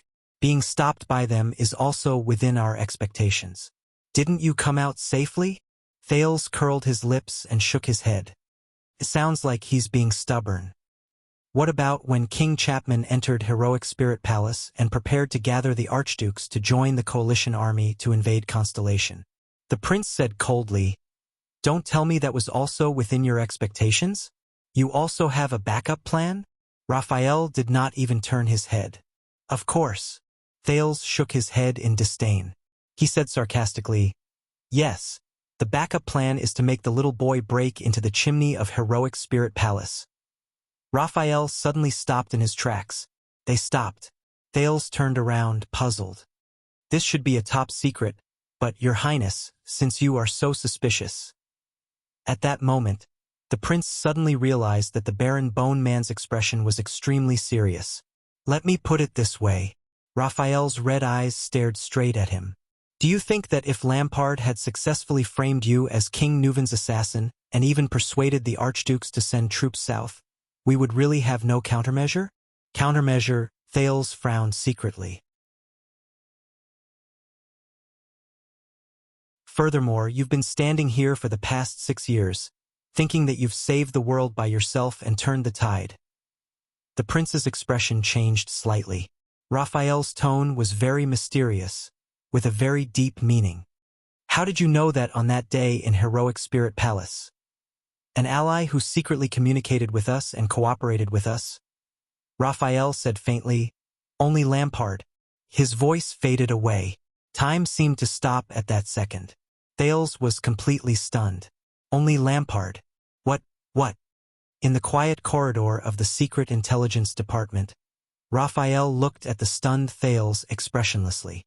It might not be very polite to say this, Your Highness, even though your choice back then was quite bold. Beside them, Oriental Beauty Elva looked at them quietly from the portrait. But you were just one of the countless spare chess pieces in the chess game. Raphael narrowed his eyes and said in a profound tone, one of them. Thales was stunned for a full 10 seconds. One of them? At that moment, Thales felt like he had returned to the bloody storm 6 years ago and the hustle and bustle of Dragon Cloud City that night. The calamity, Neuvin's death, Black Sand's entry into the city, the alliance of archdukes, the South Constellation, the Archduchess, King Chapman. But old scenes flashed in his mind. Thales felt his thoughts stiffen and stagnate. Dragon Cloud City, Heroic Spirit Palace. Everything in the past, like a beautiful painting, was just torn apart by Raphael. But no. One of them. No. Raphael looked at the prince's dazed expression, smiled in satisfaction, and turned around again. But at that moment, Beryl, the Baron Bone Man, turned around, puzzled. Anchor Beryl, the assassin last night. Thales looked up slowly, in a daze, and murmured, Raphael, I want to see him. The prince frowned, looking slightly anxious. Now.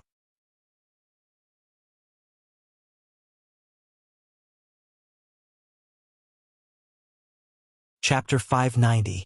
Why? Raphael's expression was unpleasant as he responded coldly. There is no why. Thales stood in front of the portrait of Lone Sail Noah Amond, gritted his teeth and looked up. I want to see him. Raphael shook his head. I know he's here, Thales interrupted him. While he tried to reorganize his thoughts, he insisted firmly, I know he's here. After the banquet, he was escorted here. In the corridor of the Secret Intelligence Department, under the gaze of the Chief of Intelligence of the past generations, Raphael stared at Thales. What are you going to do? Nothing much. Thales calmed himself down and made up his mind. But he is one of the messes I left behind. I have to see him. Immediately. Raphael could not help but frown as he looked at Thales' determined expression. I can't decide. I need to consult his lordship first. Tomorrow? You've been evading me for the whole day. Thales interrupted him mercilessly. For the sake of the past, you should at least be of some use, right? Raphael pursed his lips. But at that moment, if you really want to see him, Your Highness, it is not impossible. Both of them turned their heads. The one who spoke was a familiar man with a walking stick. He stood respectfully and humbly under the portrait of the pale Baron Sancho Doyle. Norb? Raphael looked at the man in surprise. What are you doing here? As the highest person in charge of the kingdom's Secret Intelligence Department in Western Desert, Norb did not answer. He only looked at Thales quietly. The prince glanced at Raphael and turned towards Norb. Are you serious, Norb? Can you really bring me to see him? Anchor Beryl? Norb nodded and bowed respectfully. I have the authority. Please follow me. Thales exhaled and stepped forward. Wait a minute. Raphael pressed on Thales' shoulder with a gloomy expression. Norb, this is none of your business. Don't interfere with my case. Thales said discontentedly, "Hey!" But Norb tapped his walking stick, signaling the prince not to be anxious. "Listen to me, Raphael," Norb said patiently. "Anchor Byral is a Western Desert nobleman. In this case, I think my long-term experience of lurking in Western Desert can help." "I don't need it," Raphael refused. But this time, Norb didn't back down. "But the Lord needs it," the person in charge of intelligence from the West Wilderness said calmly. "In fact, he has already assigned me the interrogation and investigation of Anchor Byral before he is transferred to the Court of Justice." Raphael was instantly stunned. "When?" "Just now," Norb said calmly. "And I think that letting your highness meet him may help the progress of the case." At that moment, Raphael frowned at Norb, who looked back at the Baron Bone Man nonchalantly. The two men from the Secret Intelligence Department exchanged glances in the air. "Your Highness," Norbwin gestured with his hand. "Shall we go?" Thales glanced at Raphael and took a resolute step forward. "Seriously?"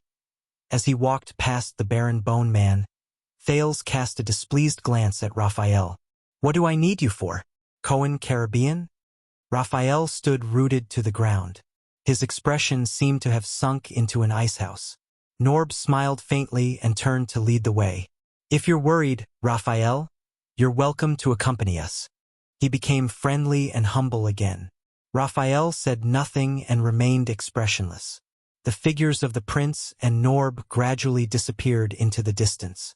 The Baron Bone Man looked coldly at the portrait of Black Messenger Mason Johnvold. A few seconds later, he strode forward and quickly caught up with them. Thales quickly realized that the place he was going to was not simple. They took many turns, and in an inconspicuous corner, they set foot on a stone staircase that sunk into the ground. Unlike the desolation on the surface, the underground corridors of the Secret Intelligence Department were heavily guarded and heavily locked. He had already encountered several groups of police ludo-dogs used for sniffing. Even with Raphael and Norb clearing the way, Thales still felt that his progress was slow and that it was difficult for him to move forward. "It's a necessary security check," Norb explained patiently as he was inspected by a guard. "Especially since you're here. This is even more important." Thales forced a smile and glared at a ludo that was sniffing at him until it whimpered and backed away. When the guards pulled open a heavy iron gate and brought them into another damp and foul-smelling corridor, there was a commotion in the darkness on both sides. "This point again. Can't you leave some leeway for people who want to sleep?" "What, we've lost the fortress, lost the Northern Territory, and now even my dignity as a diplomat." Your Highness Midir, why your legs have recovered? That's great. I knew that those despicable people wouldn't succeed in their scheme to usurp the throne. No, Your Highness, you must stop His Majesty. He can't marry that woman. He's here with the ravings of the devil, he's here with the conspiracy of the gods, he's here with the cruelest fate in the world. They must have been hiding for a long time. They've been in cahoots with the rebel army. They even wanted to instigate the Duke to make him their king, invade Eternal Star City, and change the dynasty. All of them, yes, all of them must have colluded together to murder the Duke. Starlight, Starlight, long live the Starlight. Someone must pay the price. Damn bastards! I knew there was something wrong with the battle at the altar. Bulsh *T conquerors of the desert god's altar. Bulsh *T. Listen to me, it's Sylvia, Princess Sylvia. It must be her. She has relatives in Vine City, the people there specialize in making herbs, they know this the best. And those profiteers from Fragrance Merchant Group, they've always been dissatisfied with Prince Banker's policies. They colluded with Blood Bottle Gang to stir up trouble. In the darkness, the figures in the cells on both sides could not be seen clearly, but the screams and cries mixed together, making Thales feel uneasy. This is a special cell of the Secret Intelligence Department. It's a little dark and complicated. Norb turned a deaf ear to Thales, his expression unchanged. Please forgive us. Thales coughed softly. These people, they were convicted by the court a long time ago. Raphael took over the conversation. They should have been imprisoned for life in the prison of bones. But some people have special identities, some still have some value, and some are not suitable to serve their sentences in places other than the kingdom's secret intelligence department. Norb sighed. In Bladefang's camp, if Stake did not die, he should be here now. Raphael glared at him. As you can see, many people are abnormal. They have ulterior motives, and naturally, their willpower is not strong. Norb shook his head. They are just immersed in the past, unable to extricate themselves. Raphael's gaze on him became even more hostile. Immersed in the past. Thales's expression darkened slightly. The magical journey known as the Black Track in the mountainside of Dragoncloud City appeared in his mind. Norb sighed. I still remember what Lord Hansen told everyone. Being able to forget is the greatest happiness. Raphael snorted softly. Why don't I remember? When did he say that? Norb twitched the corner of his mouth. 30 years ago. 30 years ago. Raphael immediately fell silent. Thales could not help but ask, how old are you this year? Norb nodded respectfully amid the endless cries. 42. Thales pursed his lips and did not say anything. They passed through another iron gate and shut the cries behind them. What appeared in front of them were sealed cells with iron doors and thick locks. There was only a small hatch on each door that led to the outside world. Here Thales was stopped. I knew you would come. A faint, deep voice came from behind one of the cells. Thales felt like he had heard it before. I just didn't expect it to be so soon. The prince frowned and turned around. A weathered face appeared at the hatch. By the way, boy, last night's wine was terrible. It was a man with a sloppy face but unwavering determination. He held the iron bar on the hatch and glared at Thales. I've been hungover ever since. Raphael and Norb looked at each other. They wanted to say something, but did not.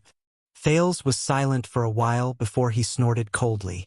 Of course not as good as the wine here. Sir Arund. The prince continued forward, leaving Val Arund behind. Norb followed closely behind. I told you, he will be a big problem. The imprisoned Guardian Duke of the Northern Territory stared at Thales's figure quietly. He is older than you, little Baron Breed. When he heard this form of address, Raphael, who was the last to leave, stopped and looked at Val behind the iron door with a complicated gaze. Eat more in the future, Your Grace.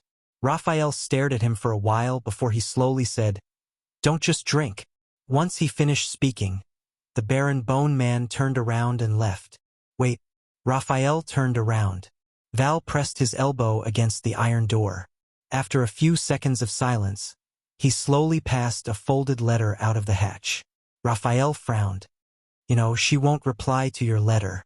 Val's gaze dimmed. I know. The Duke's gaze fell on Raphael's hands. The latter subconsciously put his hands behind his back. But at least you can see her once, child, Val said absent-mindedly. Raphael looked at him for a long time before he finally sighed. He walked to the hatch, took the letter and put it away carefully. All right, Val forced a smile. Thank you. But in the next second, the Baron Bone Man's expression returned to indifference. But we will only use messenger crows.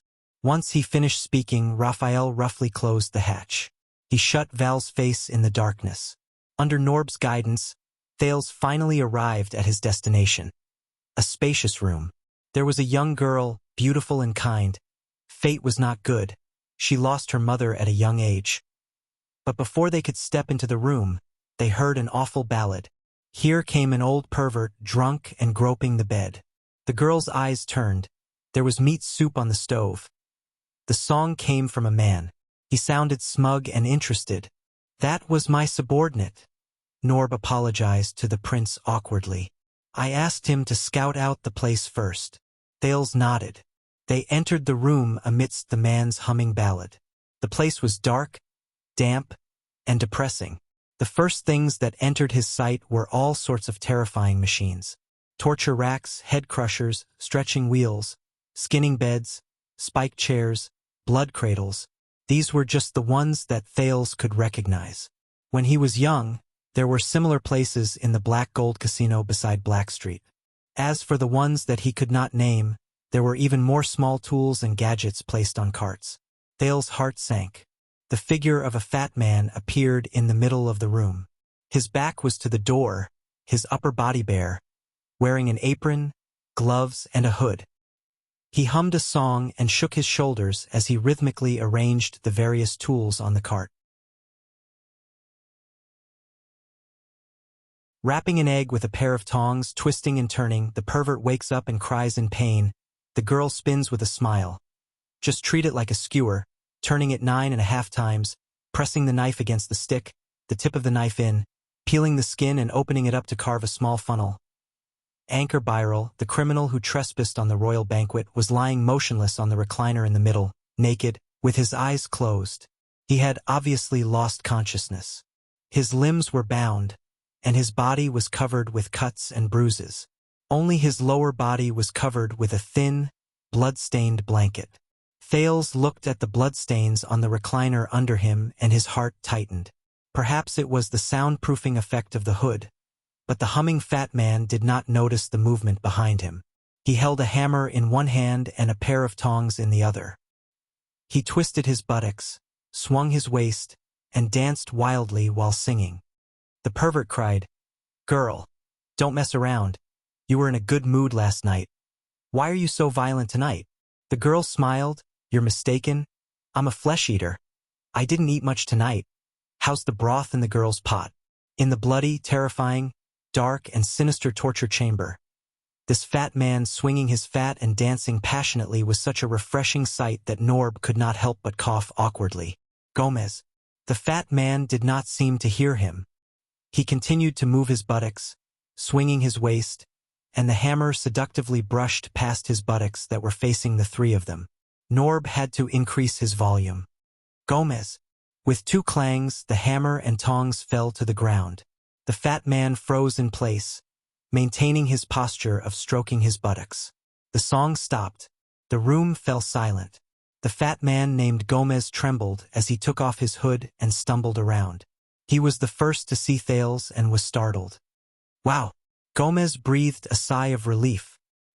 He wiped away the sweat on his face from his vigorous dance. "Where did you come from, little brat? Don't you know it's wrong to scare people like this?" Norb appeared from the darkness. "Gomez, this is Prince Thales." Gomez froze again. A few seconds later. "Ah, Norb, you're early. You're dressed well today. I was, warming up." Warming up. The fat man first begged for mercy, but when he realized what Norb said, his expression changed. "Ah, did you say your highness?" He glared at the expressionless Thales and sized him up several times. Ah, your highness Thales." Gomez immediately put on a fawning expression. He tried to use the apron on his body to cover the fat on his chest. He was so excited that he spoke incoherently. "I'm the one from Western Desert that, do you remember that?" Unfortunately, his naked, ferocious, sweaty, and blood-stained appearance reduced his fawning effect by half. Thales had no choice but to smile at him. "Wake up the prisoner." Norb felt humiliated and helplessly covered his face. Gomez smiled obsequiously and said, "All right." He turned around and picked up a pair of bloody tongs before walking excitedly towards Anchor, who was lying on the recliner. Thales' expression changed. "Wait a minute." Norb stopped him in time and glanced at Thales. "Be friendly." Gomez lowered his head in embarrassment, dropped the tongs, changed a bucket of cold water, and splashed it on Anchor. "Cough, cough, Tina, cough, cough, cough." Anchor, who was lying on the recliner, was splashed with cold water. He struggled up from the recliner agitatedly, as if he had just woken up from a nightmare. "Tina, cough, cough." He coughed out the water in his mouth in pain and looked around weakly. It was only when he saw the bandages on his hands and feet that he realized he was still in a nightmare. "Didn't we agree to rest for a quarter of an hour?" Anchor fell weakly back onto the recliner, barely breathing. "It's the middle of the night. I'm not tired. You guys, aren't you tired too?" Thales looked at his bloody fingernails, bruised joints, and his eyes that were gradually losing focus. He found it difficult to breathe. "Hey bro, wake up!" Gomez slapped Anchor's face hard and opened his closed eyelids. "Someone's here to see you." Thales let out an indescribable sigh and walked up to Byral. "Anchor Byral. It's me." Anchor's unfocused eyes were confused for a moment, then gradually focused. "Your Highness." He struggled to lift his upper body and saw the young man in front of him. "Prince Thales." Anchor's breathing quickened and his chest rose and fell. He squeezed out a weak smile. "How have you been today?" He trembled all over. The blanket that had slid off was covered in blood. Occasionally, it tugged at his wounds, causing him to moan in pain and sweat. Thales held back his nausea, helped Anchor pull the blanket back up and gestured for him to lie back down. "I want to talk to him alone," the prince said to the person behind him. "Now." Raphael and Norb looked at each other. Norb signaled Gomez with his eyes, and the latter reluctantly took out a Western Desert Army-style waterskin. "Open your mouth." Bro Gomez put the waterskin next to Anchor's mouth. "This is the Shaka wine that I specially mixed. It's a medical analgesic to make you feel better. Damn it, don't drink too much, it's expensive." Under Gomez's pained shouts, Anchor loosened the waterskin's mouth, collapsed on the recliner, and laughed out loud. Raphael was about to say something, but Norb patted him on the shoulder and pulled the aggrieved Gomez along. The three of them left the torture chamber. Only Thales and Anchor were left behind. "It's useless, Your Highness." Anchor, whose limbs were bound, struggled to turn his head, his words stuttering.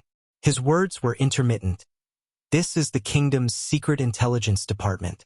Once you leave, they will come again and force me to repeat what I told you." Thales looked at the tortured Anchor, trying not to look at the wounds on his body. "I know." The young man felt stifled. "I just want you to feel more at ease." Anchor stared at him quietly and flashed a tired smile. "You are a good man, Your Highness. But, as kind and generous as you, have you found a way not to be a pawn?" Thales paused, his eyes rippling.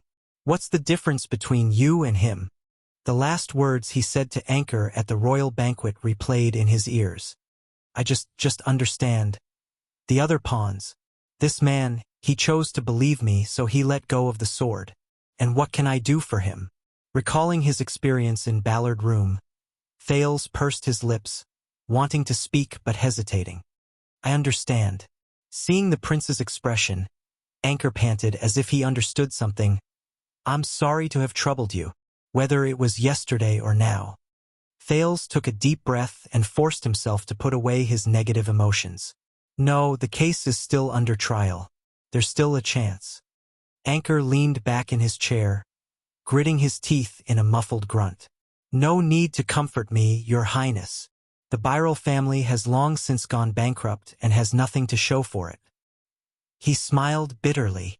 "And I've studied the kingdom's laws before I came here. Armed assassination against the royal family is punishable by death.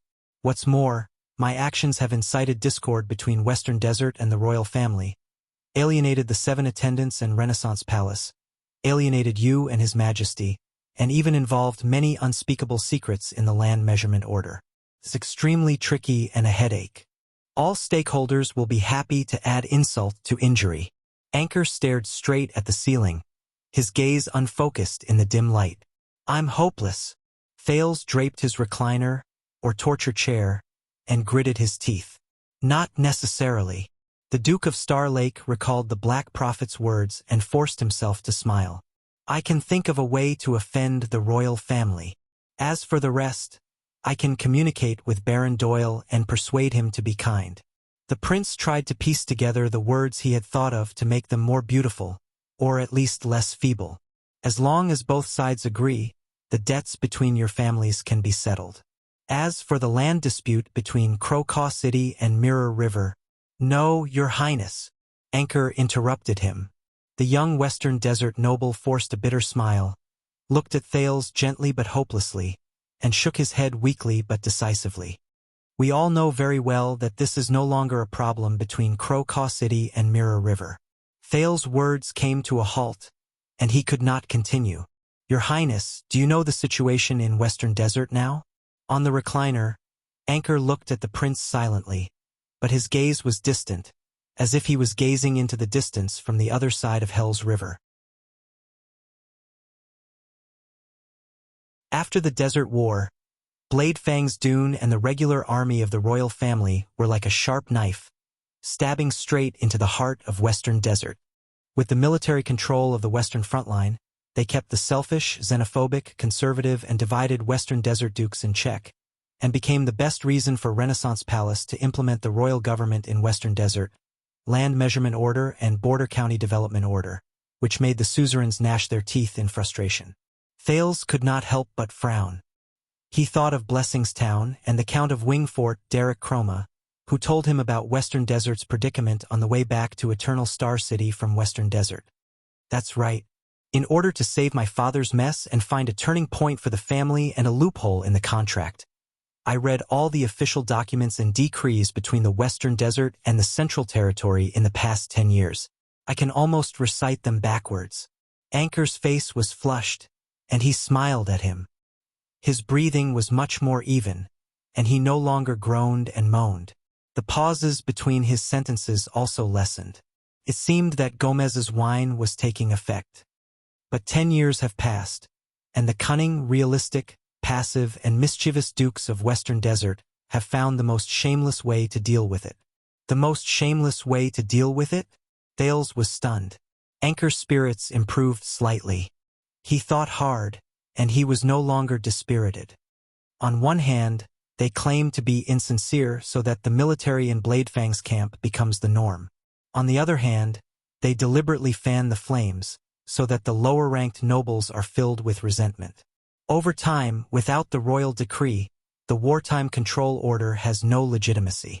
Without the help of the kingdom's regular army, it is difficult to carry out government decrees. If the envoy from Renaissance Palace is not the legendary Wing himself, no one will respect him. And the conflict between my family and Doyle is getting deeper and deeper, and it is difficult to resolve. Anchor's gaze gradually focused. He persisted in speaking, as if realizing that this was the rest of his short life. This has instead turned the desert front line into a protective talisman for the Dukes of Western Desert. They want to slowly get used to this knife, assimilate this knife, and at the same time, make it the king's brilliant plan and impediment. Just like how my father shamelessly carries a huge debt, and the creditors can do nothing about it. Ha ha ha. Insincere, fanning the flames, shameless, Thales took a deep breath. He recalled what Gilbert had told him about the divided Western Desert.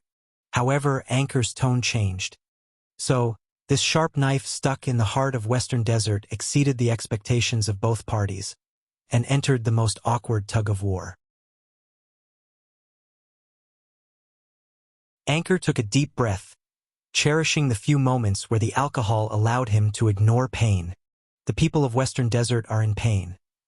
This sharp knife is stuck in their vitals, and has always been the most hated thorn in their flesh, but they still have to endure the pain and try to assimilate it into their limbs and protective talisman.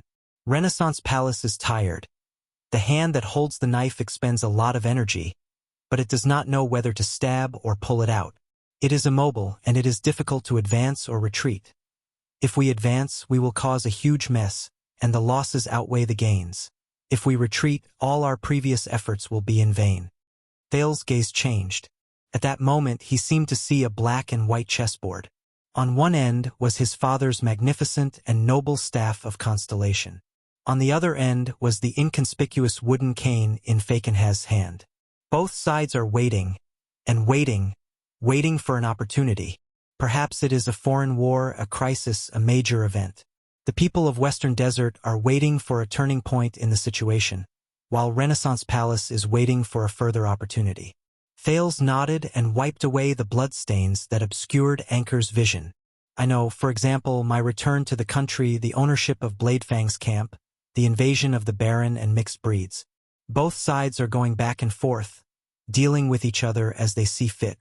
For example, Thales did not continue, but looked at Anchor quietly. Anchor forced a smile and nodded weakly. And I realized that the Birel family, who had nowhere else to go, wanted to save themselves, and the only way was to seize this opportunity. Let my family's case climb to the heart of the struggle, and hitch a ride on this carriage that is the center of attention. Thales lowered his head and sighed. So I had to die. It would be best if I died at a banquet, in a duel like a hero, to leave a protective talisman for my family, to protect my property, land, and title. Anchor straightened his upper body, ignoring the open wound. His breathing quickened, and his voice became sharper, as if he had returned to yesterday's battle. Until you? Anchor stared blankly at the prince, helpless and at a loss, with a plea that he himself was not aware of. Thales' hand on the recliner shook slightly. So, Anchor realized something. He lay back on the chair and fell silent. No one can save me, Your Highness. Not even you. You! Thales was stunned and speechless. He was right. He could not save him. He could not even face his father's interrogation in Ballard Room. There was a moment of silence in the torture chamber. I'm sorry, Thales said with difficulty, feeling that his tone was dry, and meaningless. No. Anchor turned his head and curled the corners of his lips. His eyes were gloomy. Thank you, Your Highness. Thank you for facing the injustice of others, facing the pleas of desperation, facing the suffering of others. You did not respond with indifference, but turned around and waved your sleeves, even if you could. Thank you for your mercy at the banquet. Mercy. Thales could not help but recall Zayn's words. You used your power to cut off this hope. Regardless of victory or defeat in the duel, life or death. Whether you killed the prince or never overturned the case, his family would be doomed eternally. You took advantage of his humanity, forced him to give up the duel, and even forced him to live. You were so stingy that you were not even willing to grant him the mercy of death. Now, who is the heartless one? The prince shuddered slightly. Anchor said in a daze, Thank you for being willing to come here and listen to my voice, or my last words. Thank you for being as tolerant, just kind, and wise as you are rumored to be. Anchor looked at the ceiling, but the corners of his lips curled up into a smile, as if he was looking at a beautiful dream. There's no sunlight here, but it's not that dark, is it? Thales could not take it anymore and slapped the cart next to him. He took a deep breath and turned around. Anchor, I promise you, about your father and the Doyle family, it doesn't matter anymore. Anchor shook his head, his eyes lifeless. I know my father, Your Highness. He's just a damned bastard. He's obstinate and self-opinionated. He's extravagant and self-righteous. His expression was disgusted and contemptuous. Thales stared at him blankly. Anchor. Marrying him was my mother's greatest misfortune in her life. Marrying her was my father's greatest fortune. Anchor snorted. Yes, in order to catch people's attention, what I said at the banquet was insincere and untruthful. My father brought this upon himself. He smiled apologetically at Thales. I know, I've always known. Even if Doyle's scheme didn't make him squander his fortune, he would have fallen into the hands of others. It was just a matter of time. It has nothing to do with anyone, and it has nothing to do with you. Thales did not speak. He only lowered his head and held Anchor's hand, feeling him squeeze it even harder as he continued to listen to his confession. Just like in the prison of bones. Anchor was lost in thought as he recounted his troubles like a child. In fact, ever since I was young, my father was best at whipping his wife and children, just like most fathers in Western Desert. In the Tower of Eradication, Teacher Curital said that I was very perceptive and sensitive to the enemy's attacks, very suitable for the Rose Line. Anchor was contemptuous at first, then broke into laughter. I could only tell him that this was the result of my training since I was young, a family tradition. A family tradition? A family tradition? Ha ha ha ha. Whether you believe it or not, Thales said in a low voice, being good at taking beatings is also a family tradition. Anchor glanced at him, and the two smiled at each other. Maybe we should have known each other earlier and exchanged insights. But the young man's smile became more bitter, and heavy. Thales listened quietly, like it was the last thing he could do. Viral exhaled. I was never close to my father, and I don't want to pay for the mess he left behind. Anchor shook his head, the conflict in his eyes slowly turning into relief. But we have no choice, right? Especially our origins. I was never close to my father. We have no choice, especially our origins. At that moment, Thales, who was in a trance, felt his hand tighten, and the sin of hell's river jumped slightly. Anchor. The prince endured the pain and gently patted the back of Anchor's hand to make him relax. But Anchor Byral just stared blankly at the void. But my brothers and sisters, they are innocent, just like our mother. They should not be like me, burdened by their father's shadow. They should walk out of Western Desert and see the world outside, just like I promised them. Anchor came back to his senses, full of disappointment. But I can't see it. Thales closed his eyes. My father's shadow? At that moment, he seemed to see the figure at the end of the long table in Ballard Room, or the throne at the end of the long corridor in the council chamber. They will be fine. The prince opened his eyes and tried his best to comfort Anchor. Your sisters-in-law, I swear, I'll do my best. Anchor looked at him and nodded laboriously. It's impossible to count on Byral to keep his title, land, and provide them with adequate food and clothing. Anchor seemed to recall something and tried his best to explain. But my mother, she deposited a sum of money in the royal bank when she was alive. The proof is in the hands of our maid, Tina. After I die, that might be enough to raise my younger siblings until they become adults, not necessarily. Before I came, I really didn't expect the prices in the capital city to be so expensive. Anchor smiled bitterly. I just need your help not to let others find out, especially my father's creditors. The Doyles are not the only family, especially after Crow Caw City's land has been reclaimed. Thales exhaled, trying his best to calm his voice and instill confidence. I will get someone to look after it, Thales said seriously. In Western Desert, Duke Fakenhaz will give me face, and Derek Chroma of Wingfort is also my friend. The truth was, he did not know if they were his friends. But he had to say it. He had to. But in the next second, Thales' palms trembled. He quickly looked at Anchor, who was agitated, his chest heaving up and down. Anchor, don't be agitated. Maintain your strength. It took Anchor a few seconds to recover. It's all right, Your Highness.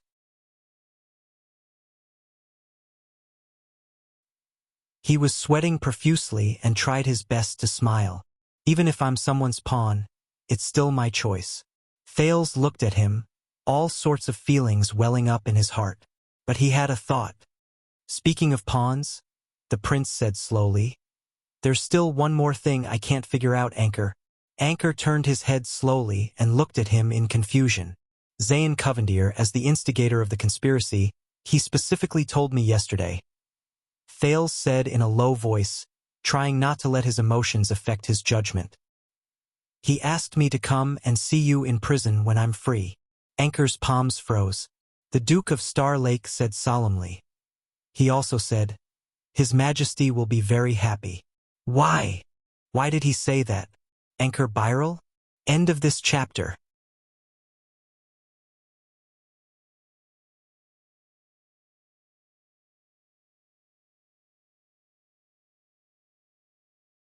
Chapter 591. In that second, Anchor was stunned. He stared blankly at Thales. His Majesty will be very, very happy. The Western Desert man turned his head absent-mindedly and muttered to himself. Is that so? Is that so? Thales frowned. This morning, Zayn gave in to my father. He cut a big chunk of his flesh for this, then ran back to Jade City, as if it was planned. What's in it? Thales stared at Anchor. What's in it for Zayn Covendier and his South Coast Hill to help you create this big news? Just to embarrass me? And then watch you being executed? Anchor was still in a daze and did not speak for a long time. Anchor? Thales had to raise his voice. Beryl trembled slightly and came to his senses. He looked at Thales blankly. His lips trembled as if he wanted to say something. "Do you know, Your Highness?" Anchor finally spoke a few seconds later, but what he said had nothing to do with Thales' question. "If I die in a duel or at the hands of the guards, it's my own doing. It's no one's fault." Anchor said blankly, "But you said you wanted to give me a chance. But do you know that when you stopped me, you stopped the weight of a life?" He looked at Thales like a walking corpse. That was brave, but also very stupid. In the next second, Anchor's expression kept changing. His facial muscles contorted, as if he was having an intense mental struggle. Something was wrong. Thales frowned. Anchor's behavior was not right. How interesting. Thales' tone was calm as he continued to speak. "You know, more than one person has said I'm stupid, and it was after I made them suffer." Thales recalled the people who had said that. Neuven, Chapman, Kessel. But Beryl ignored the prince's words. "But why did I agree at the time? Why should I give you the sword?" He was immersed in his own world, his words flowing like pearls. "I'm just a pawn. Why should I overthink?" The more Anchor spoke, the more agitated he became, until he sobbed bitterly. Perhaps I still have a hint of foolishness left in me." The Western Desert noble gritted his teeth, but he could not stop the tears on his cheeks. A trace of weakness, a trace of luck. "I want to believe, to rely on." His reaction made Thales even more suspicious. "But when they were dealing with me, I suddenly thought of something." Anchor bit his lower lip, his eyes brimming with tears. "You are only one person." Thales had no choice but to comfort him more to calm him down. "If I believed you and relied on you. But you, who can you trust? Who can you rely on?" The next second, Anchor suddenly struggled. He did not care about the pain of his limbs being tied up, nor did he care about the terrifying wounds all over his body. He exerted force in his hands and pulled Thales in front of him. The astonished Thales had no choice but to hold onto the other side of the recliner to maintain his balance. At that moment, Thales realized that he was face to face with Anchor. And his eyes were filled with fear. "Your Highness, you are also just another chess piece, aren't you?" Anchor gripped his hand tightly, his body trembling to its peak. "Another chess piece. What else did Zayn say to you, Anchor? Why did he insist that I come to see you? Since things are, as you said, irreparable?" The Duke of Star Lake stared at Beryl. "What other chess pieces does he have? What is it?" Anchor let out a painful whimper. "Reason tells me that it's wrong. I shouldn't have taken my chances. The desert god is merciful, the desert god is merciful." He breathed heavily and spoke incoherently. His meaning was unclear. "Your Highness, you shouldn't be weak either. The desert god has no disasters, but the world has disasters." Thales grabbed Anchor's hand tightly, watching his painful and fragile tears, and became more certain of his judgment. Anchor was a chess piece, but Zayn was not the whole game. "Anchor."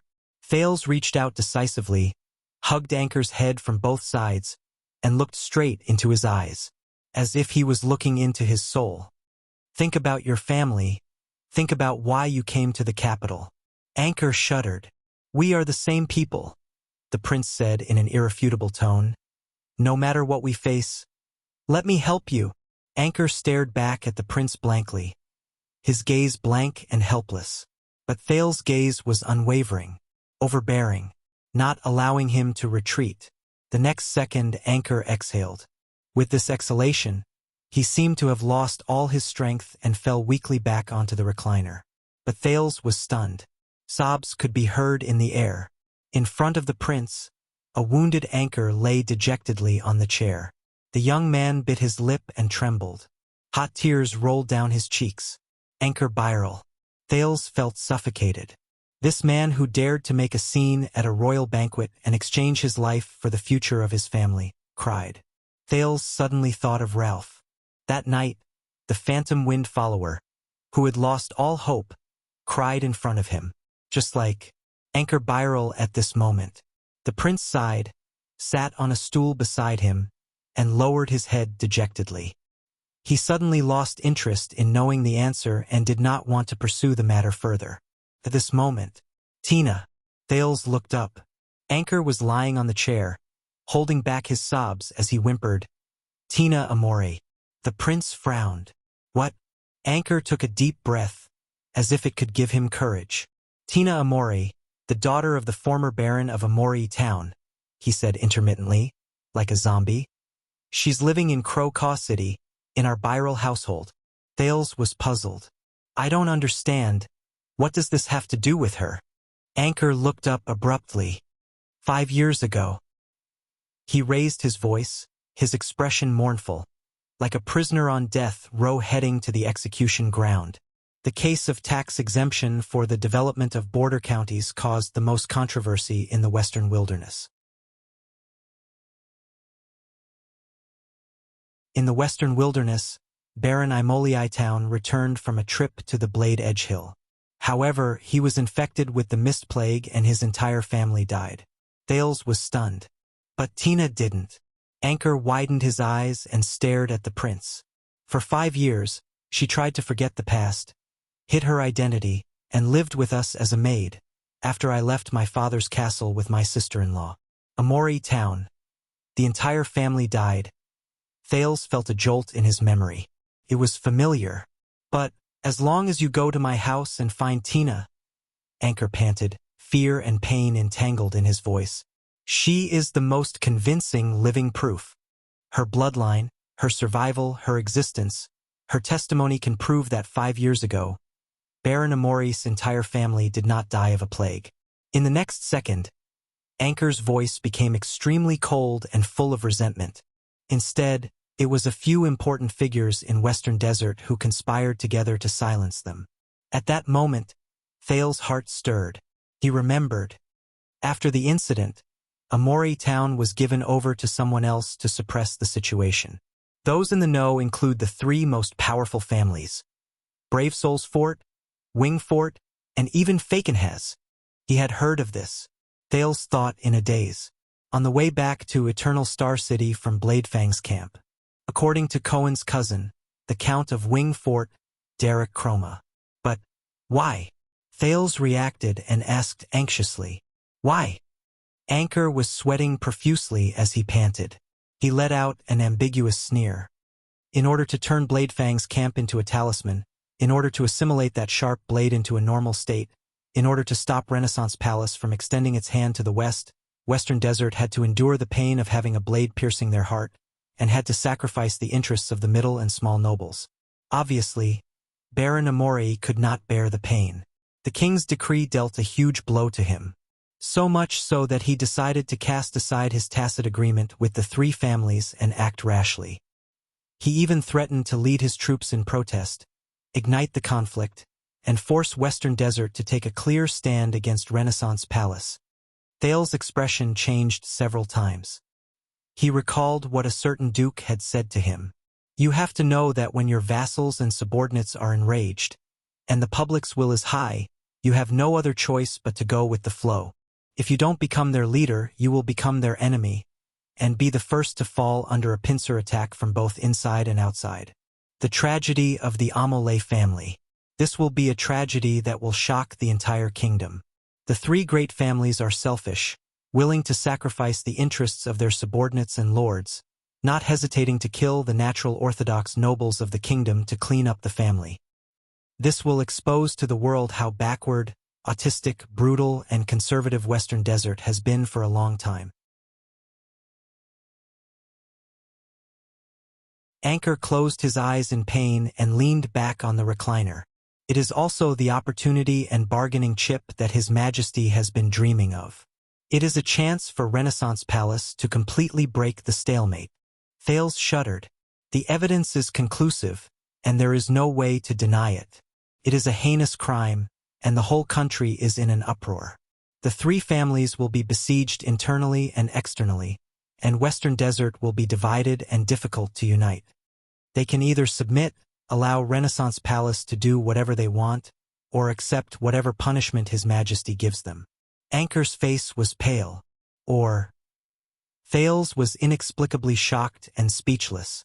The bargaining chip that King Kessel had been dreaming of to completely tame Western Desert, held in Byral's hands. But why? Too many things that he could not figure out came at once, squeezing his head until it hurt. There was a long silence in the room. No matter what, His Majesty will be very happy to have this bargaining chip. Very happy? Anchor subconsciously struggled, the straps on the recliner rattling. Use it, Your Highness. Use this bargaining chip. Use it to plead with His Majesty. Anchor gritted his teeth, as if he was about to crush the most precious thing in his mouth. I will definitely die, but please, for the sake of this bargaining chip, protect the Byral family, and protect my sister-in-law. Thinking about the logic behind this, Thales took a deep breath and came back to his senses. Why are you only saying it now? The prince asked the tortured soul in front of him, puzzled.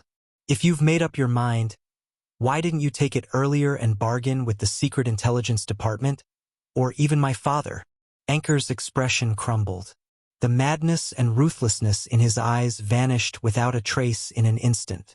So, Your Highness, what's the price? Anchor replied blankly. Thales understood and looked at him sadly. Everything.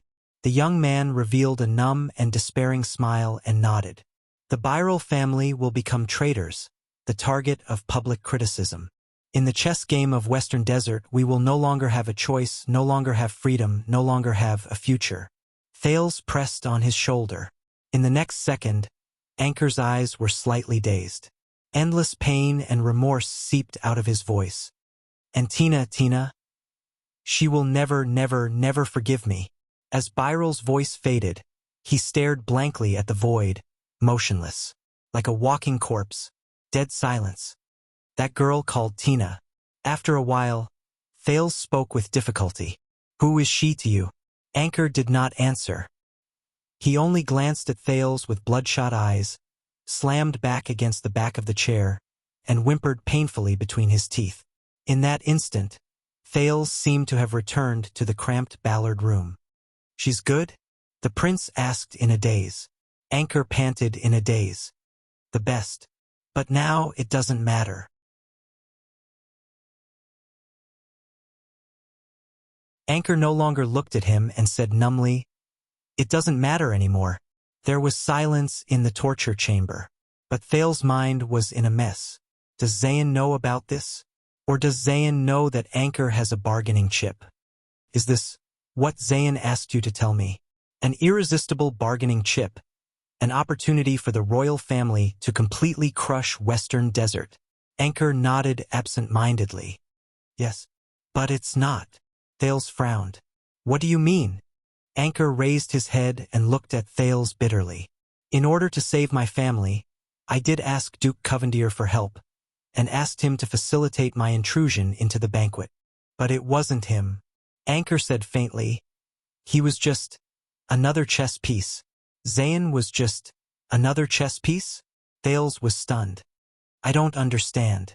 Anchor panted for a few seconds, his expression pained, as if the effects of Shaka wine were gradually fading. But Thales could not care less.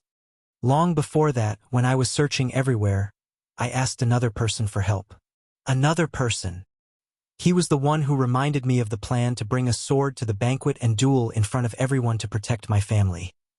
Anchor's words were intermittent, with the double sorrow of heartbreak and despair. What? Thales suddenly felt that he had touched the back of this chess game. Bring a sword to the banquet. Duel. Who? The prince pressed down on Anchor's shoulder in shock, shaking him and asking, Who was that?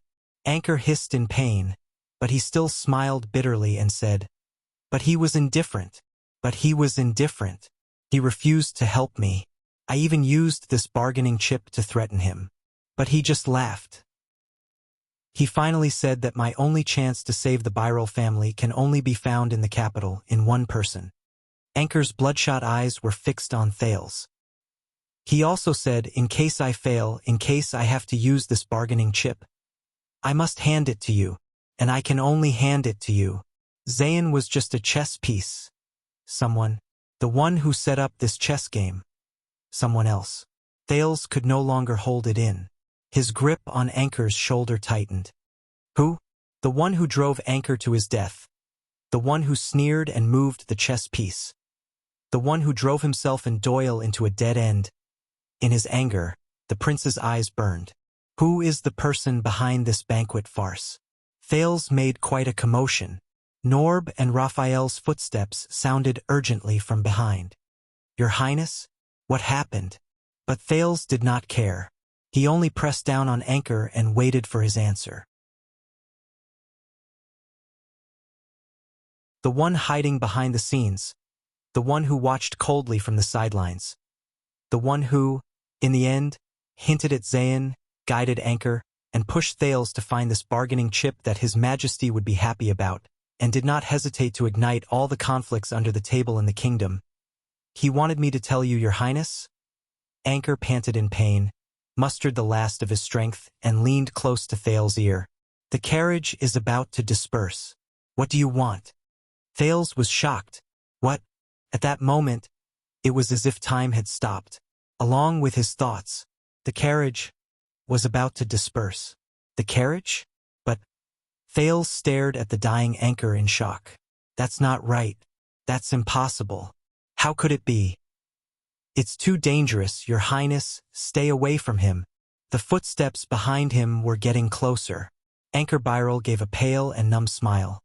He also said, Since I've given it to you, then hold on tight. In that second, Thales' eye sockets suddenly widened. Before he completely passed out, Anchor laboriously pressed himself against Thales' ear and hissed out the last few words. Hold on your sword. Western Desert Hill, ruins, floating sand palace. In a quaint and solemn room, Derek Chroma put down his teacup and glanced at the chessboard on the table. Are you going to take this step or not? He asked the person across the chessboard respectfully and politely. Your Grace. Humph. Across from him, the master of the ruins, Cyril Faken, has stared at the chessboard leisurely, deep in thought. But his expression was even more ferocious and terrifying. Patience, young man, patience. A good game of chess is never won in one move. The Duke of Western Desert changed his sitting position without a care. He held his teacup confidently. Derek was silent for a second. His face was expressionless. But the young Count of Wingfort was very honest. He pointed at the lonely black king on the chessboard, which was tightly surrounded by white chess pieces. You only have this one piece left. Fakenhaz's hand that was holding his teacup froze. Derek pointed out the truth calmly and even more ruthlessly. No matter which way I go, my next move is going to be a checkmate. Fakenhaz's eyebrows twitched slightly. What do you know? Looking at the overwhelming situation of 10 white and 1 black on the chessboard, the Duke calmly coughed at the right time to hide his slightly red face. The situation on the chessboard is only superficial. What's more important is the chess player. He extended his finger and pointed meaningfully at Derek, then at himself. As the saying goes, even chess is evenly matched. Little Derek, remember, we're playing chess with a person, not chess pieces. Chess player. Derek narrowed his eyes. Fakenhaz smiled coldly and gently placed a chess piece. The king moved. His demeanor was profound, full of vigor. Derek cast a sidelong glance at him as he placed his chess piece. He breathed a sigh of relief and extended his hand to take his next move. Wait! Fakenhaz shouted loudly. Derek's hand stopped in midair. The Duke of Western Desert bent down and observed the chessboard with a profound expression. Let me think again. Under Derek's incredulous gaze, in the next second, Fakenhaz calmly extended his hand and placed the only king back to its original position. Let me think again. Let me think again. Derek's hand fell to his side in disappointment. Sir, there's only this move left. You keep going back and forth. The young Count Chroma sighed heavily. Or else, we can just consider this game as invalid. Hey, how can we do that? Fakenhaz slapped his thigh. We have a stake. He firmly interrupted the Count of Wingfort. His gaze was fierce, and his aura was aggressive. And this is a peerless sword. Fakenhaz pointed at the sword in the distance, which was used as a stake in the game. He said sternly, "Don't you know that I just gave my saber to someone?" The entire kingdom knows. Derek could only roll his eyes in his heart due to his good manners. "But you are about to lose. No matter how good this sword is, what does it have to do with you?" He smiled elegantly and used vulgar words to pierce the Duke's heart mercilessly.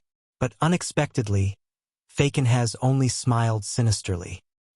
He stroked his walking stick gently and resumed the manner of an expert. "The situation on the chessboard is only a superficial representation. What's important is the player. As the saying goes, we are evenly matched. Little Derek, remember, we are playing against a person, not a chess piece." Derek shook his head absent-mindedly. Once he was certain that time was not flowing backwards.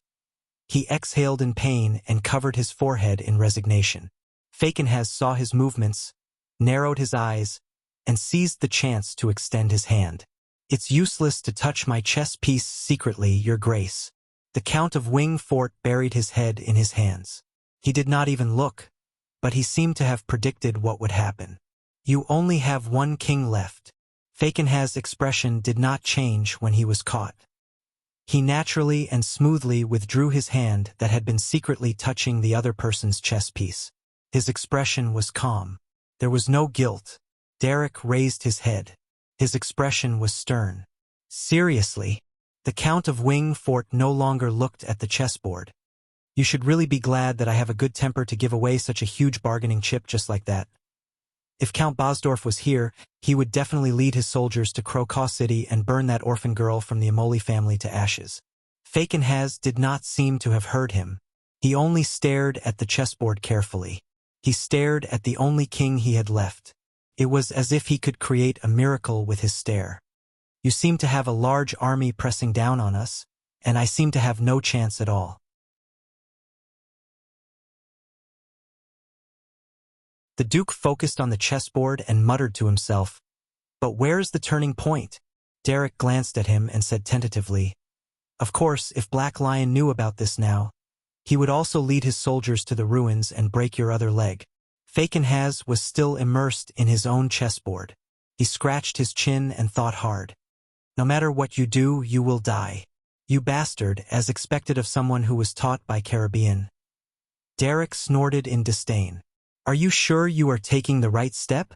What if His Majesty announces to the world tomorrow that he will list our crimes and force us to, for example, disband the army, raise the tax rate, and hand over the right to appoint and dismiss government officials? What if Count Bosdorf cannot bear the humiliation and leads the people to revolt?" The Count of Wingfort stared at Fakenhas coldly, but the Duke still ignored him. "It's fine. Chess skills are not the key. Not the key." Fakenhas pretended to be deep in thought. He rubbed his palm as if he wanted to rub a chess piece from it. "The key is the person playing the chess. Think, Cyril, think again. There must be a way." But in the next second, Derek's aura changed. "But let me say this first, Your Grace." He stared at the Duke of Western Desert, who was mumbling to himself. "If the ending is not good, I do not intend to die with you. Wingfort has its own place to go." But Fakenhas turned a deaf ear to him. He only stared at his bald king's chessboard. "It's fine. Continue thinking, continue thinking. When the sky turns dark or the sky turns bright, there must be a way to break the stalemate. The sky turns dark. The sky turns bright." Derek raised his head and looked at the position of the sun. He felt a chill run down his spine. "Enough, Sir Cyril." Derek, who had long since lost his mood, pointed at the White King who pushed him down and said impatiently, "It's just a game of chess. I admit defeat." At that moment, slap, Fakenhas slapped his thigh fiercely. "Look!" The Duke, who was immersed in the world of the chessboard, suddenly came back to life and returned to reality. "Look!" He pointed at the White King who was pushed down by Derek. He grabbed his own Black King and laughed excitedly. "Didn't I win just like that?" As he stared at the Duke of Western Desert, who could not stop laughing, Derek's expression twitched. "Win my foot." Fakenhas put down his chess piece. Filled with emotions, he heaved a long sigh. It can be seen that perseverance will eventually pay off, and hard work is the way of the king. The twitching on Derek's face became even more extreme. Faken has stared at the cold and merciless scenery of the ruins outside Floating Sand Palace, as if it had been plowed by nature's razor blade. He suddenly felt a surge of heroic spirit, and he slapped the table. In this situation, in this game, when I won, I should give a big white. The Count of Wingfort could no longer hold on.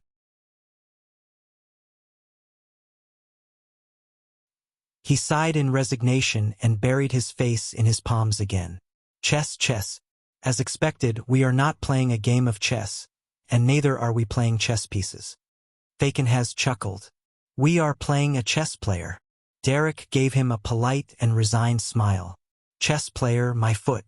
Just like you, young Derek. You are still too young and too eager to admit defeat. Derek could no longer hold it in. That's right. The entire game took 2 hours, and you wasted 1.5 hours just on the last move. He stood up and left swiftly. He did not forget to swear. Who the hell can win against you? As he stared at Derek's retreating figure, Fakenhas smiled softly. He turned his head around and stared at the Black King standing tall on his chessboard. My uncle can, the Duke said softly with a sigh. So can Midir. When he thought of this, the Duke of Western Desert's expression changed. He stood up in a fluster and shouted hastily, Hey, leave that sword behind. It was not easy for me to win the bet. He extended his hand expressionlessly. Monthly votes, rewards, and comments praising Swordless Sword for being diligent in updating. End of this chapter. You're tuning in to the Legend of the Vagabond YouTube channel. Don't forget to subscribe and join us on this journey to catch the most captivating stories.